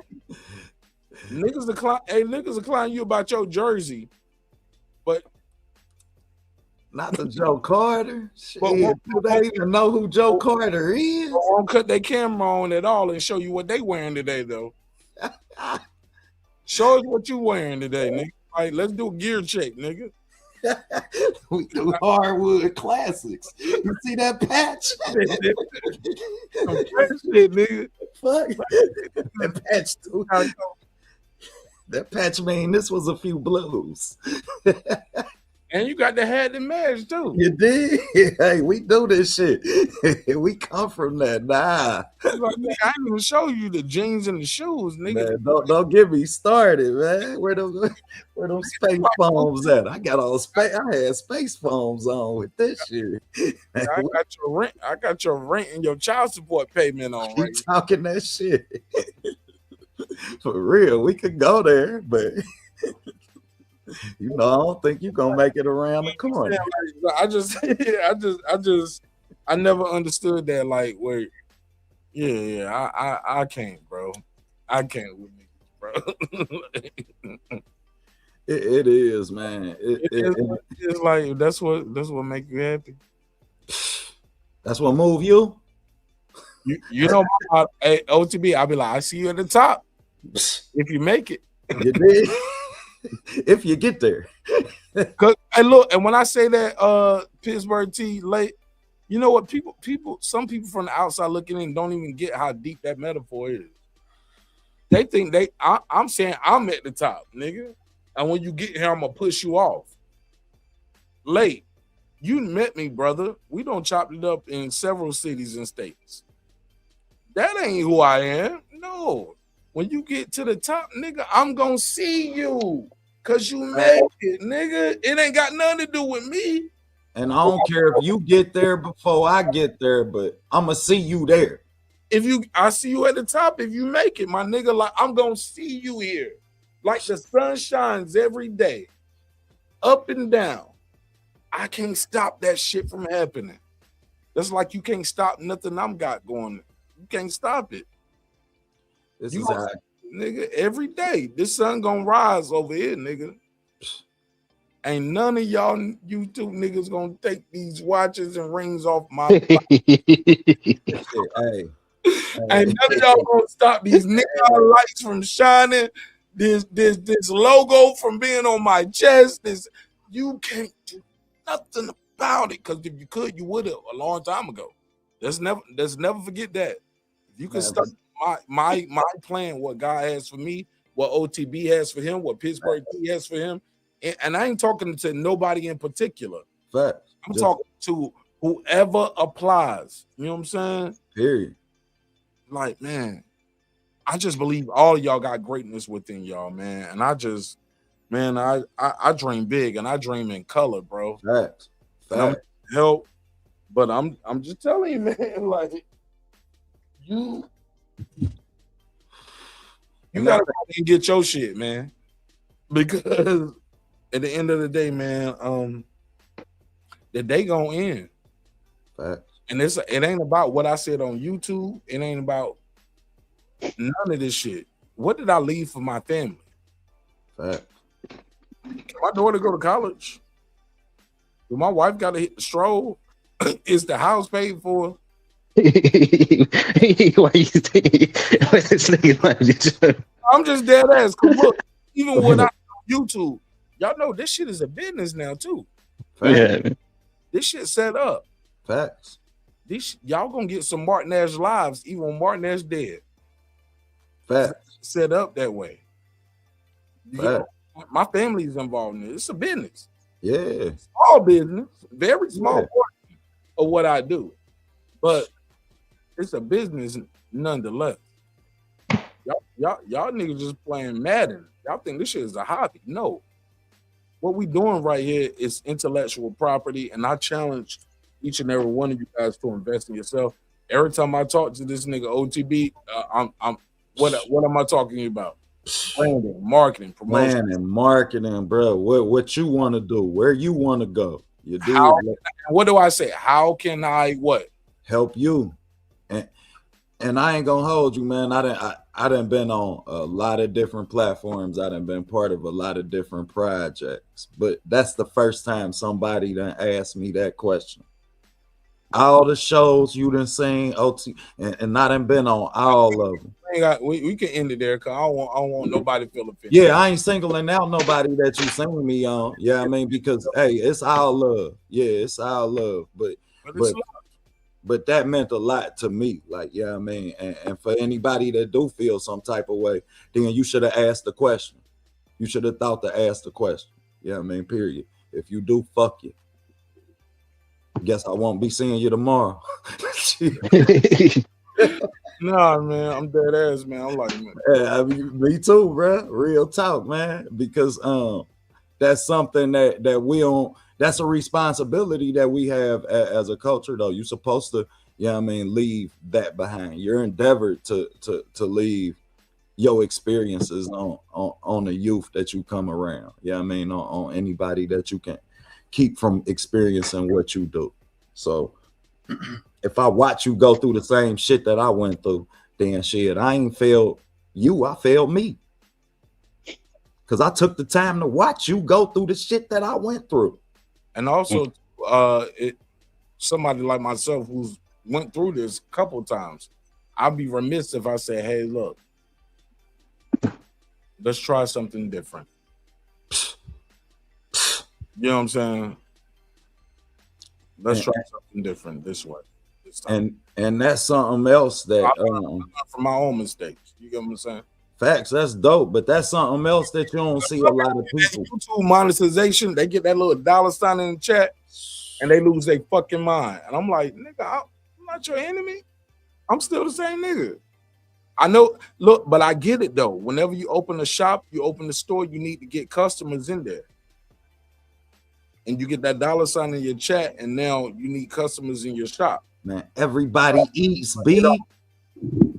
Everybody eats, B. Everybody eats, man. They sitting there talking like Cam was talking in the club. You know, niggas see what you doing, eh? But everybody want to be in position to make the best move for themselves. Like no, I'm gonna tell you what it is. It's niggas in the back seat with Ox and Belly, and DMX was like, I know, like, and he want to make a move, and Ox is like, nah, we good. He was like, nah, I mean, I see you good. He was like, hey. So maybe you scared. Oz was like, don't bring scared business to me. You did. Got that shit out there. I'm good, but like, don't ever tell me you think I'm good. I start counting my money. Like, same shit. I think Jeezy and what's the nigga? I think he from your city. Late. Oh, that wasn't a blood. Yeah, you talking about Freddie Gibbs? You know. Yeah, Freddie Gibbs. Yeah. He helped him, man. You know, he helped him out until he couldn't no more. And now I feel like Freddie Gibbs may be a little bit bigger than him right now. Freddie Gibbs ain't big enough. You stop that, bro. Ooh. I don't know about that, man. You know, Freddie Gibbs is out there. He bigger than Gary. Yeah. Nah, I ain't gonna say Gary, just Gary. He bigger in Indiana than Jeezy, but he ain't big in the United States of America or the world than Young Jeezy. I ain't gonna say the globally, but now I don't know what's the name, Jeezy and the Elder Statesman right now. You know, the Hall of Fame, like he like certified. That nigga just did I went to Jeezy symphony concert for his album. Oh yeah, I saw that. That was pretty dope that he did that. That nigga was up there with the symphony. Shout out to Nas who made that shit cool too. Facts. Yeah, he said that on Light Years too. Bro, nobody did. And I'm like, genius. And then everybody doing, and Nas got so many albums, 20-year anniversary of this one, 20-year anniversary of that one, 20-year anniversary of this. He could do that shit for a couple of years and be like, get fucking library desk concerts and shit off of that shit. Like, look at the things that branched off of that. Yeah, I mean, you got a whole concert in the library with a band and everything, which be dope.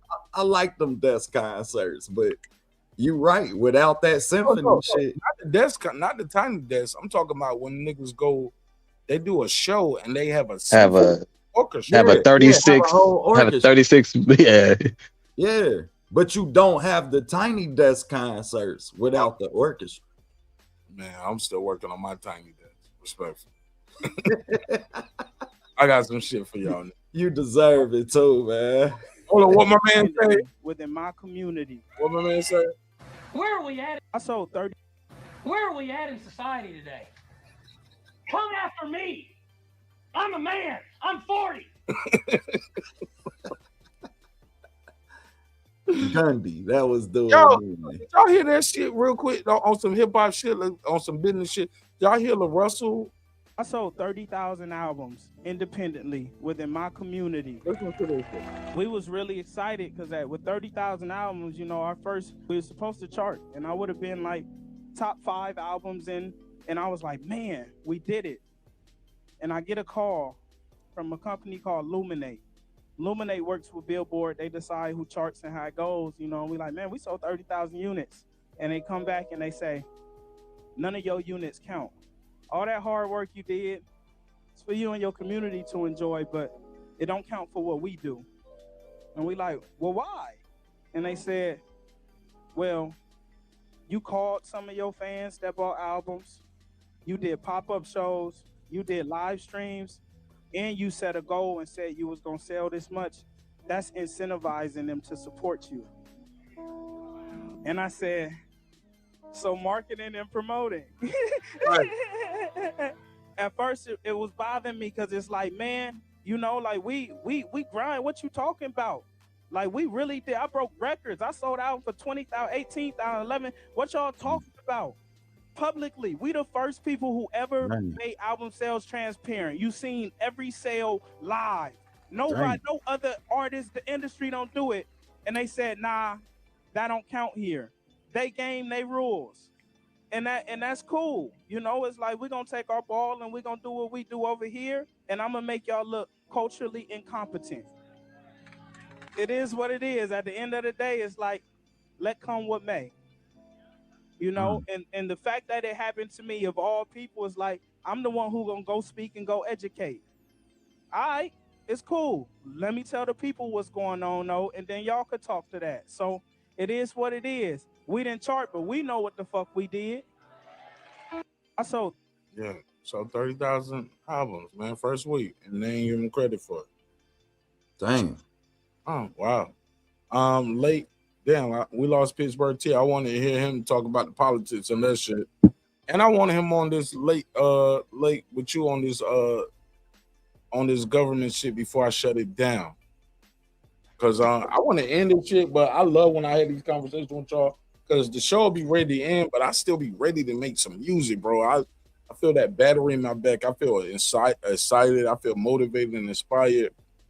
And that's where the inception of this show even started from. You feel me? Just another way for me to get my voice out there and to support the people and what they do as far as music, politics, business. If you go back and check the first episodes, I was doing tutorials, Grammy-nominated producers, boxers, like shit ain't about Martin Nash, bro. I'm gonna be all right. You feel me? But I definitely want you guys to give me y'all take on these last few topics before I let y'all go. And if y'all want to hang out, that's cool too. But I'm about to make a beat though. I got something in my head and I got to get it out. So, that's what's up, man. But looking at that, bro, you know what that reminded me of, man? That reminded me of the ringtone era. And for those who don't remember the ringtone era, let me tell y'all what happened. Soulja Boy and Lil Flip got real rich off ringtones. Because they was charging us for ringtones on your phone.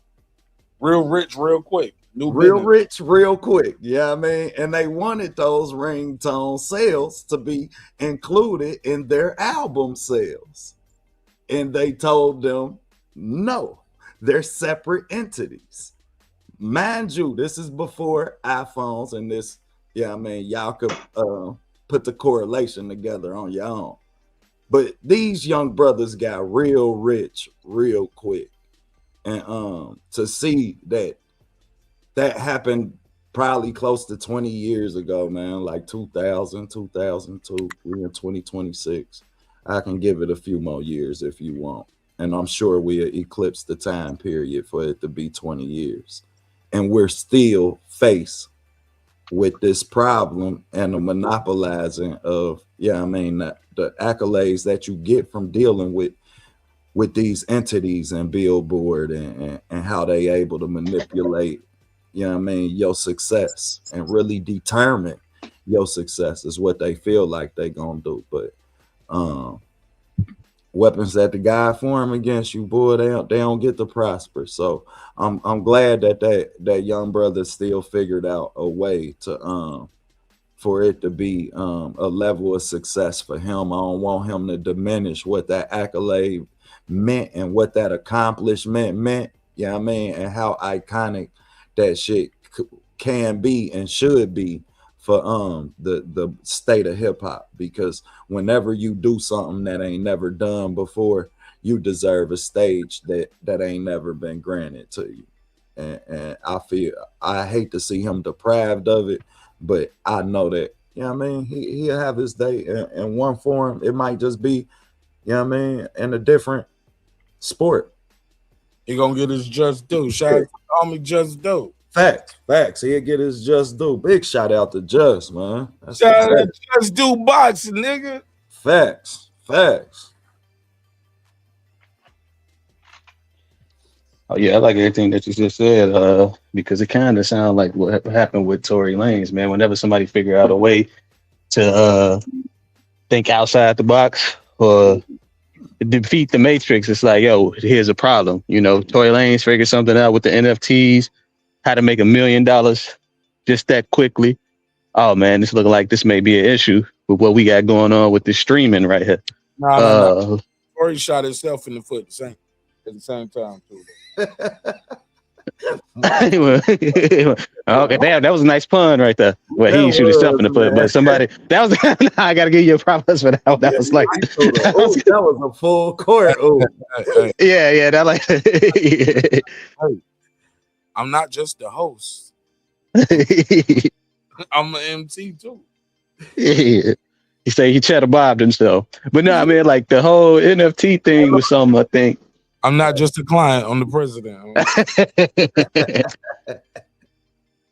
Well, yeah, Russell, man, because I don't know, did they count those sales that J. Cole was doing out of his trunk? I know he was selling those for like $1, but you know what I'm saying? Like, are y'all gonna say those don't count to his traditional sales as well? You know what I'm saying? Because I think that's great, man. Like people like LaRussell and J. Cole is showing that just because we got these new modern technology implementations, we still don't have to throw away old school out of the trunk hustling. You know what I'm saying?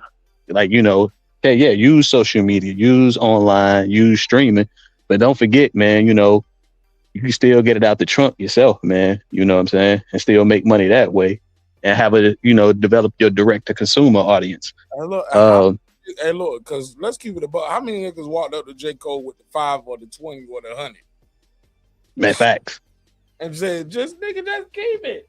And how many products can we support that we get direct? Wrong button. That was the wrong button. I hit the point up button. Totally wrong button. Respectfully, J. Cole, I don't think you were doing that for the $1. You know what I'm saying? I was just trying to hook the NPC up. That nigga don't hit the. But nah, though. They go fucking for $1. No, I did not say that. Like, see, I can't do nothing with this show. Damn. Go ahead, champ. But how many how many products can we get direct hand to consumer production? Nah, that's why. Like that shit is unheard of now. Like, yeah, I mean, you can, just most artists don't do it. But it's easier now than ever. Well, I'm saying even in economics is not something that's very bigger the artist, the easier it is. How about that? That's why they trick you. You feel me, late? They feel you need they get you to feel like you need the machine, but absolutely. But all the biggest of the biggest artists that keep telling you, you know, I don't even need y'all niggas no more. The label is what they always call the record label nowadays, late. The record label is the what? What they call it? What is the bank? They call it the bank. Well, because they just give out loans. The bank. That's it. Record label is a bank. They give you a fucking loan. That's it. That's it. So if you and when you hear all these big artists, you know what they always tell the artists, man, if you can do it on your own, man, you good enough to do it on your own, try to do it on your own, man. It's gonna take a long time. You might not ever get there, but whatever you make, it's gonna be all yours. Because like hip hop has turned into something blue collar. You don't. It depends on if you want to be famous. If you want to be able to say I make money off doing what I love, you can make money and do music. Thing about it is, how are you trying to be a celebrity? Are you trying to be famous? Yeah, hip hop is very, very blue collar in 2020 to 2026. You know what I'm saying? Yeah. Interesting. It's people who just making the rounds locally. You know, I'm finna go do a little show over here, in front of 2,000 people, little club dates and stuff right there. Even the major people, like how you were saying, Mark, earlier, man, you know, people like Rick Ross and Nas, they say, hey, Rick Ross say, I'll still go get that 40K just to go do a club. Like some of these dudes, like how, who was that? Fat Joe was telling that story about how Flo Rida didn't even want to go get 300,000 to do a concert at somebody's house in your same subdivision. You didn't even want to go to another mansion across the street because that wasn't your price. Well, some of these dudes like, hey man, if y'all got that 40, I'll go get it. Damn. first time hearing that story. Tell me that. Boy. I heard that Yeah, Fat Joe said he was at a party in Miami, and he was just like, "Hey, do you know Flo Rida?" He was like, "Yeah, you know Flo Rida lives in this neighborhood that we in that the party was at." They was like, "Yo, tell him we got 300,000 for him if you want to come perform this record." Flo Rida turned that shit down because his price is 400,000. and Fat Joe was like, "Flo, you not finna come get this 300,000? Like, you can walk over here, brother. You ain't gotta do nothing. This ain't even like 2,000 people. This is just like at a private party in Miami." He was like, "Nah, man, my rate is 400,000. My price is my price." That's right. Bro, I learned some shit the other day, man, and I've heard it before in a different way, but I never heard somebody explain this shit. They was talking about some economic shit. Y'all got anything else? Because I want to end this episode, and I want this last part to be members only. Matter of fact, you know what? I'll keep y'all here. We can Nah, chop go it ahead, up. shoot, bro. I'm gonna give him this one because every now and then you got to give it to him, right? You got to give it. You gotta give it to him, but shit, it's your call. Goddamn. No, I'm gonna give him this one. If you want to drop a jewel for just your members, man, you good. I'm gonna give it to everybody right here. Man, if you want to drop a jewel for just your members, we good. No. I think everybody need to hear this. I think everybody need to hear this, and I'm not selfish. You know what I'm saying? God bless me. Dope. I'm good. I'm good. Dope. I'm super good. Dope. You and me both, bro. Bless, man. And I'm building every day. You know what I'm saying? Y'all see me in a couple days, nigga. I'm gonna have a new hairline and everything, nigga. I ain't gonna get the spray on shit. I was about to say, you go get the spray, bro. You be getting the spray and get me fucking proper for my shit. You know what I'm saying? Y'all gonna see me in 6 months. I'm gonna have a new body, not because of Ozempic, just because of hard work and dedication. You feel me? Man, shout out to my barber, man. Today Friday, I'm gonna see my barber today too. Yeah, me too, nigga. I gotta get right. Man, Pops. You know what I'm saying? That's what's up, man. You and Pops go get cut together? Absolutely. That's dope, man. Dog, that's my dog. You know what I'm saying? He got a birthday coming up too. We're gonna do a photo shoot for his birthday. You know what I'm saying? My Pops turned 80 on March 28th. So me and my Pops gonna do a photo shoot.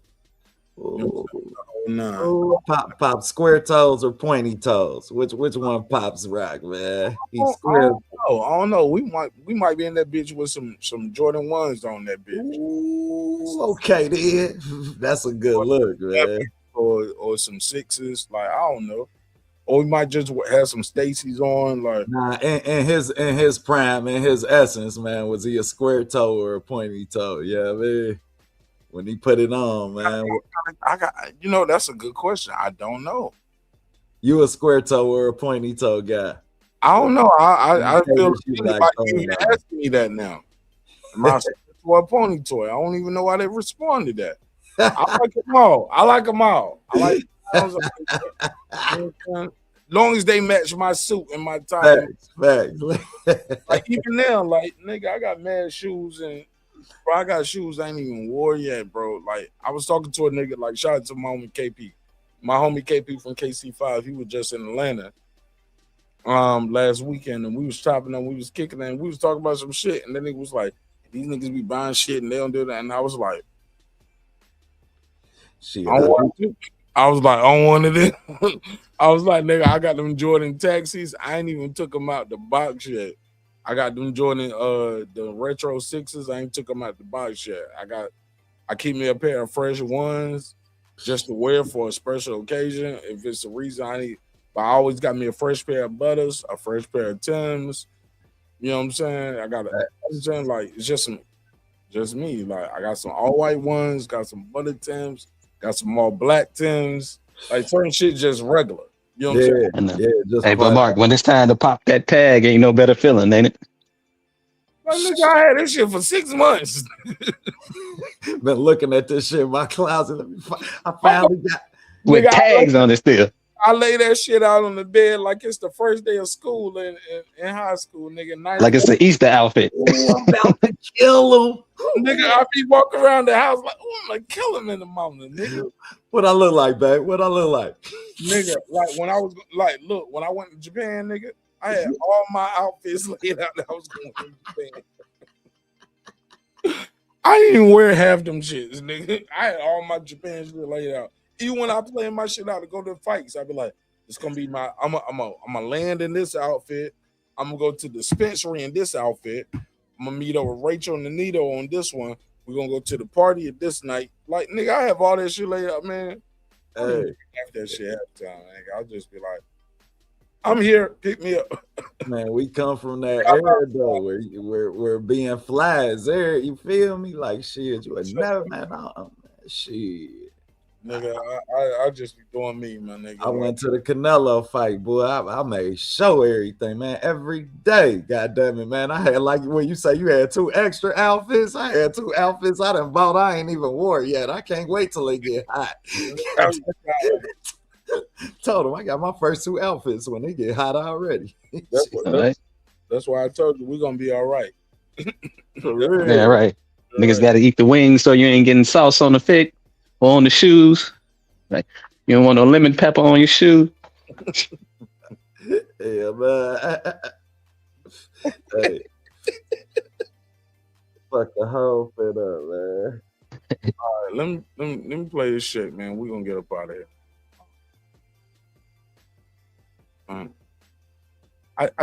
But this is what I thought was so dope, and we're gonna leave. I want to leave on this note, and I thought this was so dope. For Kamala Harris, yes, sir. I did not vote for Donald Trump. Yeah. Unlike many black people who believe you must vote even if you have nothing you're looking for, I'm not. Let's take the election part out of it. Y'all hear that, right? Yeah. You can take the election part out of it. The part that I liked the most was, because it relates to me on real estate, right? Y'all, anybody who know me know I fuck with a little real estate, right? Right. So it really caught me on the real estate part. Like that's what I thought about. Listen, in that group. I had economics. So I ignore that part because yeah, like I don't fuck with Donald Trump. Anybody who know me know I don't fuck with Donald Trump and what he's doing with our country. Right. As a military veteran, as a business owner, just period. I don't fuck with Donald Trump. I don't think he's doing honest work by the people.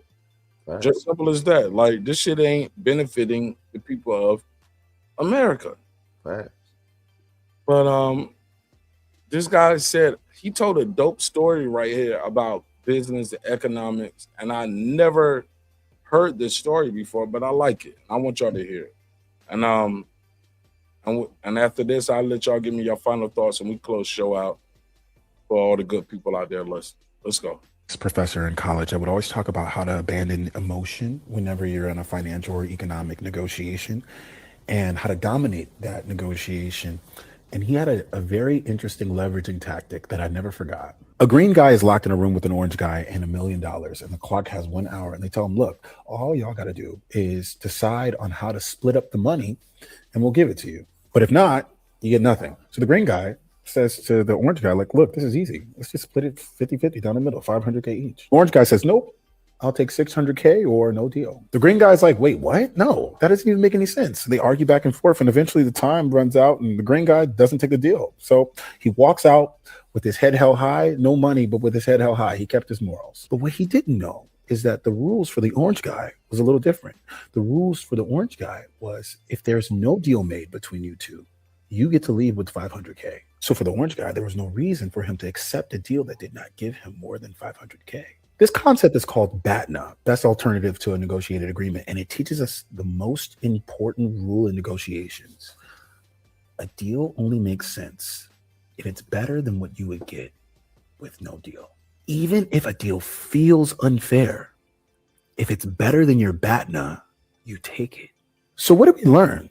What black people got with the no deal option was Donald Trump, which gives us a rise in black unemployment, a rise in gas prices, another war, a retrenchment of DEI, retrenchment of affirmative action. Barack Obama posted on his page as a monkey, and a banning of over 500 black books. A deal only makes sense if it's better than what you get with no deal. This also teaches us something else about negotiating. The rules that you're negotiating under ain't always the rules that your opponents are negotiating under. Oh yeah, and black people are always under different rules. So when we were listening to a white leftist talk about never vote for Kamala during the election, think to yourself, were they communicating to me under the shield of their father's loft in Williamsburg and under the shield of a Democratic mayor and a Democratic governor passing progressive policies? And with the tangible consequences of this president affect them the way that it would affect me. You see, they're saying they can't vote for a candidate because they haven't fallen in love with them. But our ancestors knew something very important. We don't get the privilege or the luxury of falling in love with our political candidates because this political system don't love us. Politics ain't a love story for us. It never has been. It's a business deal, a negotiation. And we have to win each negotiation because when we lose, we don't have safety nets. Food for thought, food for thought. Wow. I like that shit, bro. That was dope. And simplified. He simplified it. The blue man and the orange man, the two people, the green and the orange, whatever damn colors they was. That was a dope analogy, though. That was a dope ass analogy. That nigga OTB said, I forgot already, Martin. Man, I did. I forgot what damn colors they was. I already. What colors was they? Wasn't they orange and green or some shit? Or nigga, you lost your money. Green and orange, nigga. It's my money now. You lost. All right. See, I said green and orange or some shit like that. I knew they was something like that. But that's crazy because that's what they teach you when you hustle. Like, you know what I mean? That's what they teach you in the economics of the street code. If you make $5 more, it's more than you would have had. So, drop this in your lap, fool. Like, it's crazy. I've never heard it broken down and on an intellectual state like that. That's dope, though. I mean, that was a verbose way of saying a bird in the hand is worth two in the bush. You know what I'm saying? I like what he said a lot, but I think he kind of distorted or like went away from his own argument towards the end because he started talking about like some winning as opposed to just getting something good out of the deal instead of getting nothing. It kind of sounds like credit when they say no credit is the same thing as having bad credit. You know what I'm saying? So with that being said, he definitely got away from his original point as far as saying like, yo, just establish credit, you know what I'm saying? And still, you know, even if it's bad, you know what I'm saying? Because like no credit, having none, but because he started talking about winning. I was like, yo, no, you're not winning the deal. I'm of the propensity of that. A good deal is when both parties can walk away feeling like they benefited, even if I've got lesser of the split, you know what I'm saying? So I definitely get what old boy's saying. You know, that was a good analogy when he was saying it with the green man, orange man. Yeah. But you know what I'm saying?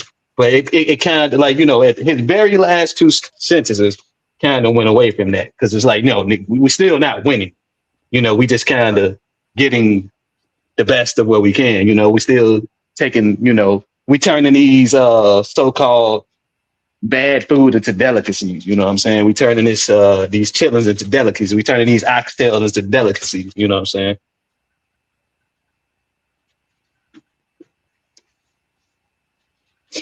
But that's it. I'm past the mic. Nah, that was you hit the nail on the head. We done lost your audio, Mark. We can't hear you, brother. Well, shit, I say I smoke it back. As always, the guest and my co-host will get the last word, man. Final thoughts, ladies and gentlemen. Anybody in the chat, anybody calling in, and also the panel. Final thoughts. Let's close it out. Facts, man. Great show, man. Love the hip hop. Love the mixtape thing, man. We got to do it again sooner than later, man. Definitely got to do it again. We're gonna have to do it on Friday night. Everybody off on Saturday for the most part. So let's try to lock in and try to do one tomorrow. I have a good topic for us, and let's collab again, OTB. Facts. We on. Say no more. We love having you, and you're a member to the neighborhood. Nah, I appreciate it, man. I appreciate it, man. And as you know, the invitation is always extended as well at the school. Whenever you want to come up and teach class, you are more than welcome, my brother. Gotta say that, man. Just bring. Damn, nigga, I thought you done turned into Umar Johnson for a second. I'm like, what school, nigga? What you talking about? What did you just say, school? I'm like, wait a minute, nigga. Slow down, brother. Slow down, brother. I gotta say it one more time, like Umar. Slow down, brother.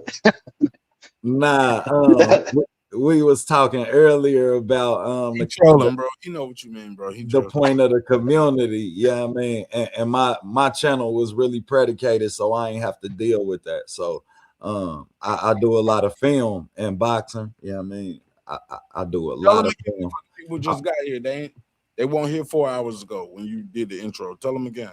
Yeah, man, I run OTB Boxing School, man, where we make casual fans real fans, man. We just give you some things to appreciate about the essence and the mechanics of boxing and what's going on in the ring. So you get to see the punches before they connect. Everybody watch boxing just to see people get punched. If you want to see the punches before they connect, then come to my channel, man, and we'll make sure you do that.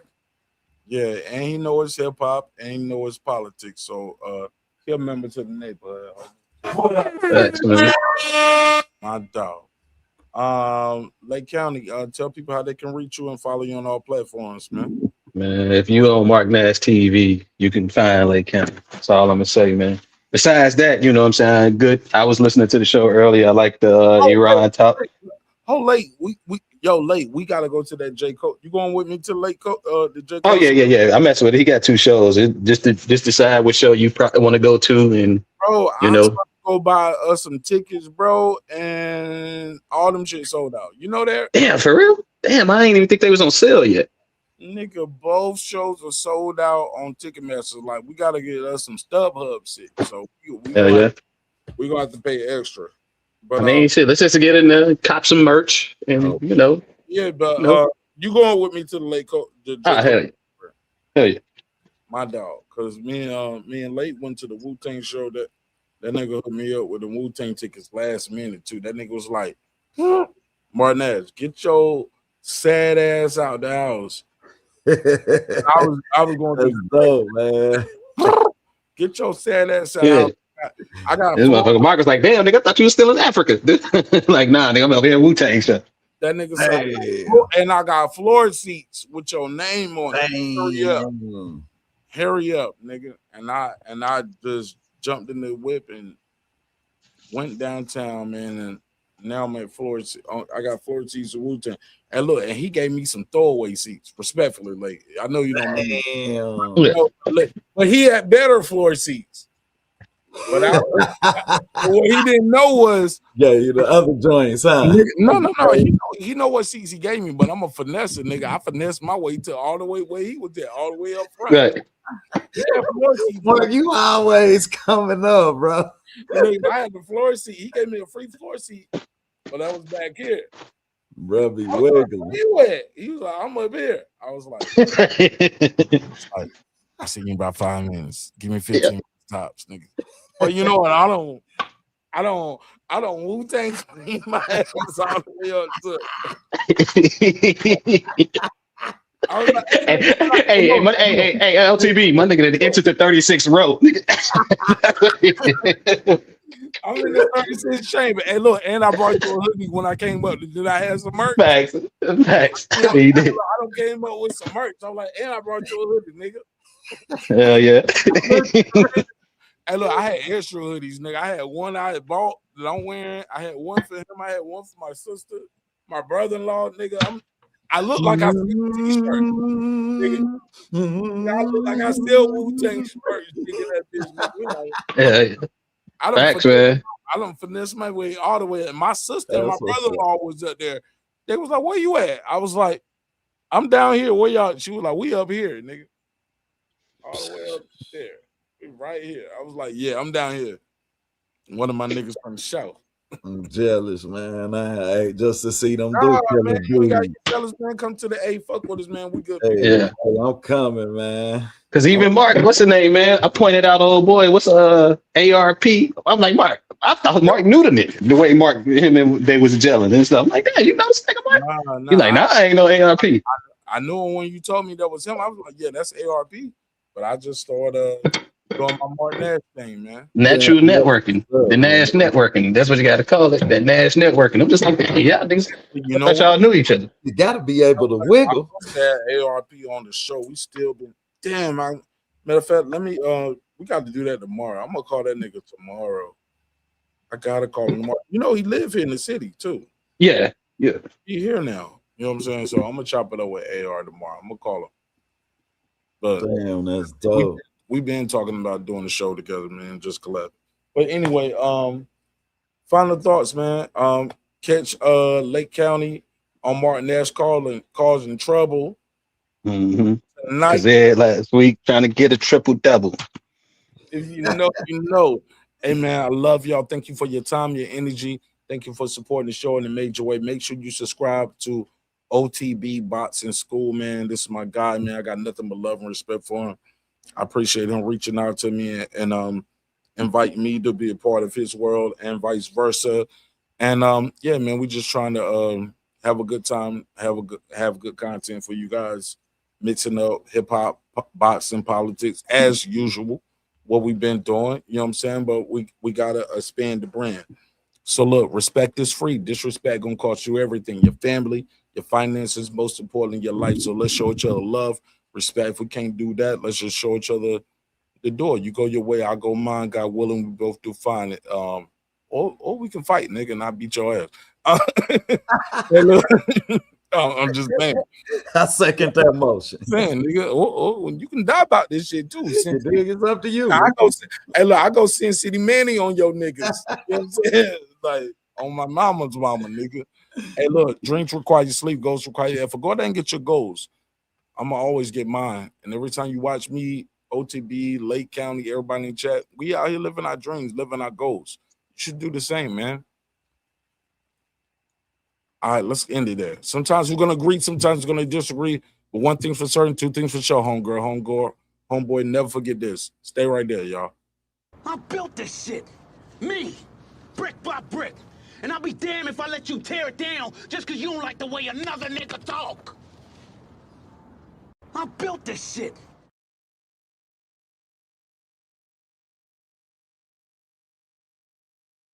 Hey, it's Antonio Tarver champion. You watching Mark Nash at Breaking Beach. I usually don't do drops, but I'm gonna give you one, bro. I'm gonna give you one. I love you, champion. Hey, it's Antonio Tarver champion. You watching Mark Nash at Breaking Beach. I usually don't do drops.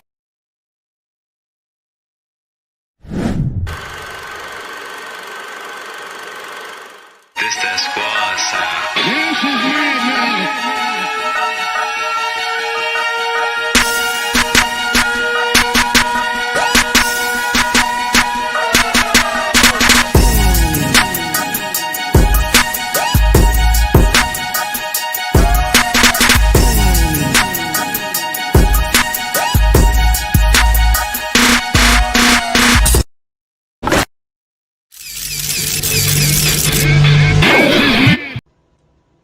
Subscribe. I don't care how many subscribers he has. Support him.